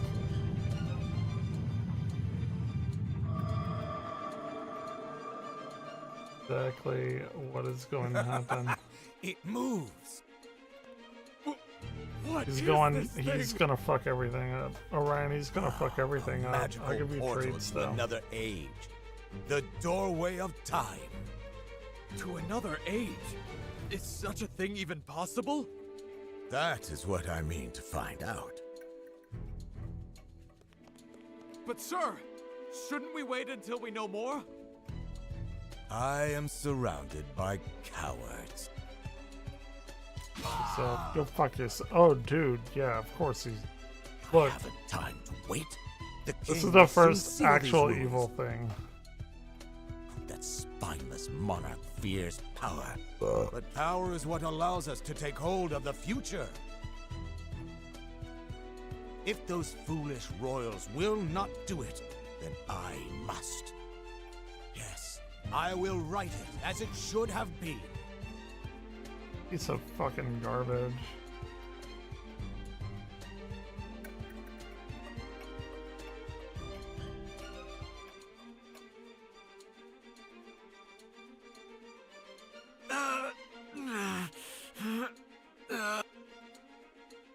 No, keep alive and tell the You've king. been working so hard, Elliot. Would you be interested in a little break? Please. The prince. Won't you come up to my room where we can have a chat? Dude, are we gonna. Okay.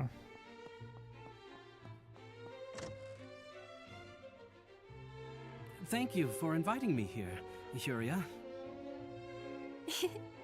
Think nothing of it. I think they're gonna try and get. Dude, I'm a Leica fan. This is my first time asking a friend to spend time with me. I'm just glad you came. You've spent most of your life in the castle, yes? That's because magic must be focused in the Chamber of Prayers to maintain the spell of safekeeping. I'm the only one capable of doing so. Today and every day forth. But she's gonna like die eventually. It is my duty, as one born with such strong magic in her veins. I do feel lonely at times.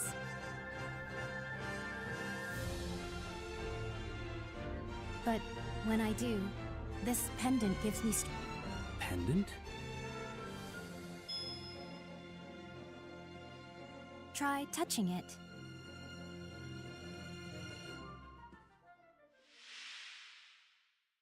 I see. Well, allow me to help you. Princess? Let me bestow unto you these words to guide you home to your family. Okay. Dude, it's the fucking ball sacks on the wall. Hope is always there. This amber pendant records everything that goes on around its owner.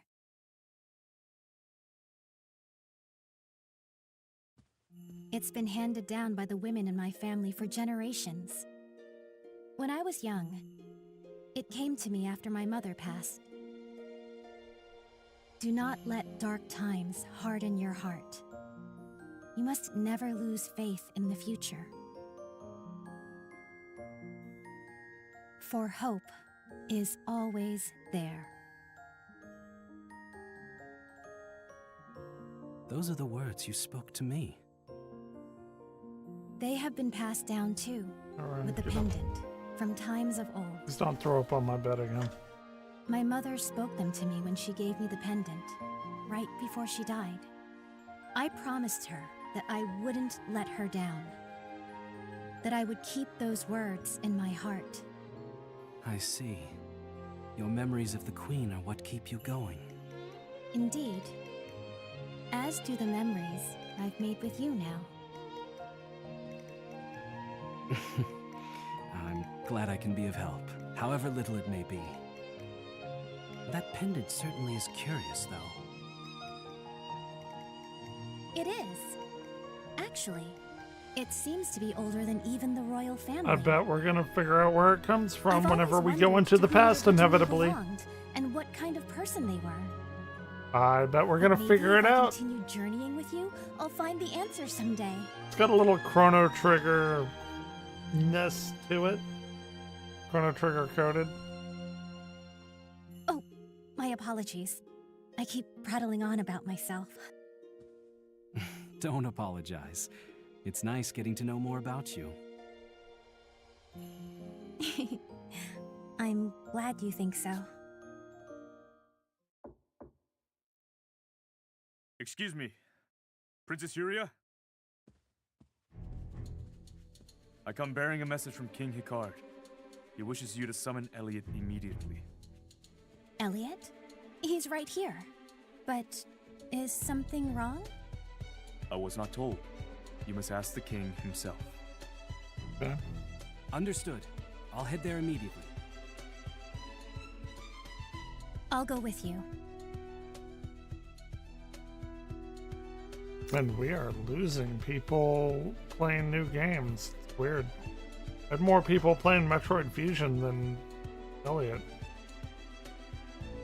What could be the matter? I have a bad feeling about this.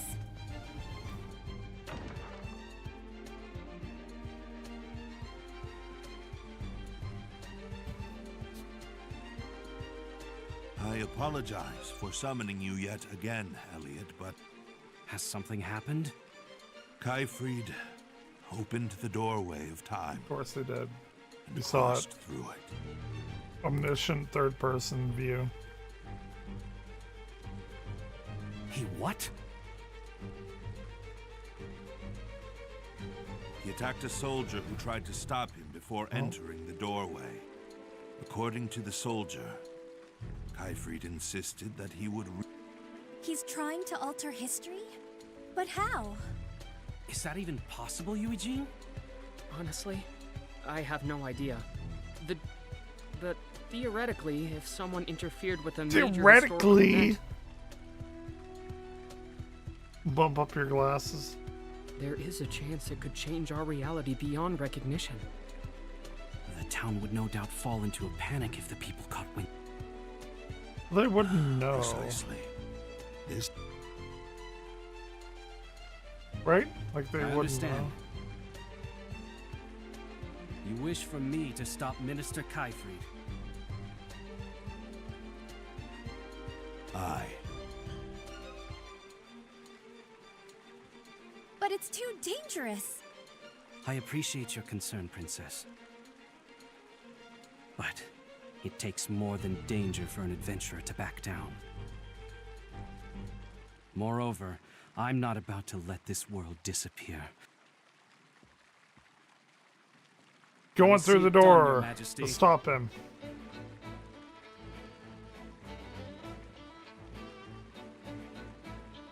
Father, please. You must allow me to continue helping Elliot. Me too. Please, you're... I do not doubt it will be a difficult journey. If there is anything you two can do for I think her, I could please see cosplay it as done. King Hitchard. The card. Sorry. Godspeed, Helen. Sire, I shall pass through the doorway of time and stop Kaifried.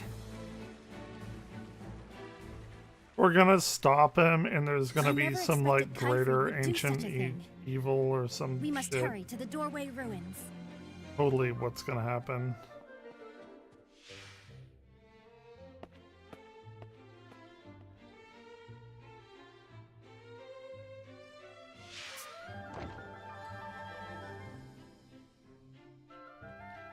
Oh, what a shame this is. Excuse me. Some sort of hat. It's you. I've lost a very dear hat, you see. Taken by the wind while I was walking along the coast. It was given to me by the princess herself. I don't mean to put you out, Elliot, but would you... Certainly. Sure. Not If at and all. when I visit the coast. Thank you so much. Like, Quite. Why, I'm... Okay.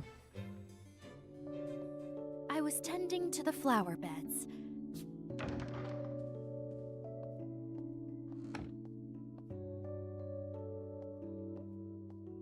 I had worked up quite the sweat when the princess called out to me. So, it's you I have to thank for the beautiful flowers in my garden. You really are doing fine work, but please, Ooh, actually, hold on. Be right back.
there's some interesting stuff here.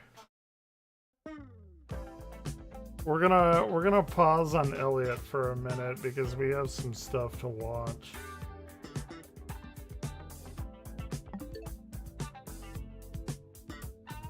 There's some stuff I want to react to. Disgusting Arby's manager. As if I needed more reasons to avoid eating at Arby's. I just learned about an ongoing case where a former Arby's manager spit in a customer's food, which they have video evidence to confirm the spitting there, and allegedly gave that customer herpes. That is unhinged. And I'm going to tell you something, sports fans. I'm not even that surprised to learn that from Arby's. Because if you've been around for a while, you might recall 4-ish years ago, Arby's waged viral warfare on me as well. When doing the hottest sandwich in the world, they served me a sandwich that was questionably cooked. And I'm using the word cooked very loosey-goosey, because that chicken...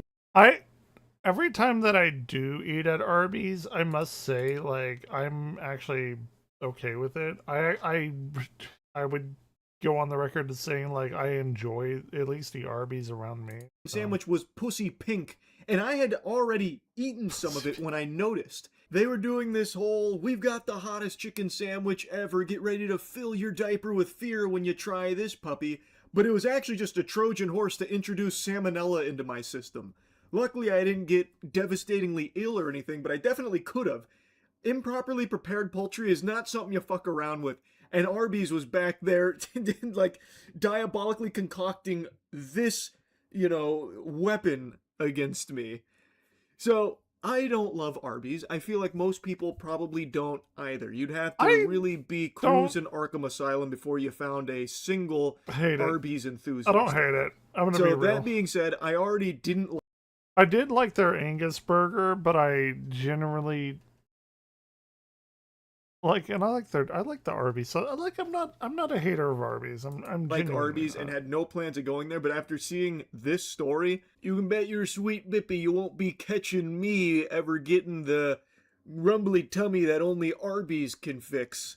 Now to a story we all wish would be just a gross urban legend. But in McCurtain County, a former Arby's manager is charged with felony poisoning, accused of spitting in a woman's food and giving her herpes as a result. After a long night bartending, Jenica Church stopped at Arby's in Broken Bow. It was taking a little bit of time, thought they were probably mad at me because it was right about to close. Jenica said she had some history with Amanda Hendricks, the manager, but nothing major. She went home, ate, and shared sandwiches with her father-in-law and grandmother-in-law. Jenica, her husband, the kids, and the grandparents all lived together. It's just so evil to do some shit like this. I'm already a hypochondriac, so every time I order out, there is always that, like, lingering anxiety about, like, well, what if they spit in my food? And it has never even crossed my mind that if that happened, they could give me herpes. I've always just thought, like, oh, if that happens, it's gonna be yucky. Ew, it's gonna be gross. But at least it won't be Arby's. But now, the game has changed. You can't put the toothpaste back in the tube. If this is true, that her spitting in the food, which that part isn't really up for debate, there's no big dispute there. Apparently they have video evidence showing her spitting in it. But what is still up in the air is whether or not that spit led to her contracting herpes from it. But if that is true, that sends shivers down my spine. That is horrifying. So I looked it up to see if this is like a well-known transmission here, like saliva on food transmitting herpes to someone else. Like, because I had remembered hearing, like, transmitting herpes through sharing drinks is, like, not as high risk as you would expect. Like, it's kind of, like, low risk. So I looked it up for food because I thought it'd be even less risk, because especially on warm food or something, you would think that it would make it inactive pretty quickly. But it is possible, but it is very rare, which would explain why out of all the food that I guess she spit on that night, only one of the people who consumed it got it. The others must have been luckier in that regard. So from what I can tell from, like, the bits and pieces I was looking up about it, it can happen, but it's so exceedingly rare that there's just not even a whole lot of like information on it because it's not a common means of transmission, like spitting on food. After that night, Jenica's mouth began to flare up like it never had before. The doctor diagnosed her with herpes. Don't most Several people times have a week, herpes on their I mouth? get though? a flare up. It Like goes type all the way A up or to the top something? of my eye twitches. I mean, it's very painful. You're probably wondering how could she photospasms. possibly connect herpes to Arby's? I'll be honest, not exactly the Charles Xavier level mind reading there from the host, because I've always had a hunch that if there ever was going to be some kind of crazy outbreak, some kind of, new plague, it might just happen at Arby's. Like the fucking T-virus gets unleashed through Arby's diabolically trash garbage fucking sludge that they serve to human beings. Broken Bow is a small town. Jenica says Amanda Hendricks was bragging about spitting in her sandwiches that night, and Jenica's daughter heard the story. According to the affidavit, Broken Bow police say they pulled cameras and saw Amanda spitting in the food. What a vile person. A, to even do this act in the first place of spitting in the food, and B, to then start bragging about it. All right, everyone, all right, yeah, hold your applause. I spit in their food. I did it. I know. Look, I'm not a hero. No autographs today. No. Okay, you can hoist me on your shoulders and carry me out like I just scored the game-winning touchdown. Like, what is there to brag about? That is disgusting. Now, again, it's not clear whether or not she actually transmitted herpes through this, because that is not proven yet, but it's still a gross, unacceptable thing to do, and it is still a crime to spit in food like that. That is a very serious crime, actually. So regardless, what she's done here is still incredibly fucked up. Now, what I will say is apparently she spit in her order, and this was food that was shared with multiple people, her and family. And out of all of them, she's the only one that got herpes from it, allegedly. So that leads me to believe that maybe the other family members got extremely lucky. Kind of fucked up for things. Hold on. We got an Arby's stream. Let's see what Rich is doing. Right? So I'm like, I said, oh, he would just either move the goalpost or not compute what I'm saying and be simply, how dare you bring up a friend that recently passed away? What are we talking about? He did exactly just that. Rich, looking a little thin here. So, nonetheless, all right, no car porn now. We could take a little look at this random, call it a bonus stream. Call it a bonus stream. There's a little bit thin.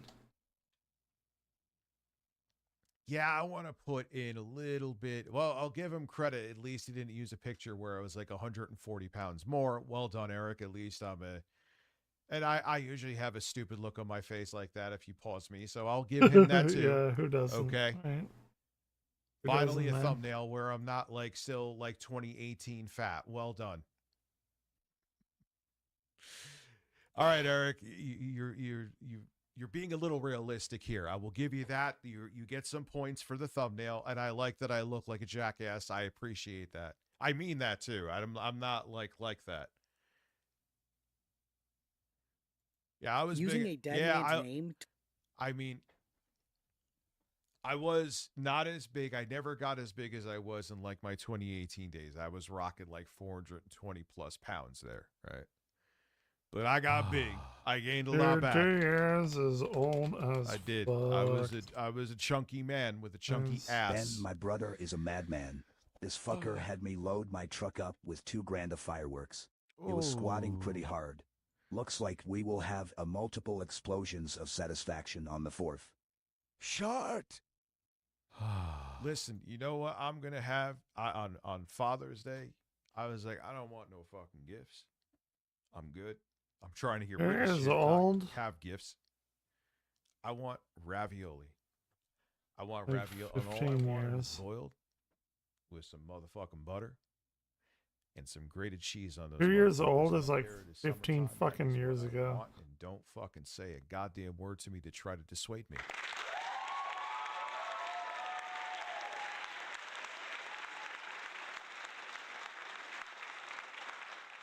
Anyway, let's get back to a man who doesn't have the cognitive ability to realize what I was trying to say with this. But hey, there's 8-bit extras. Oh boy. Oh, okay. This is interesting. I'll be right back. To win an internet argument is one of the lowest things you can do. And that's exactly what Review Tech. Like you've used my daughter? Even in jokes on that people have screen capped on X? You just did that recently, actually. I didn't even think I was watching this tonight, but here we are. You're not in a position, my guy, to really be offended about any of this, because you went after my child and you made jokes about her multiple times. A little girl who almost died from a very rare reaction to a medication. And you want me with an actually very factual and logical observation that I am making here to feel any remorse towards you? Have you ever taken a big giant bag of dicks and eaten them and essentially choked on them? You should try that. It sounds like it's a good choice. And no, I'm not saying self-harm. I'm just simply saying have a bunch of cocks in your mouth. My beard was too short here. Glad it grew back. USA did.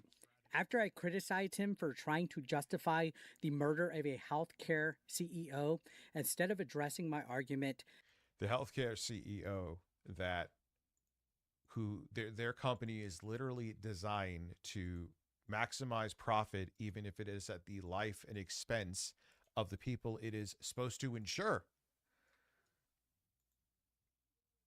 How many people did that CEO kill simply with a metaphorical pen? Tens of thousands of people. And that's a lowball number, I guarantee you. Why are you too dumb to understand that? And what you said here stands, Eric. I'm not going to rage at any of this. I'm just going to reiterate the points that you are going to fail to bring up. Now, as a person who is, without question, you could say whatever the fuck you want to. You have an addiction to alcohol, even if you were in some way are not considered clinically addicted. You drink quite a bit, which is not good for your health. So you saying this was interesting. By the way, Review Tech USA thinks this murder was justified because it was a billionaire and a healthcare person. Yes, that's why. That's why. Do you ever look beyond anything from surface level? You know that in the older population, they would use artificial intelligence, flawed artificial intelligence, to approve or deny claims, which it was wrong about many, and denied healthcare to elderly people that had United Healthcare. United Healthcare in spades denied more claims than anyone else. What happens when people have denied claims? They don't get the healthcare they need. What happens if it's a life-saving healthcare that there's their doctor in an ivory tower who has never seen you before in your life says, you don't need this. Sucks for you. Pay out of pocket or live miserably and feel like shit. Or if it's that serious, die.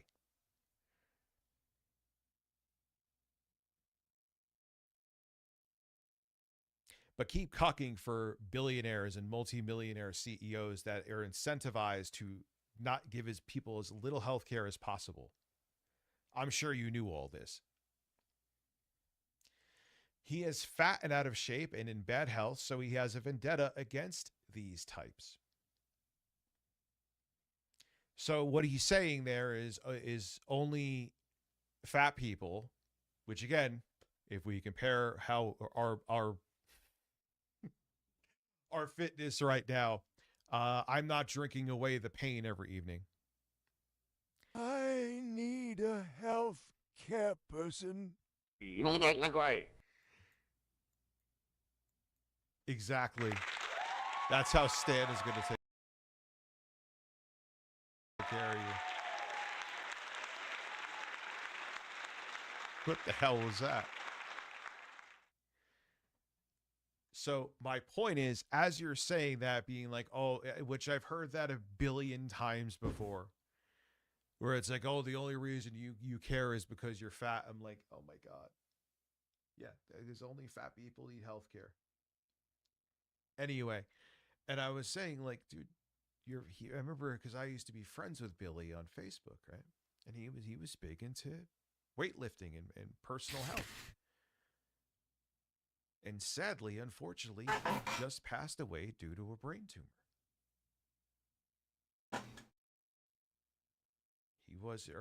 So there's your perfect example, is that everyone at some point in their life will need life-saving medical care. What is the thing with, oh, it's just fat people? Like, that's just dumb, and you just went through it to know that you were wrong. You had evidence in front of your own eyes. But I am excited to hear how you turn this on its head and make yourself look like a complete fool in the process. Because I know you don't, your level, when it comes to how deep you think, has the depth of a puddle of piss stretched across a fucking mile highway. And 17th. Oh, this is recent. How you do it. I don't know if I should feel sorry for you or envious of you, because if I looked at life that way, it probably would be a lot less stressful. I'm not saying I'm fucking a genius or brilliant. I'm sure I'm just a guy of average intelligence, but I have enough intelligence that I don't just take things at surface level, and man, does it make life exhausting.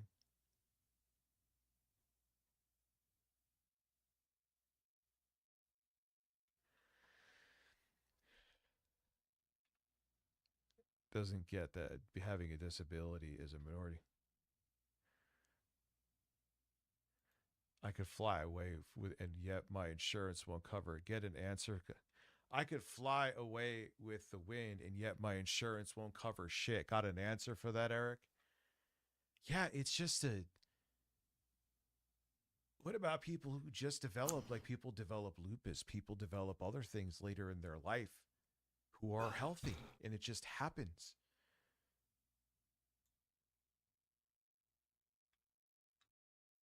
He decided to bring up my friend Billy from the Game Chasers and use Billy's death as part of his response. Let that sink in. I could tell he's actually genuinely pissed because he's a bad actor, and you are so fucking dumb. And I called this. What did I, in the fucking stream, it's still up. Go look. I called that he was going to miss the point by a fucking country mile, and he has successfully not disappointed me. Hey, baby, want to come back to my room? That's him falling over the beer bottles on his floor. Your buddy Billy just died. So it's only, and he was a bodybuilder. You're so stupid. One of your closest friends just passed away.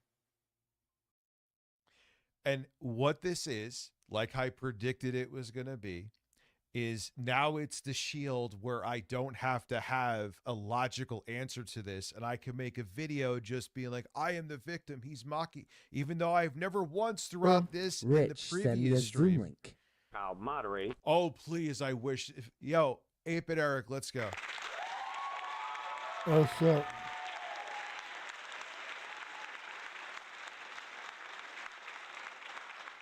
Which I never once tonight or in the previous stream said anything derogatory about Billy.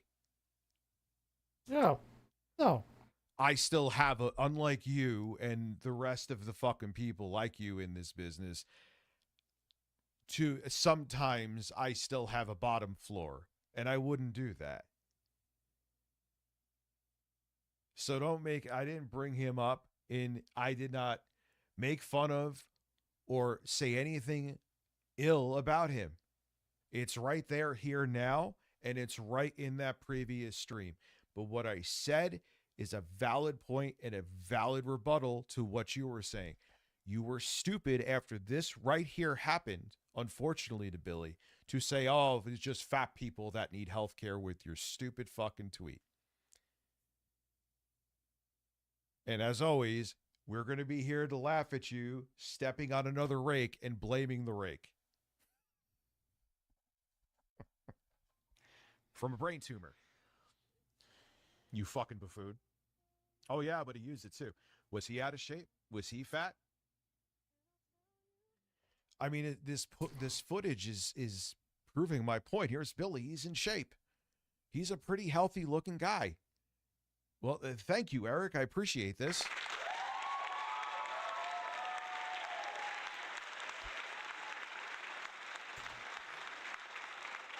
Thank you, my friend. I appreciate you doing the work for me. God damn. When that literally just happened, because you are so two-dimensional and so not even a triple-digit IQ, you're going to go, well, ooh, wow, he's actually using clips. Does he actually answer for any of this? Ooh, there we go. Ooh, it'll be I'm actually invested in I had this. this very healthy bodybuilding friend that was a close friend of mine that just died from a brain tumor. I'm going to still literally say in the same year that it's only fat people that need health insurance. As you drink your... He is fat and out of shape and a best, so he has a vendetta against these types. Into a fucking sloppy coma and fall on the fucking floor. Lee or a piss dripping Grogan. down your pants. Dude, come on, man. You got to think fucking 2 steps ahead sometimes, or 2 seconds ahead. That's too much credit for you.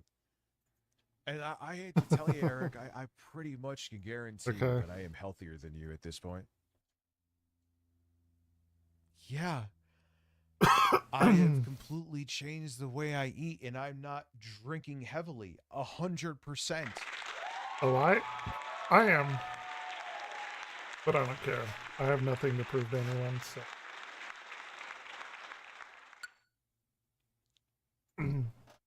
What am I drinking? What am I doing? What about you? Is this supposed to prove that... what is... I look like I've lost a significant amount of weight. You're a drunken slob. With the physique of a fucking... And that was like at least 60 pounds ago, dude. I could tell... Yeah, I could see. Water bottle. Like those things, those heating water bottles. That looked like it fell into some glue with a bunch of hair on it. Do you have... Excuse me. Is this all it is? Is just clips? You really want to go after health with me at this point? You could post a picture of me from fucking a year ago all you want to. That ain't what I look like anymore. I'm glad to know she treasured it so. She said it was taken by the wind, yes? Eric, I appreciate what you're doing. I appreciate this. Thank you for proving my point with your own video. Oh my God. I gotta side with Rich on this Hey, one. Here's pictures of what? Because I have like some flat. Yeah, dude, I'm like fucking about 150 pounds less. Yes, my titties are gonna have some floppage to it. Oh no! Oh my goodness! Like, what are you doing here? You've just he's using an example of how Billy sadly passed away from a brain tumor, which is fucking awful. It's terrible. And how he was using it and saying how he was in shape. And as I'm giving a voiceover talking about Billy's physique, proving the point that we all need healthcare, he's showing how Billy was in shape. You are terrible at this. Oh my God, man. It is pretty fucking What is stupid. going on? I don't have to drink fucking 18 beers every night to fucking mitigate the pain either. You really want to go into... Drink 4 beatboxes. I'm so fucking confused. All right, you could say, you know, Rich, I just think you're ugly. Okay, all right, that's cool. What does that have to do with health?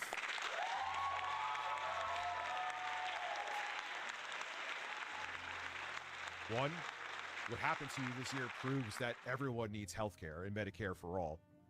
Yep, he's you right. Want to talk about who's healthier out He's there? not wrong. The door is moving. Will this truly transport me through time?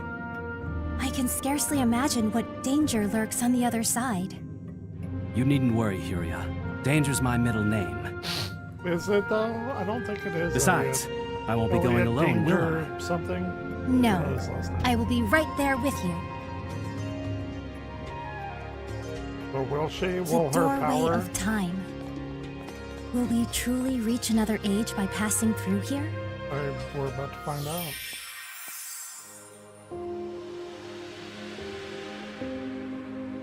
We just ate a shitload of mushrooms. So.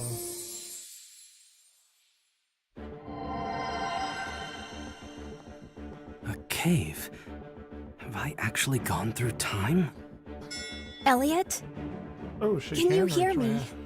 Please, and Don't worry, I can hear you. I'm glad you're safe. But my voice is only getting through to you just now.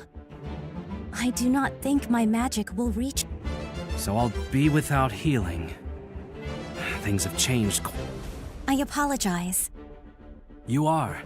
Just having someone to talk to is a huge relief. That's true. Anyway, let's see what's outside. Then I can figure out just where or when I am exactly. What they are, what class. Please be careful.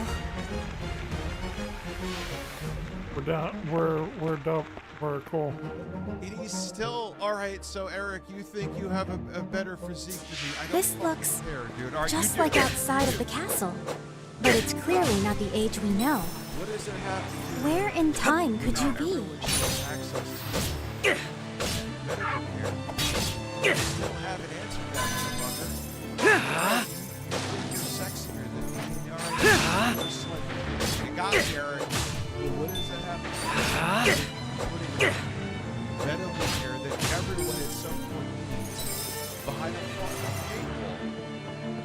We're back in time, baby. With an unnecessary middleman that just is there to fucking take money and ruin people's lives for their own profit.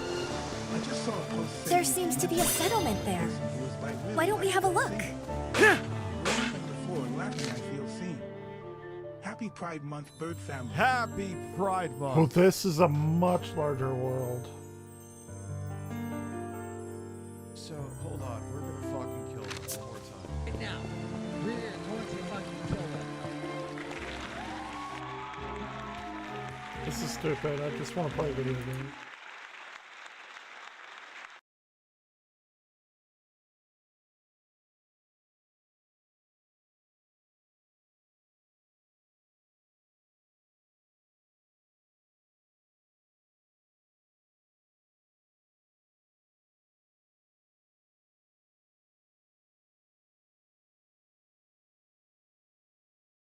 Little hope. Not big hope. Oh shit. Hope. Where have I heard that name before? Do you suppose that Kyfried is here? I think the chances are high. Let's look around.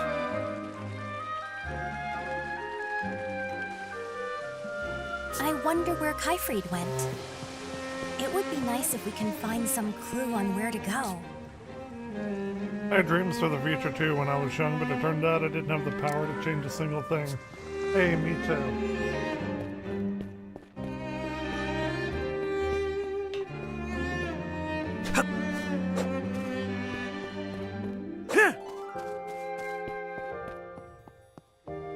What could this be?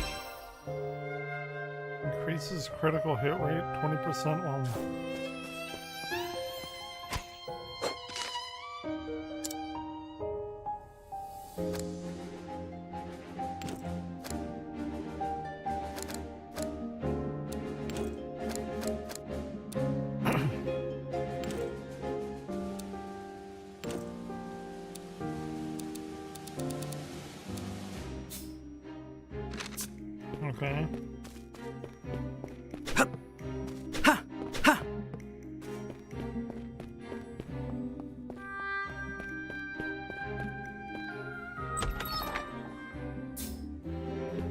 Magicite shop. They can travel through time too.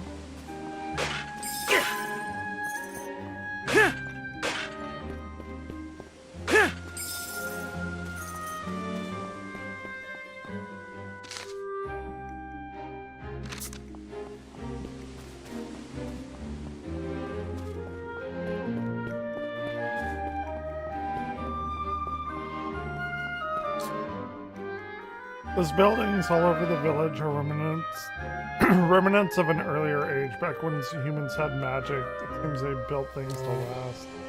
Now the ooh, this is some Chrono Trigger shit.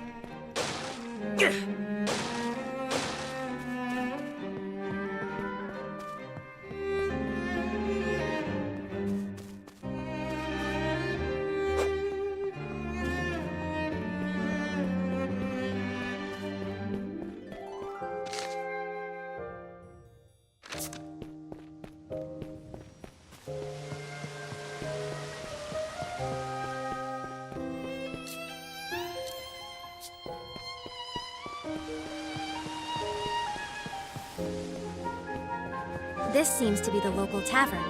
A fine place to gather information. Some old guy in fancy duds turned up not too long ago, hired a bunch of young people and led them off to who knows where.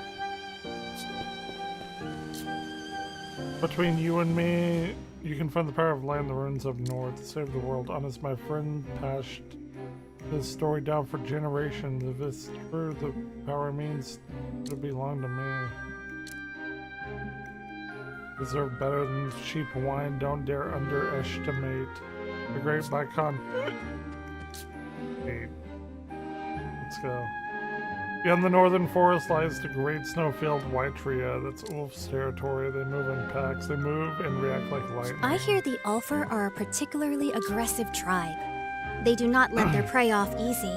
My grandson is on the northern snowfield. This is dangerous, but it pays well. I tried to stop him, but would he listen? I don't care about money. All I want is my grandson home safe. Okay. I'm gonna spread fast in a small village like ours, and I do my part. Nothing like gossiping around a bonfire. Romantic gossip's my favorite. I don't suppose you have any juicy stories, do you? Some folks say we should fight the beast tribe, but humans don't stand a chance against them. All we can do is live in fear, and I've given up any kind of future. I've got a pal who's an adventurer. He's somewhere out there as we speak.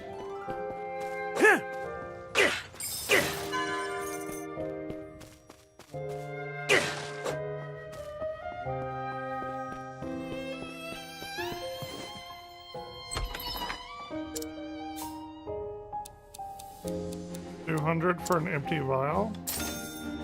Hell yeah, baby. You found an important companion for your adventures. An empty bottle? Good. Have you ever heard of Tamata? You know, those armored things with two legs? The other ones are like four-legged bugs. You think they're actually alive? I mean, if they were machines, how could they move on their own? Have you seen a monster made with a shell made of shiny gems? They say running into one is good luck. Who told you about it?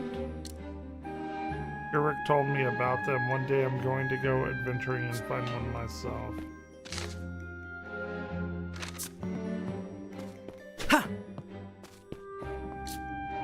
Some people seem to believe in the miracle of magic power. They say it's mighty enough to end the world. Me, I don't know. I've never seen it myself. Wish I had hope enough to dream, but no longer. Me too, bro.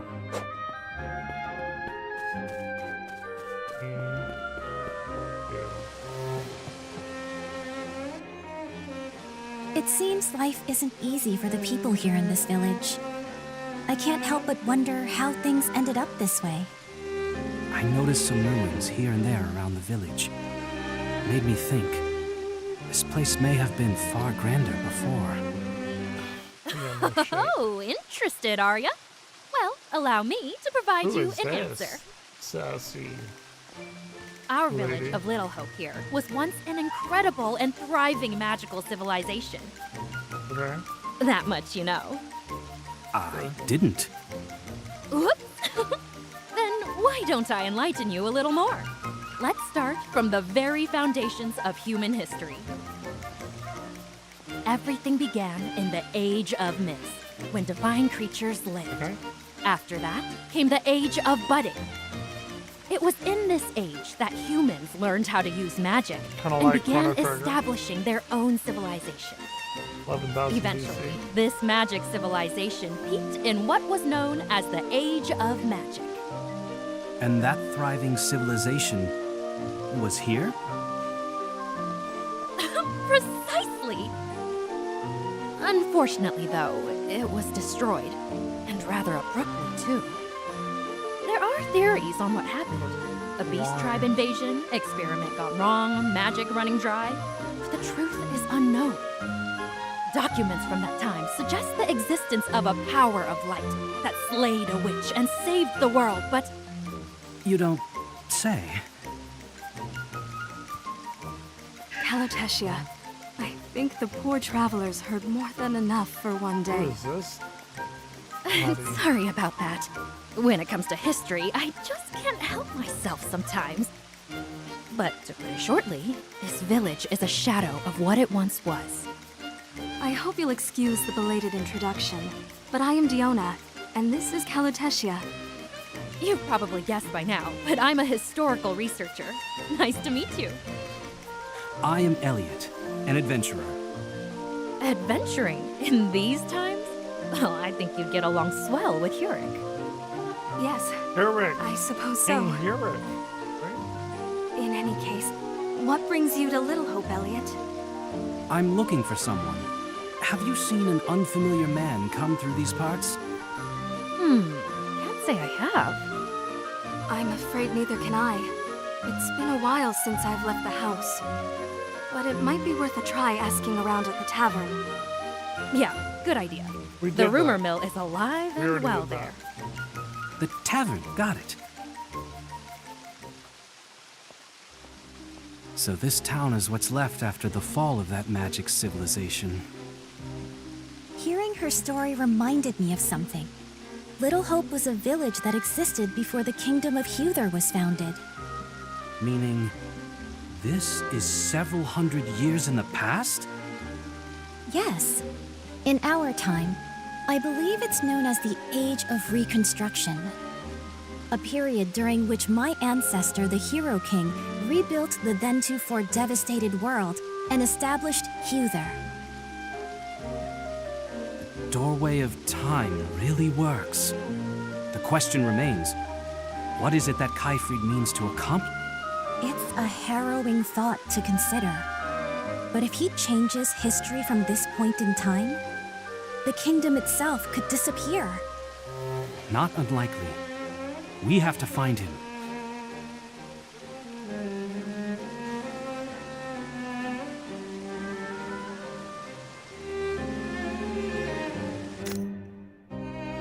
When you acquire magicite, ones you don't need will be disassembled into fragments. The by patrons in the tavern right away. indicated Kaifrid was headed north.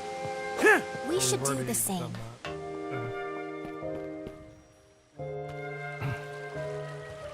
What do you suppose awaits where Kaifrid is headed? The northern tower lies that way. Father has forbidden... According to what we heard in the tavern, therein rests the power of light that once saved the world. That must be what Kaifrid is at. That makes sense. He must be planning to use that power to rewrite history and change its course. Let's make for the northern tower. Right. Okay.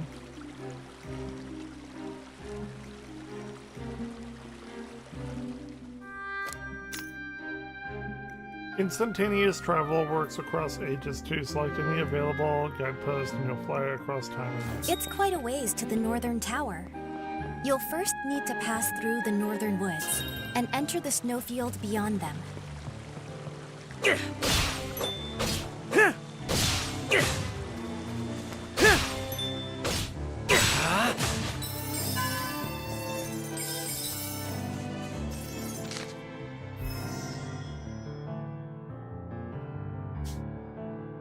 So they're like multiple ages? Like, oh my god.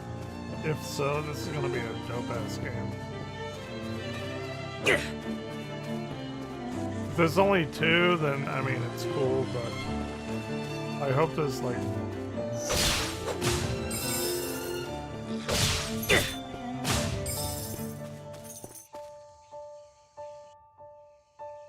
Great, just great. When the heck did this happen? What's wrong? I was aiming to pass here, but there's been some kind of rock slide. Yeah. You can forget moving them. Just got to break. We need bombs. A bomb? Like the shopkeeper back in the village keeps on hand. Seeing as I'm also heading this way? Okay, we gotta get bombs now. We've no path around those boulders either. We should go and see about those bombs. It's pretty Zelda coded in that way.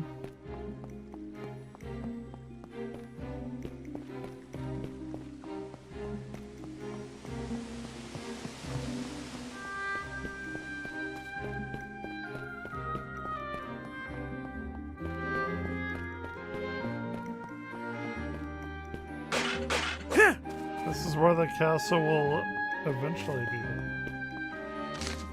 Right?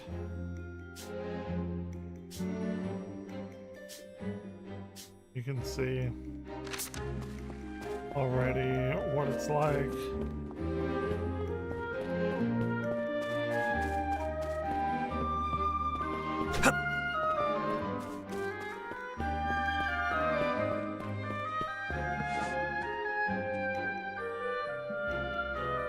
Excuse me.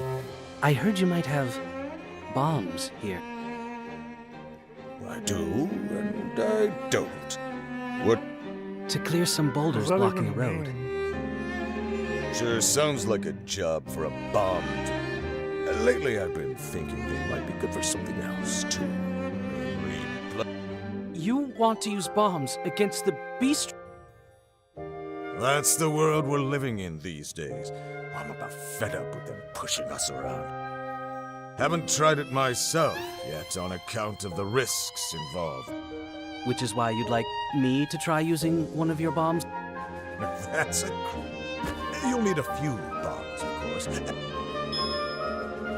If they're actually any good against the beast tribes, start selling.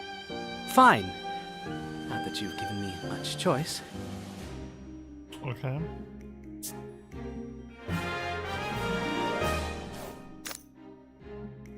That bombs not only to deal damage, but destroy certain walls and boulders. In Ion, how many you have in stock? Hold X and Y for bombs go a little longer, you can carry them. First, we're to use the bombs against the beast tribe. Do be careful with them now.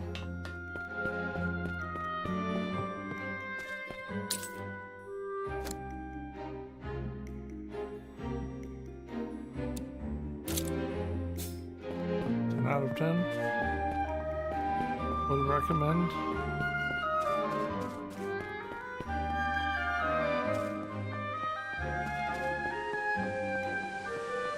Ha!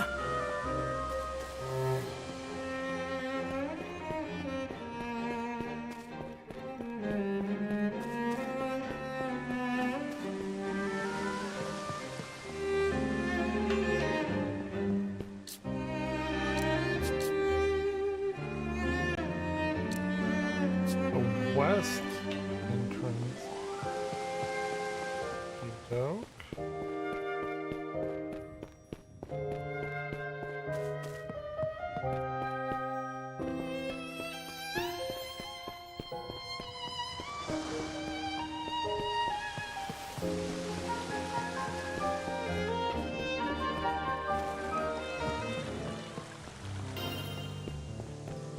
That's the ticket.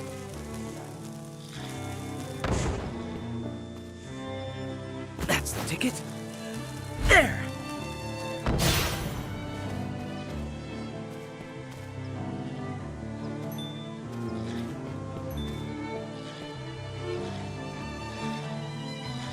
That's the ticket. Those bombs bombs are a powerful thing indeed. Okay. We should report back to the shopkeep.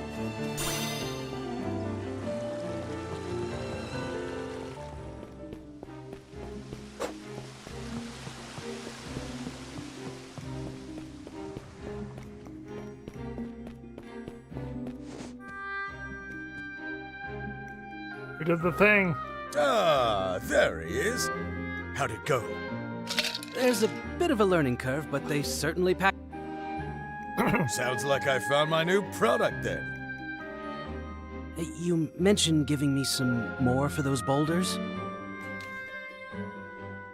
Haven't forgotten. Here, take them. Thanks very much. That's it for free ones, though. But I'll have them on sale from now on. Okay. Now we should be able to destroy those boulders.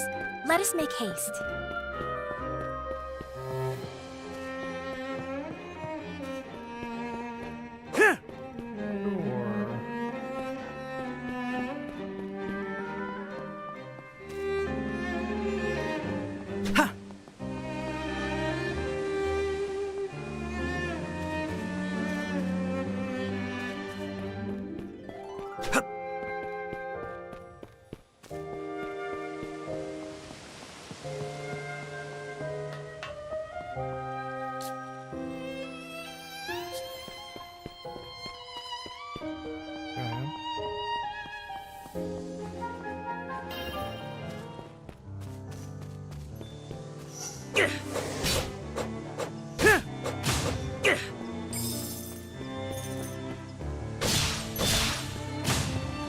Okay.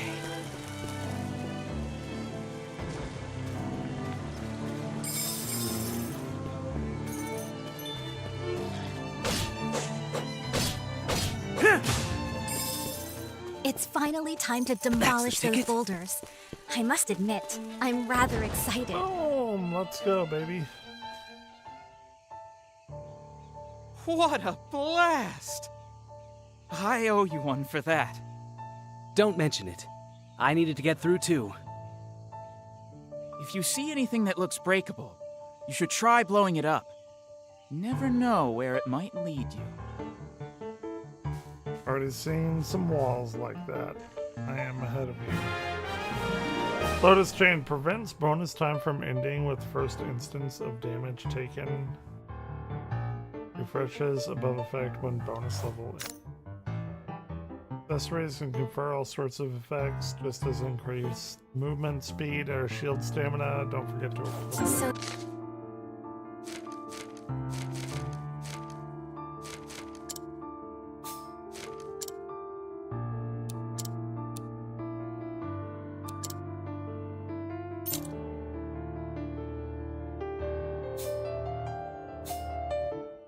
Bombs can be used to open new paths. We should keep our eyes peeled for other such opportunities.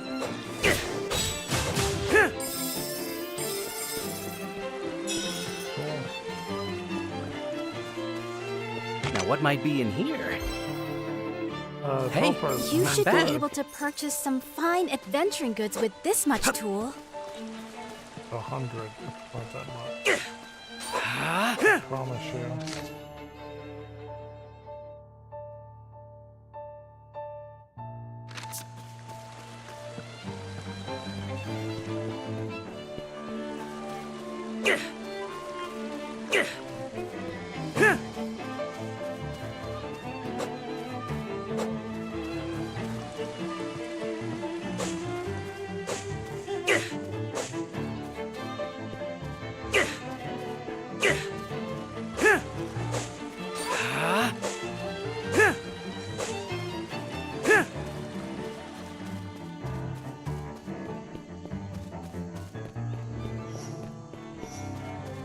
Northern.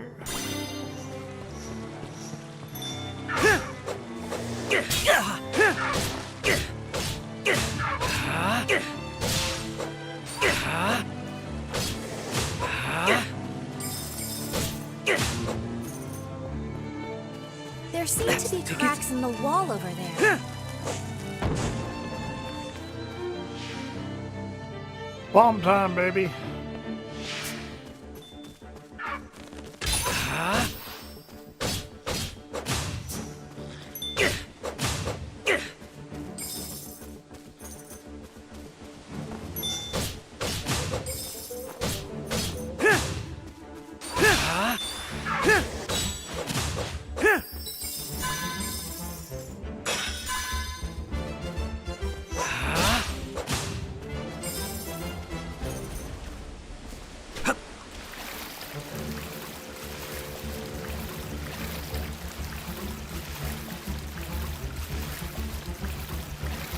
Don't you wonder what might be inside Show me what that? you've got. Hmm? Let's open it and see. Hey, not bad.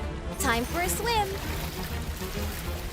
Dude, she's insufferable. She's worse than Navi and the Fi or whatever.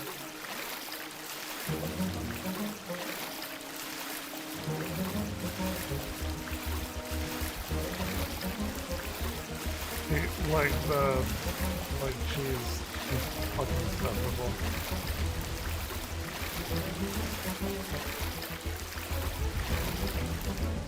Ha! Ah! Ha! Ha! Ha!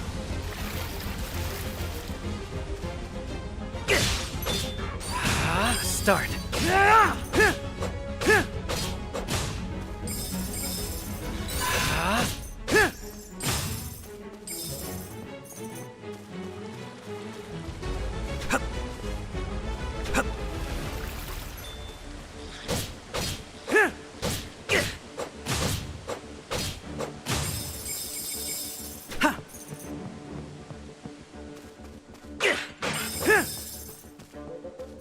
Cool.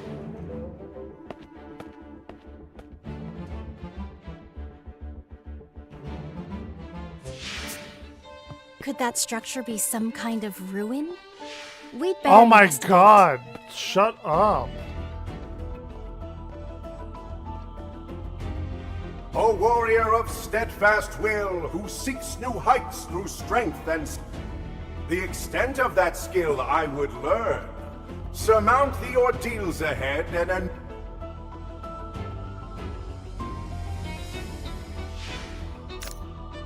Special rewards may be earned by overcoming a trial. Okay.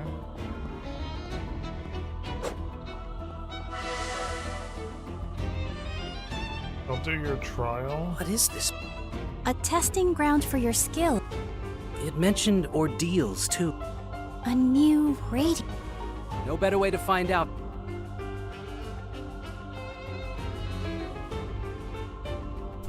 Be careful, Elliot. A host of enemies is incoming. That's the ticket. There!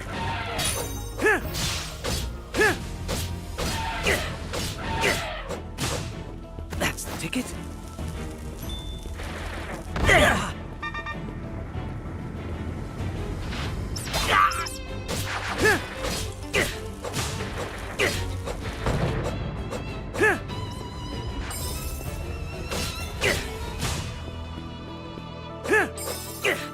Okay. There.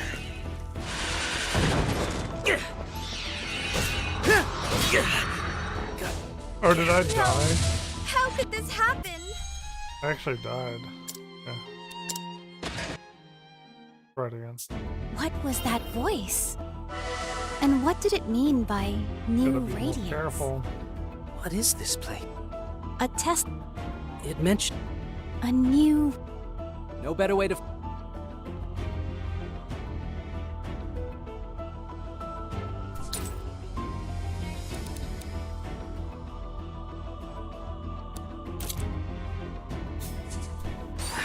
Start. There. There. There.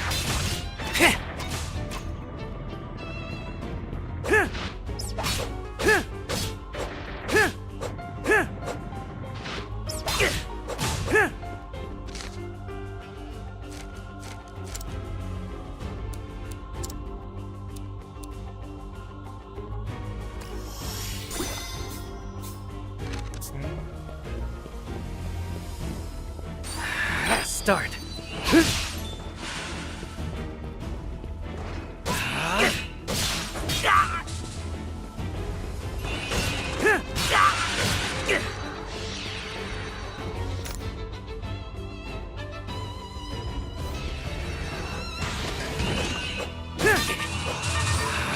Start. Oh shit, I'm getting fucked.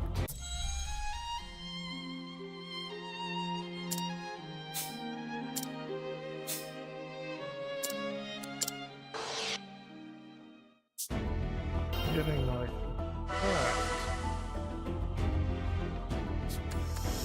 What is this place? A testing ground for your skill, according to that voice.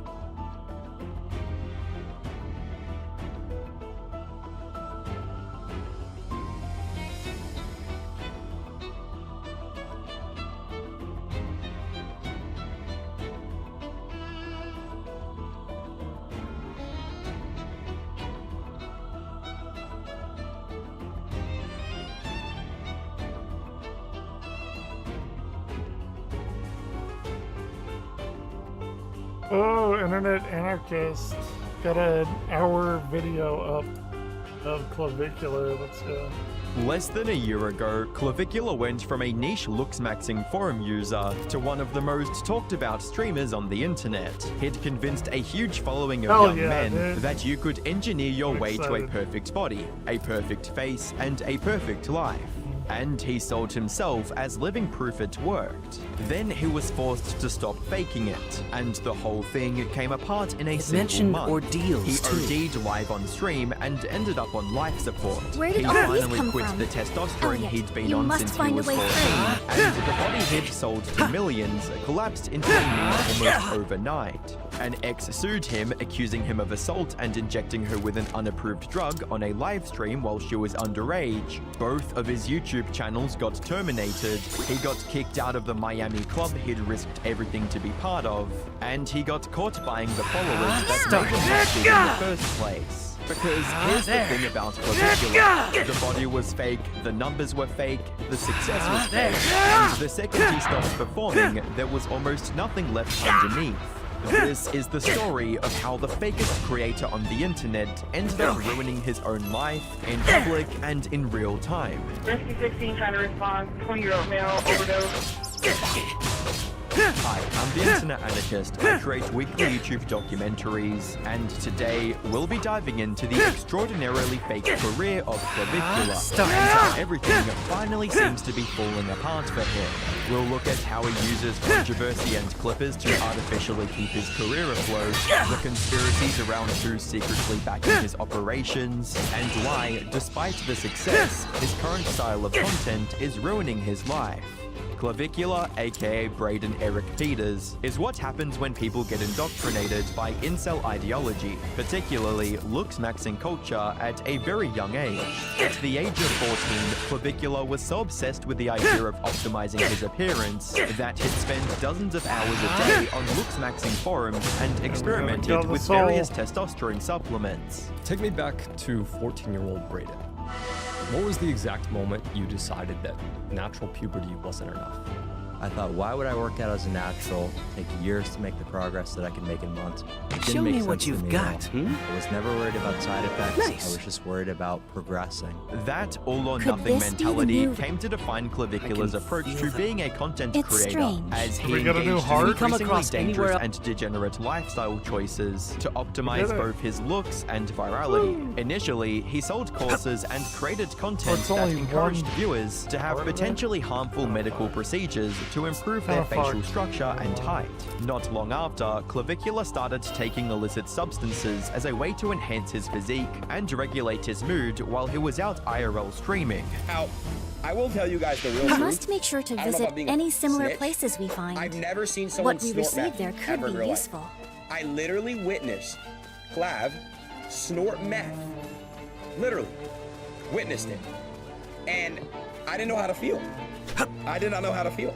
Speaking of streams, Clavicula made it a point to partake in any and every opportunity to be a complete degenerate for the sake of farming clips. He'd talk down to women, inject his girlfriend with fat-melting peptides, and collaborate with the most offensive IRL streamers like Jack Doherty and Neon. You're you!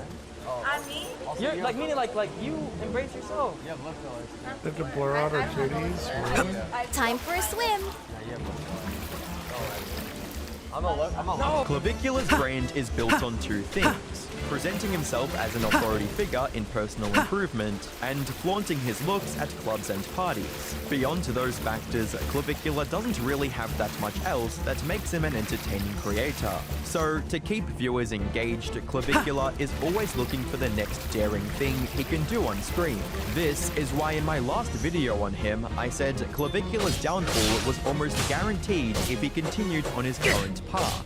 Well, it seems I was right. On the 24th of December 2025, Clavicula was repeatedly harassed by a stream sniper while he was IRL streaming. This wasn't the first time this particular individual invaded Clavicula's stream, and he was already fed up with people messing with his stream, especially after being swatted a few days prior. Yeah. What's this? Is this out? Everybody in. Yeah, get back! Get back! Everybody else get back! Get back, sir!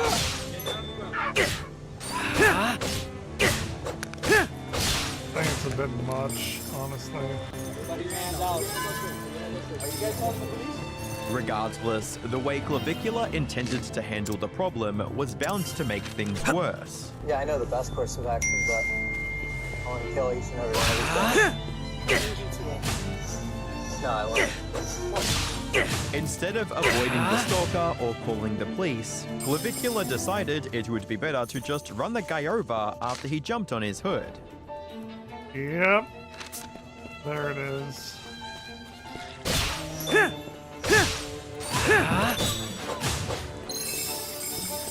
A normal person would have been horrified after potentially committing vehicular manslaughter, but Clavicula didn't seem at all that bothered, and he even hoped the stream sniper was dead.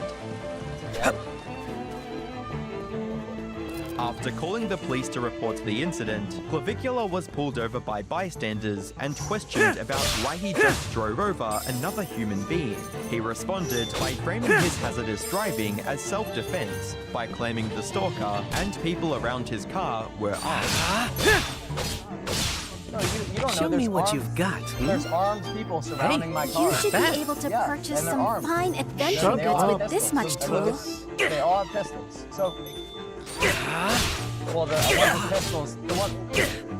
It doesn't matter. It doesn't matter. They're all unregistered. Hello there, kitty.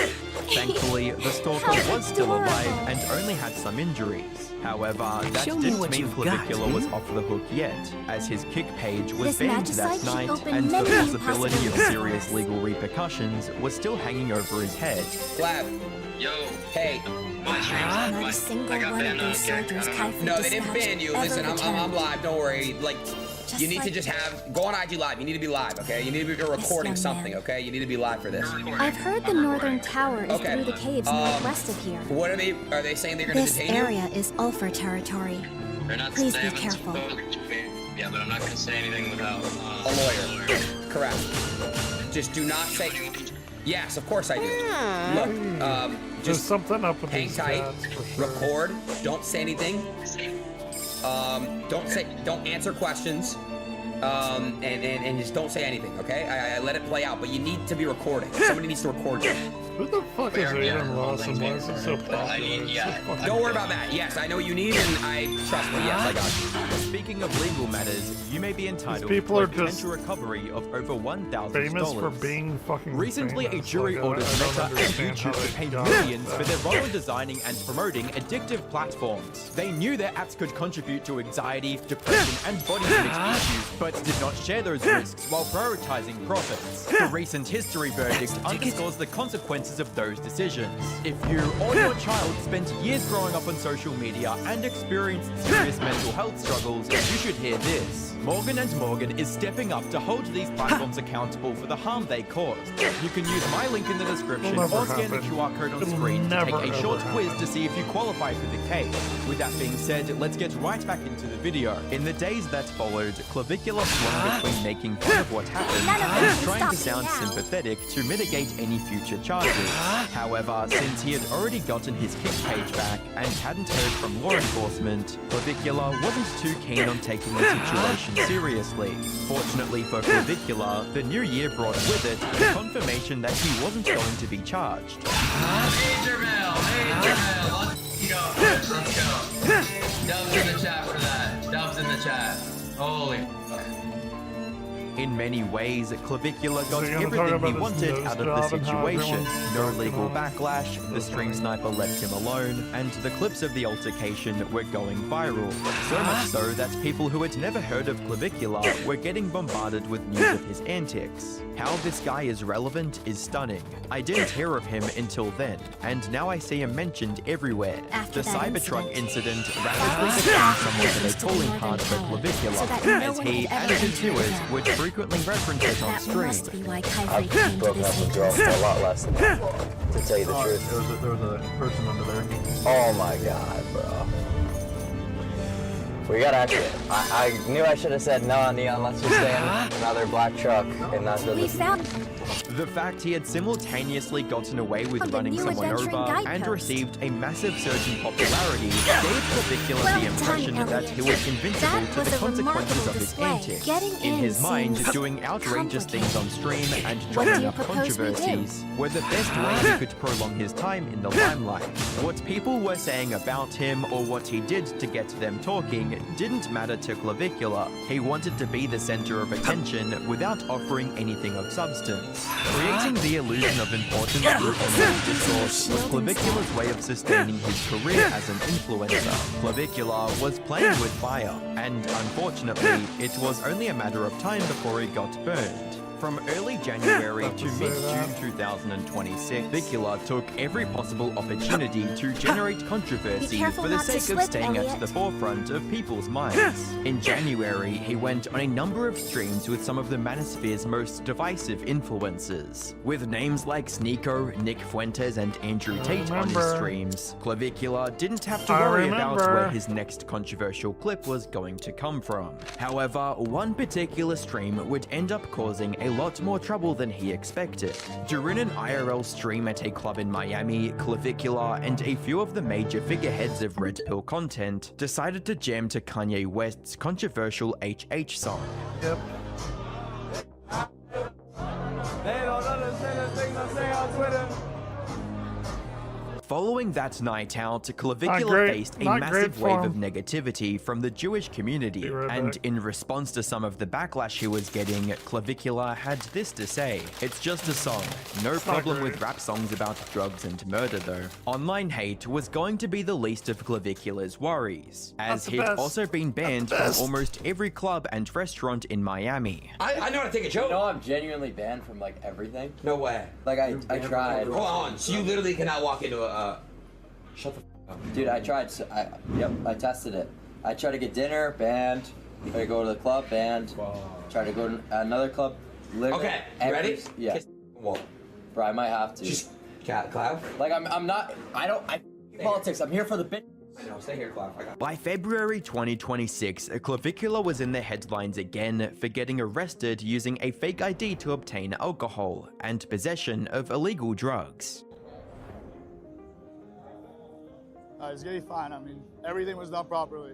After being taken into custody, viewers thought he'd be facing some serious time behind bars, since some of his charges were felonies. Fortunately for Clavicula, law enforcement would later drop the charges due to, quote, "no reasonable likelihood of conviction," and released him from prison. As soon as he got out, Clav used the momentum from the news of his arrest to promote his debut at a fashion show.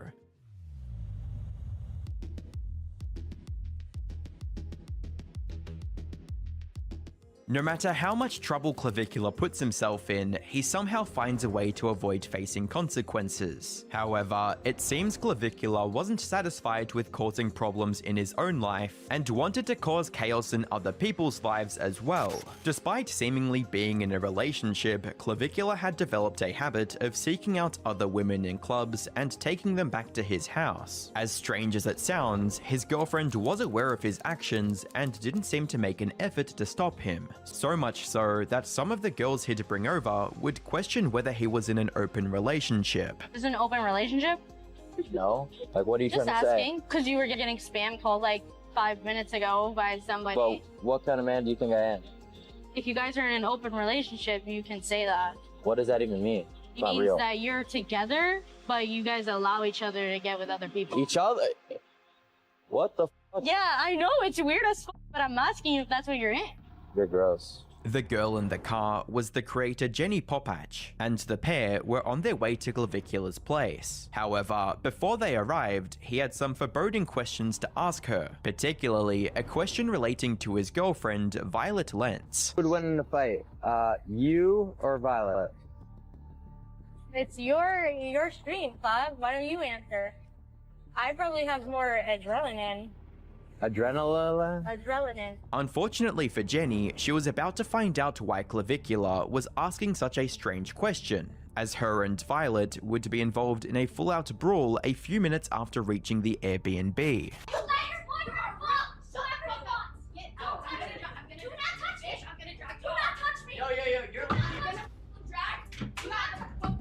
In the aftermath of the fight, Clavicula and Violet tried to paint Jenny as the aggressor. Broke into my house when we were supposed to club at 12 p.m., didn't arrive till 3 a.m. We were asleep, and she literally came into my house and went through all our shit, did not wake us up with her mother that scratches her ass and smells it, which I thought was for the camera.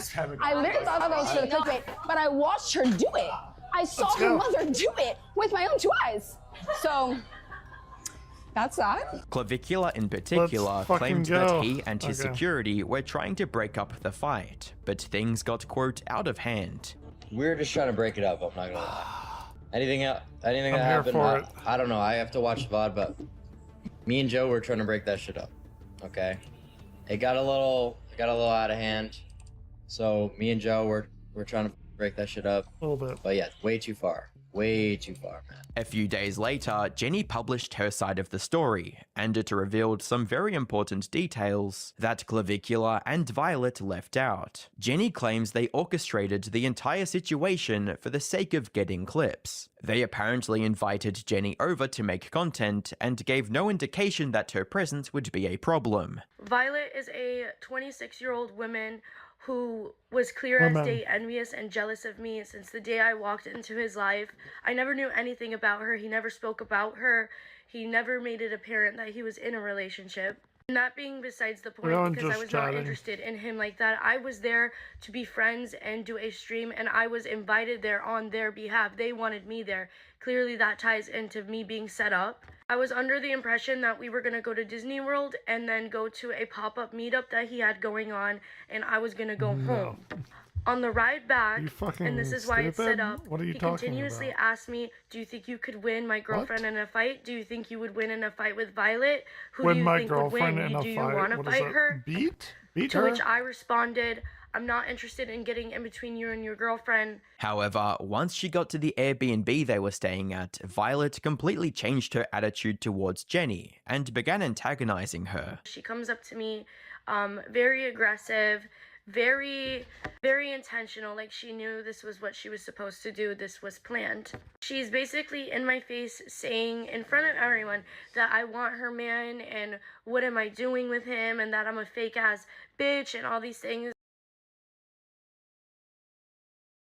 Dude, all these 20-something-year-old hot people just have no fucking idea. They're just living a completely different fucking life. Like a completely different goddamn life. And to which I responded and stood my ground and defended myself, because It's never let wild. yourself get humiliated. Never let somebody try you when you're especially not in the wrong. And I defended myself and I said, you let your boyfriend have sex with other women. What kind of woman are you? You have no self-respect. You act very like this is weird. I just could not believe that she was coming for me and not every other girl that was on his live stream the day before. She did not do this to any other girl that he was with on live stream. So I knew I was being targeted. Jenny went on to explain that she tried to avoid the confrontation by moving away from Violet and exiting the building. Moments later, Clavicular comes out to check what's going on, but instead of de-escalating the situation, he intensifies it. According to Jenny, he stopped his security guard from breaking up the fight and stated he wanted to see his girlfriend fight her. And pointed me that way. He was just repeatedly like pointing, and then she's coming around from the other side to corner me, and then his security guard is there. And I have this on video. Clavicular stopped his security guard from breaking up the fight. He encouraged the fight to happen, and he put his hand out and he pushed his security guard out of the whole scene. He told us, basically essentially told his security guard, let my girlfriend fight her. He does this twice in the fight. Basically in the attack, I got attacked. I repeatedly said to her, do not touch me, and to him too, do not touch me, do not touch me, do not touch me. She puts her phone down and she starts grabbing me and she says, I'm gonna drag you, I'm gonna drag you.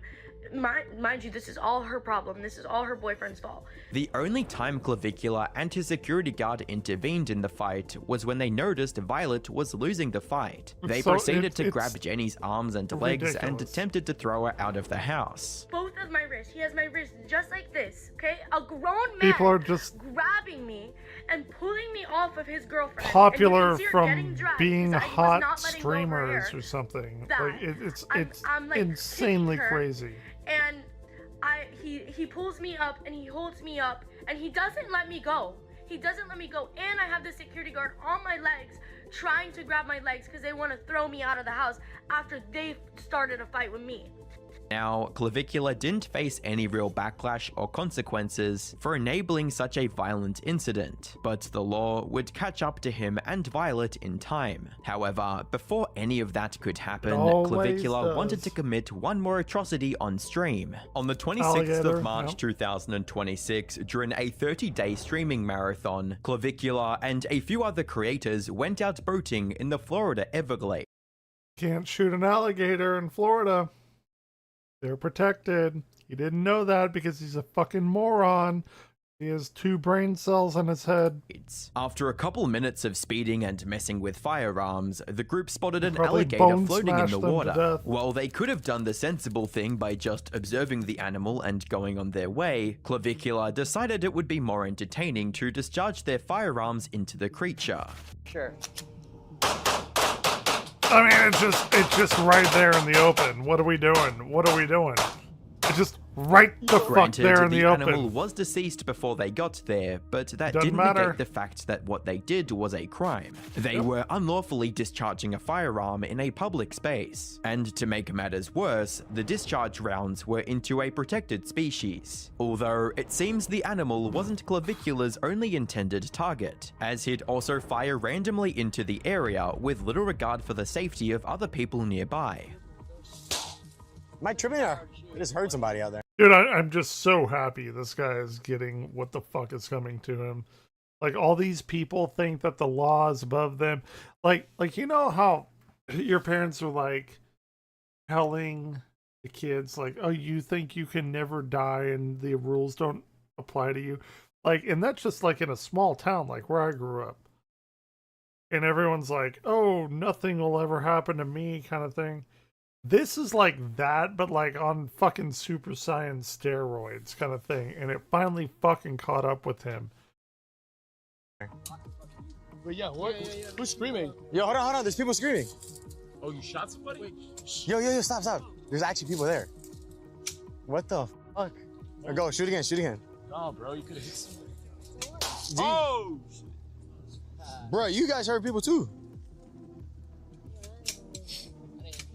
In response to that stream, the Florida Fish and Wildlife Conservation Community opened an investigation into the matter. reading, "The FWC is aware of a video depicting individuals in the Everglades on an airboat who appear to be discharging firearms at an alligator. FWC officers are looking into the incident and will provide additional information when available." Around the same time, Clavicula was getting arrested for an altercation between his girlfriend and Jenny that took place back in February. Apparently, Jenny had previously filed a police report for the battery she suffered at their hands. Regarding Clavicula's side of the case, he was being accused of, quote, instigating a fight between two women, and received misdemeanor battery and criminal conspiracy to commit battery charges, while Violet only received a misdemeanor battery charge. With all the legal trouble Clavicula was in, you'd expect him to be facing some form of immediate punishment, but he only got banned from Kick for about 24 hours, and was released from prison around the same time.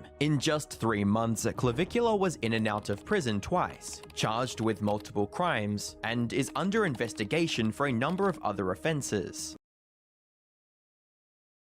He wasn't in and out of prison, he was in and out of jail. You only go to prison if you're in jail for a particular period of time. While this would eventually come back to bite Clavicula later, it was doing wonders for his career as a streamer. From pulling in tens of thousands of viewers every stream, to constantly trending on other social media platforms. His popularity even created a resurgence in people's interest in the term looksmaxing. Without a doubt, Clavicula's strategy of constantly creating controversies was working just as intended. Even when he wasn't live streaming and just attending interviews, Clavicula was still trying to do something outrageous with the hopes of generating even more traction. Between late March and early April, Clavicula uprightly ended 2 separate interviews because he felt offended by the interviewer's questions. The first was during an interview with Andrew Callahan of the Channel 5 YouTube page. For the most part, the interview was just Clavicula preaching about how looksmaxing was the gateway to general life satisfaction and success. His reasoning was that good-looking people get treated better socially, and therefore have an easier life. So the main goal of looksmaxing is not to get girls, it's to feel good about yourself? No, it's just to be successful in general. It's not about feeling good, it's about real results. And this is a completely objective thing. This isn't my opinion, and it never has just been a subjective thing. It's very, very well researched that in interviews, there's a huge bias towards good-looking people. In dating, obviously, a huge bias towards good-looking people. So, are you smart? Do you know the world's round? Does he know Kepler's third law? Do you know Einsteinian gravity? Does he know how what Ohm's law is? It's like very basic shit. Or is he just a piece of shit that doesn't know anything, that's just famous for quote-unquote looking good? Objectively, you could hate me as a content creator, but realize like the value in what I'm talking about. So the goal, when you say success, you mean like mostly financial and economic? Well, really anything. It's hard for me to think of something where looks wouldn't benefit you. Andrew. Physics, any kind of science, any kind of knowledgeable pursuit in life. Wanted to find out who Braden Peters was as a person. He'd ask about his childhood hobbies, personal interests, and thoughts on relationships. But for some reason, Clavicula felt shifting the conversation away from looksmaxing was a waste of time. Because he's specific a fucking scientific moron. questions about different looksmaxing methods. Well, I mean, just... And you're not happy with the question about the peptides or the bone smashing or anything like that? I mean, like, can you not identify, like, anything that you have a curiosity about? Like, even if you don't give a shit, I mean, like, it would be, like, at least, you know, you put a little bit of effort into. I think I've done a pretty good interview. If it's from the context of what you guys reached out was your intention, then I would say that you've done a pretty shitty job. When it was Clavicula's turn to ask Andrew a few questions, he tried to find out if Andrew shared his assumption that looksmaxing. He is the most shallow fucking person I have ever seen in my goddamn life. Was the most important thing in modern society. Based on his reaction, it seems Clavicula didn't like the answer and asked Andrew to leave. And you take a look in the mirror, you're 100% satisfied with every single thing. Is that what you're talking about? Yeah, more or less. Okay, dude. All right, well, I guess that's just, if you want to be completely disingenuous, that's fine with me. I guess I don't agree with it, therefore you're disingenuous. There's just What no a point to fucking continue. shitty human All right. being. Thank you for your time. Thank you. The second time Clavicula behaved this way was during his interview with 60 Minutes Australia. Just like before, Clavicula felt offended by the nature of the questions he was asked, mocked the interviewer, and decided the interview wasn't worth his time anymore. Are you trying to, I see you want to make this political. Not at all. No matter what he was doing, Clavicula was never afraid to make a spectacle out of himself with the hopes of gaining more traction and attention. However, it seems a healthy dose of caution would do him good. After all, with the way he was recklessly status maxing, Clavicula was only one mistake away from having his entire life come crashing down. Around the 14th of April 2026, Clavicula went out to IRL stream with his friends, and initially everything seemed normal. They ran around hitting on girls, greeting fans, and taking various substances on and off camera. At the B max. Give me a second.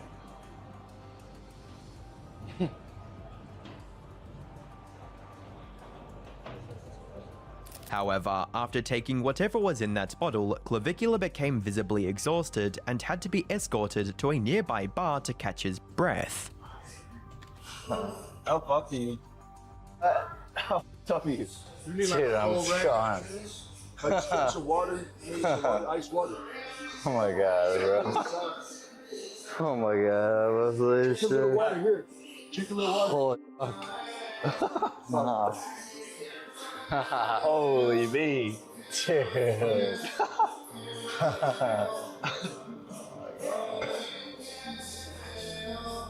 How do you feel?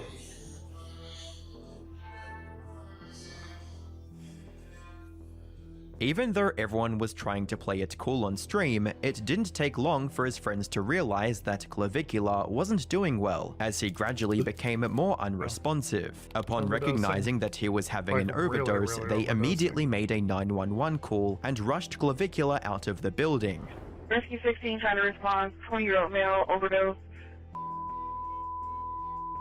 Rescue 16 trying to respond. 20-year-old male overdose. We're only halfway through. It's crazy. 2045. With the variety and quantity of substances that Clavicula takes both on and off stream, it was inevitable that they would get the better of him. Fortunately, the amount he took this time wasn't fatal, but it was enough to put him on life support for a while. Just got home, that was brutal. All of the substances are just a cope for trying to feel neurotypical while being in public, but obviously that isn't a real solution. The worst part of tonight was my face descending from the life support mask. By the time Clavicula got back to streaming, he seemingly had a change of heart when it came to abusing substances, and announced that he'd no longer be using them to IRL stream. Although this meant he'd no longer be doing those kinds of streams, since he couldn't handle being in public without something to take the edge off.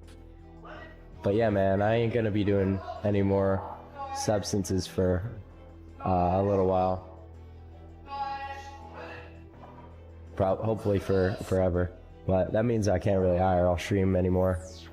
So that's the thing. I really can't IRL stream.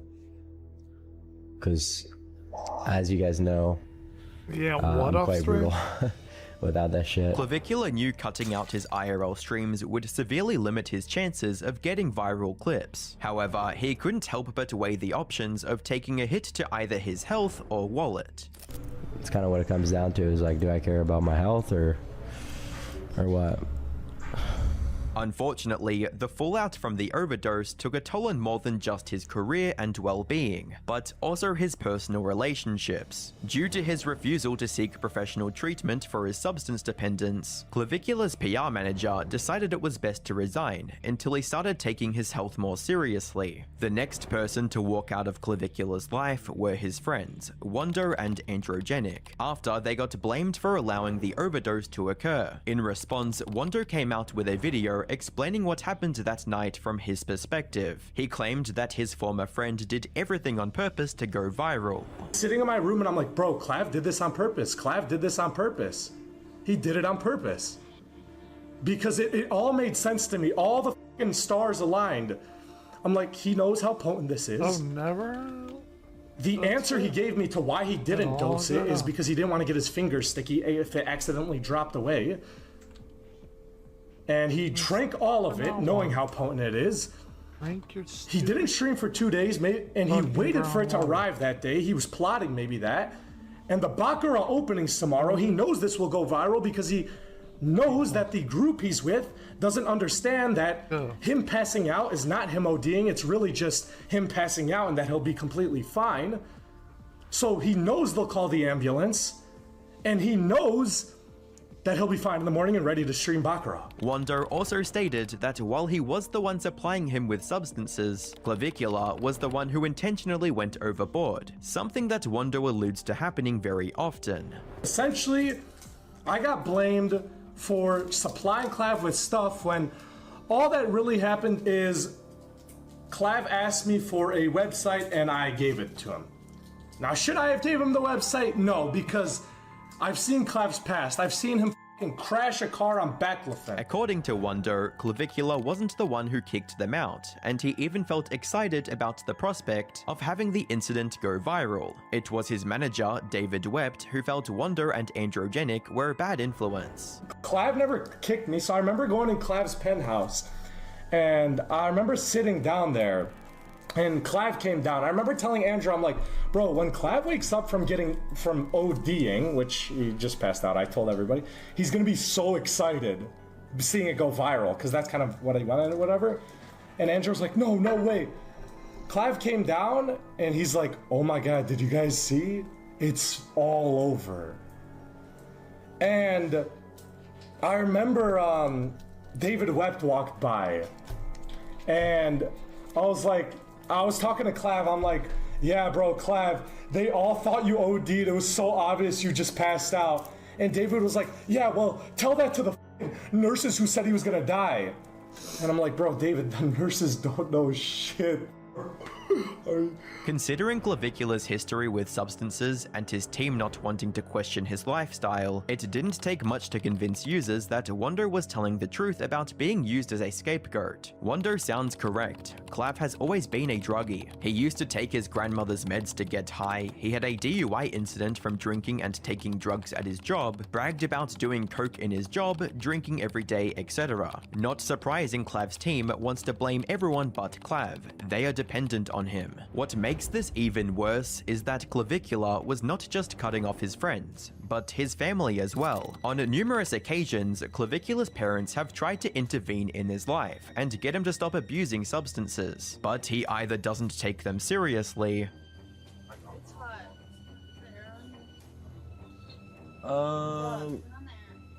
Bro, why is my mom fucking giving me shit about doing drugs? Like,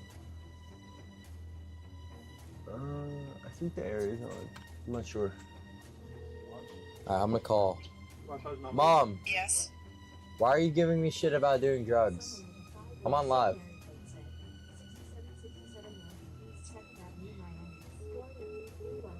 Hung up on me, bro. Your mom loves you. There's a tablet on the wall. Your mom loves you. Was that TTS? Like climate on the left.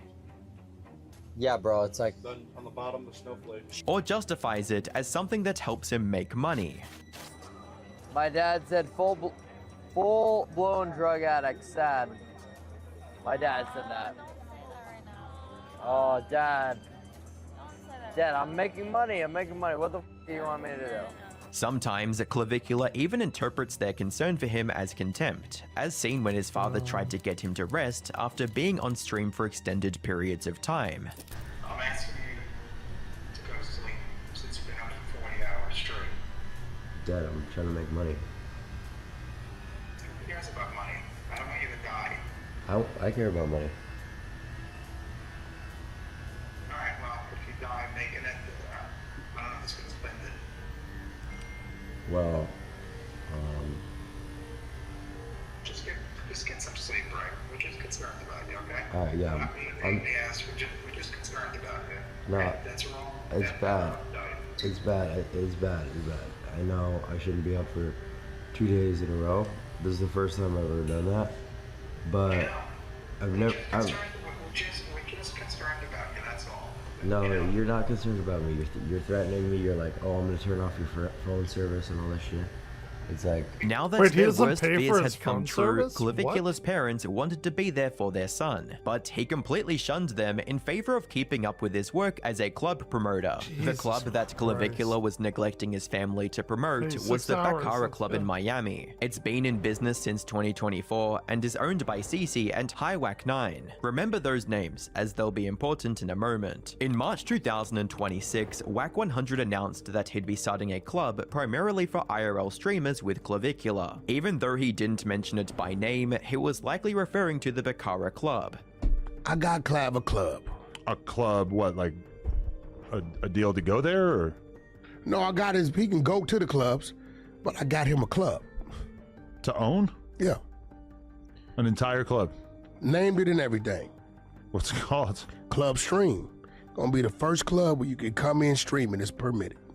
Following the club's launch party, Clavicula claimed to be the owner and flexed the fact that they supposedly made over $1 million in the opening week. I'm feeling good now that this shit's open, you know what I mean? Your friends want to come join us? Despite what Clavicula wants everyone to think, he was just a promoter and the real owners of the club were the ones pulling all the strings. They can even be seen meeting with Clavicula during one of his streams. Basically, your foreskin is taken from you at birth, and you gotta restore it with like tape and shit. That's when you're Jewish, they catch you wee-wee. Do you wanna, well, you don't even know if I have foreskin or not. Yeah, well, you're American. Yeah? What does that mean? He's so Jewish. you probably don't. You're Jewish. Like, what? I don't understand. You know why Jewish people get circumcised? I had a question. We want everything 20% off. On the surface, none of this information seems important. However, when you look at Highwhack 9's criminal record as an Israeli mobster, you'll begin to connect some dots. High, along with his brother, have an extensive history of criminal activity like racketeering, violent assaults, and money laundering within and outside the Jewish communities of Florida, New York, and a number of other US states. Maybe that explains why Clavicula was willing to risk his health and sanity to be present at the club's grand opening. If he was indeed making deals with Israeli mobsters, it wouldn't be a good idea to bail out of them because he got wasted the night before. In the hospital, like, you know, what are you gonna do, like, after you leave? And I was like, dude, I got the club grand opening. Wild accusation. And they were like, oh, I don't think you should go. I think you should take it easy, rest. I was like, dude, you gotta be on the grind. So that's still happening. Regardless of the terms of their deal, the deal worked out for both sides. The Israeli mob owners made money, and Clavicula got to look like a successful creator who owned a club. Clavicula's obsession with keeping up false appearances permeated every facet of his career as a creator. He'd even go as far as artificially inflating his online visibility to maintain relevance. Whenever Clavicula would create a controversial moment, he'd pay clippers to push it, regularly putting his life on the line became something he was willing to risk if it meant one extra viral clip. Everyone hating, but as predicted, the clip went giga-viral. To put into perspective just how much Clavicula relies on clippers, he's got over 1,000 clippers to make videos about his streams, and has generated over 2 billion views across 70,000 videos. March to April, so just a few days ago, you can see our #1 guy here, Clavicular, who you may have heard of. You may have been like, this guy just exploded. I see videos of him everywhere. What's going on? I never searched for this dude. What's happening? Has generated over 2.2 billion, with a B, billion views in a single month. He has 69,000 videos. He has 1,610 paid clippers. Apparently, someone was funding Clavicula's clipper campaigns with budgets in the hundreds of thousands. Like, how expensive is this campaign to run? Like, how crazy are we talking here? Well, it's going to be about 31,700 views on average because we're just taking the 2.2 billion and we're dividing it by the 70,000. And you get paid if you aggregate 100,000 views. You don't get paid if your total clips are below that. So there will be some percentage of people that just don't get paid, but I think the majority do. But let's say that, like, in a situation, just to give you an idea, where even like in a crazy number where like 70% of the views are free, which I think it's probably closer to like 20% or 30%, The math on it is it would cost $666,371 a month. Based on what Clavicular has said before, it looks like Kick was behind the campaign. But these days, Kick doesn't seem to be spending nearly as much on propping up his career as they once did. Who's making the storyline? Is it the Clippers? Is it you? Is it like a big team? Well, yeah, we have a pretty good clipping budget from Kick that has even been into the 7 figures for certain months. I believe the first month I streamed, in December, I think it was a 7-figure clip spend from Kick. So yeah, that's kind of why the virality's been good. And the people running these campaigns have gone after Clavicular's Instagram before, back when he didn't pay them properly, and it looks like it just happened again.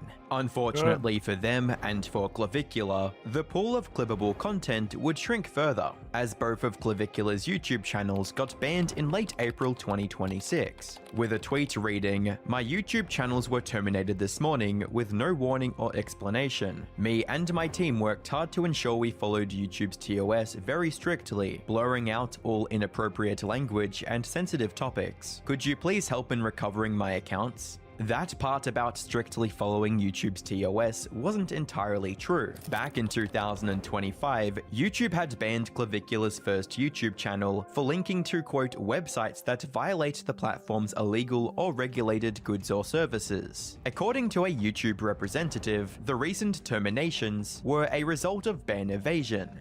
Around the same time Clavicular was losing part of his career, users started questioning who was behind giving him such a huge platform to begin with. Whistleblower sources, Teal is also personally invested in signal boosting friend of the show, Braden Clavicular Peters. This support and Clav's rapid viral rise makes total sense. Teal has made a number of strange statements about the future of humanity. You would prefer the human race to endure, right?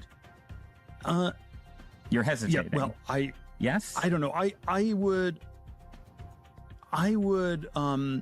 This is a long hesitation. This is a long hesitation. There's so many questions. He seems to have a vested interest in creating a post-humanist, technologically transformed future wherein real people like you and I cease to exist in our flesh form, instead living on as immortal creatures up in the cloud. Yeah, transhumanism is this, the ideal was this radical transformation where your human natural body gets transformed into an immortal body. In the past, people have speculated that the CEO of Palantir was backing Clavicular in some way, and there's reasonable evidence to support that theory. Teal initially tried to make contact with Clavicular by inviting him to his mansion for a party.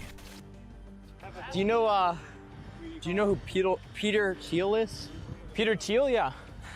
He's a billionaire that owns Palantir. I got invited to a Peter Thiel party. You think that's gonna be a Diddy party? Probably. Whew. Billionaires, they get a little creepy. Yeah, dude, I don't know. I don't want to get diddied. Hey, anybody that's working a lot after they make like $100 million has some mental issues. Well, you want to run a route? They'll do a penalty shootout. I mean, anyone who makes a lot of money like that, $100 million, has something wrong with them. Yeah. During one of his streams, a user named P loaned him over $100,000, and after responding to the message, Clavicular made a rather strange expression at the camera. I got P. I got you. P loaned me $150,000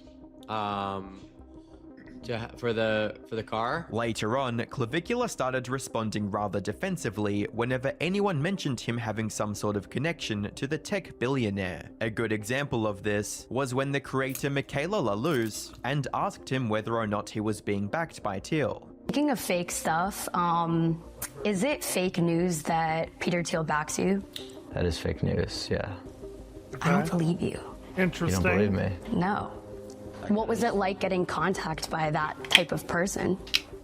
It wasn't direct, so it was just through a mutual. I just thought it was funny, so I rolled with it for about a week, and I guess our Clippers believed it. I was like, I think I claimed that I worked for Peter Thiel or something. You did. Yeah, so there was that, and then people kind of carried that for a little bit. So when pressed on the subject further, Clavicular started accusing her of being sponsored by Teal. I was told that you actually work for Peter Thiel. Oh, you did it? No, you. Yeah. No, you. You're lying. Well, that's because all of the Thiel associates follow you on X. Who are the Teal associates?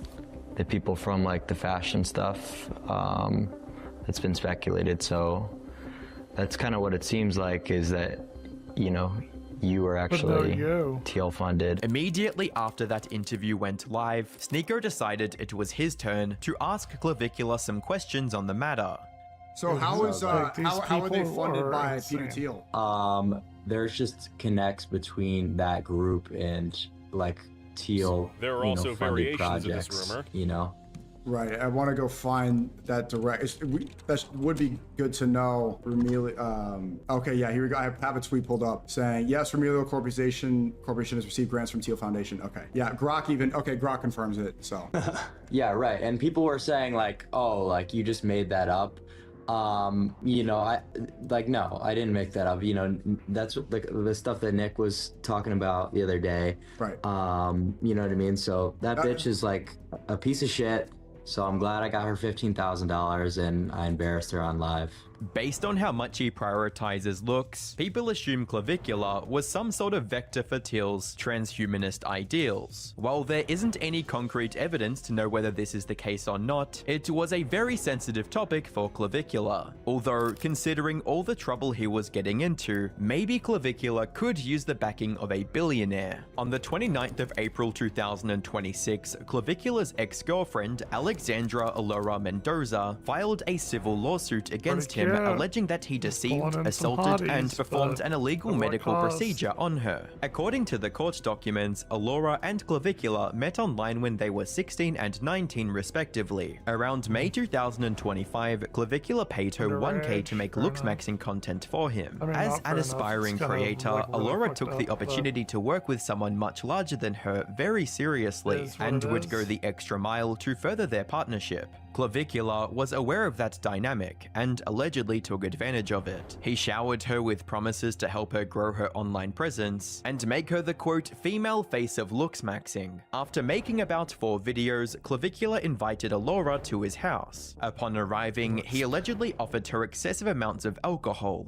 Even though his mother and grandmother were present and aware of the situation, they didn't stop Clavicula from serving her vodka in his bedroom until she was intoxicated. While she was drunk, Clavicula allegedly assaulted her multiple times. Around 6 months after that incident, the pair crossed paths in Miami while Alora was out with her friends at a networking event. Just like before, Clavicula played into the idea that he could still make her a prominent creator and offered the group to come to his house for a streaming session. On their way there, Alora claimed Clavicula had offered her a white substance that he and his friends were snorting at a Tesla charging station. By the time they got to the apartment, Clavicula was allegedly making several advances at Alora and dangling the promise of helping her online presence in front of her when she refused said advances. He eventually got her into his bedroom and started a Kick live stream. Clavicula proceeded to inject Alora several times in both her cheeks with the fat-dissolving chemical Aqualix. The stream in question was from late 2025 and clips from it went viral at the time, so there was no denying it. Clavicula had knowingly administered an unapproved substance without a medical license of any kind to a minor who couldn't give consent to the procedure.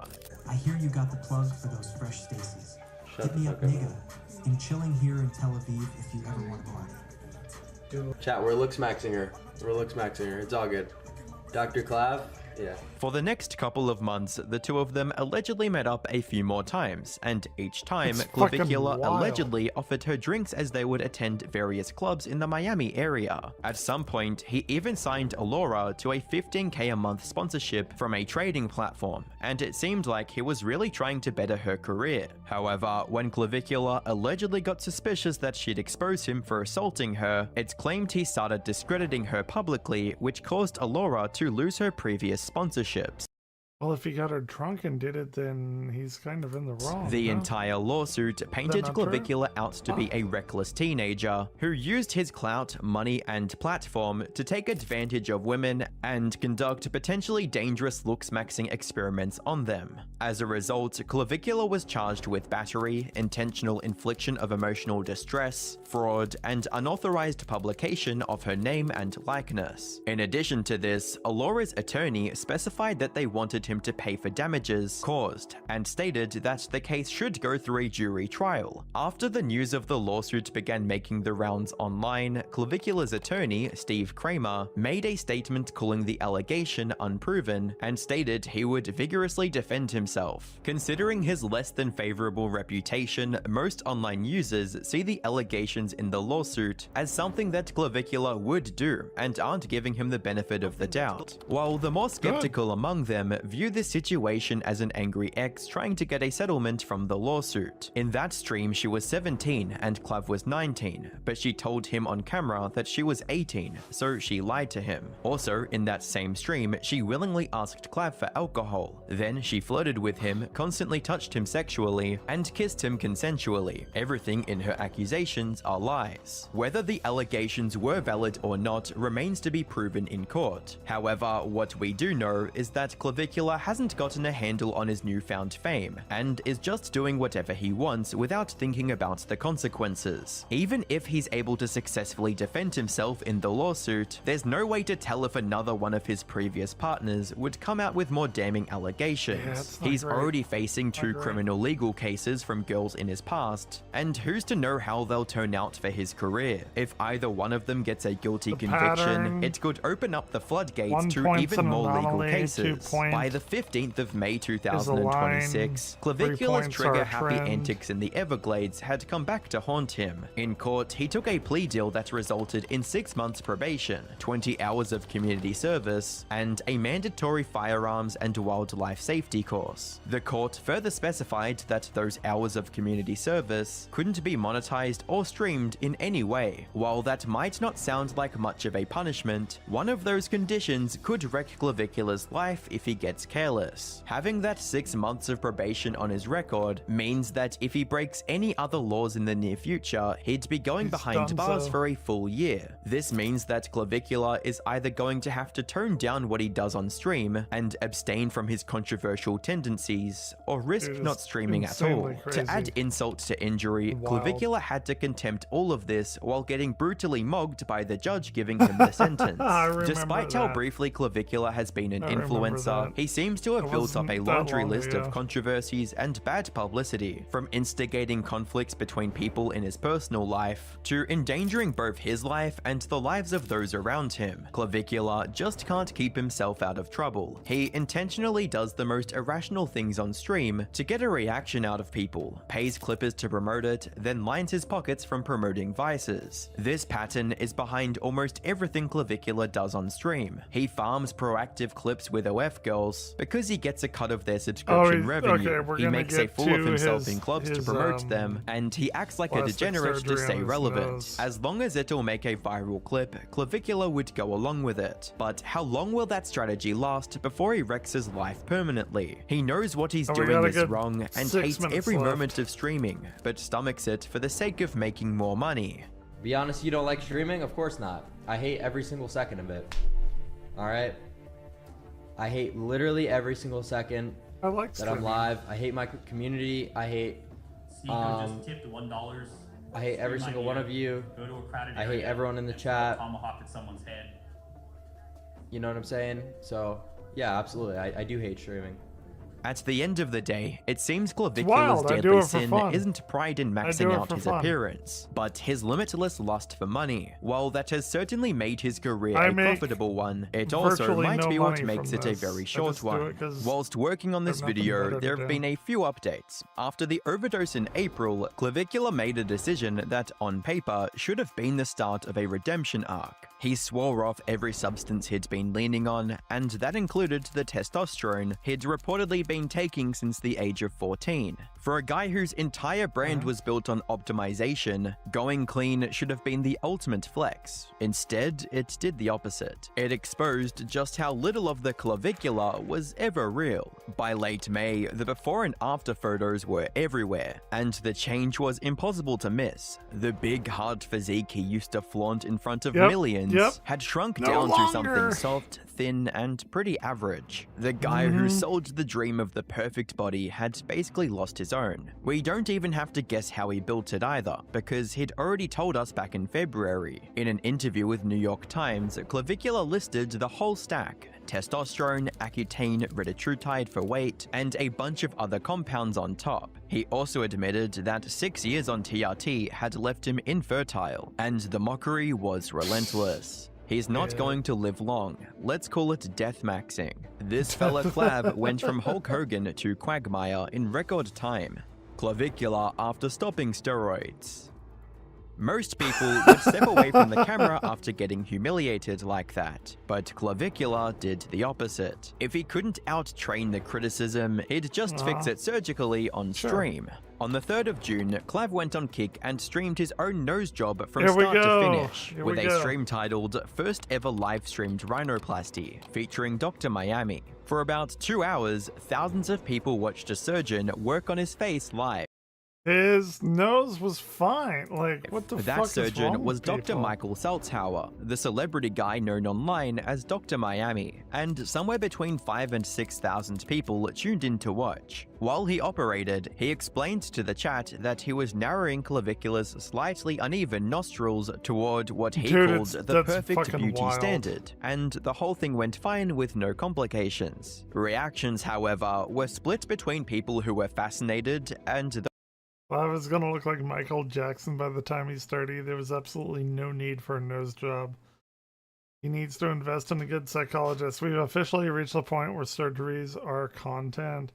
Bro has fallen off, go back to taking steroids and talking shit, at least that was content. those who were grossed out that cosmetic surgery was now just content. The next day, Clavicular posted a recovery update saying that he was healing fast and could almost breathe again. Here's the funny part though, nobody was talking about his nose. He'd just streamed a major surgery to thousands of people, and all anyone wanted to talk about was the body he'd lost. He fixed his face and still couldn't pull the attention back to it. The shrunken physique was the story now, and nothing he did to his nose was going to change that. While Clavicular was busy rebuilding his face, the empire around him was quietly coming apart too. On the 6th of June, Clavicular posted a video to X stating that he no longer had anything to do with Bakara and that he'd sold his shares. He wasn't sentimental about it either. He tried to play it cool and said he didn't care about Bakara.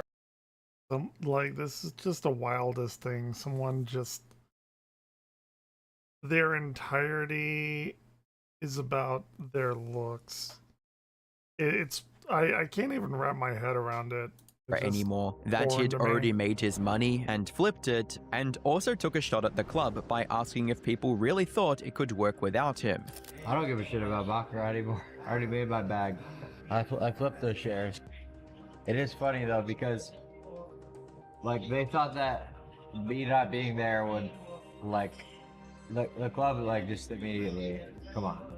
But remember what we found earlier, Clavicular was never actually the owner. He was a promoter. He was the face of the business, while the Whack Nines ran things behind the scenes. So this story he's telling now, the smart guy who cashed out on top, doesn't really add up. He hinted at some bigger move beyond Miami, but gave no details, and never said what he actually walked away with, if anything. If I was to take a guess here, and this is completely speculative, I would say the Israeli mob club owners potentially started seeing Clavicular as a liability, and forced him out of the business while allowing him to save face by claiming he cashed out. Either way, the result is the same. The club he risked his health, his safety, and his relationship with his family to be a part of isn't his anymore. And then there's the detail that pretty much sums him up. Right as everything was collapsing, Clavicular's stream is showing major signs of decline, with average viewers down 25% and peak viewers down 60%.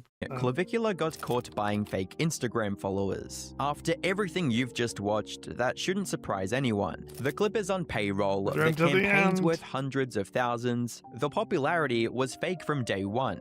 Buying followers isn't some new low, it's just the same thing he's always done on a platform we hadn't looked at. And that's really what this whole story comes down to. The body was fake, the numbers were fake, the ownership was fake, and in the space of a single month, all of it started falling apart at the same time. Clavicular spent years telling people they could engineer their way to a better life, but in the end, he kind of proved his own point, just not the way he wanted to. He built a fake version of himself, and now everyone's watching what's left when you take all of that away. Ooh, dope video. Liked it. Liked it.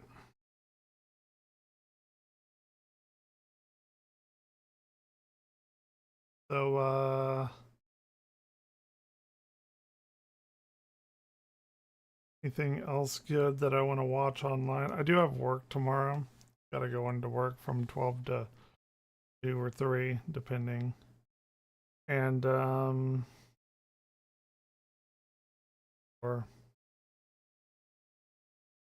I think we've watched pretty much everything. So, I think I'm going to call it a night, and I'll be back tomorrow. Not like anyone is here, but if you are, I will be back tomorrow with, I don't know, we'll do more Elliot, we'll do more, Metroid maybe, I don't know. We'll see what happens. And, I will be back later.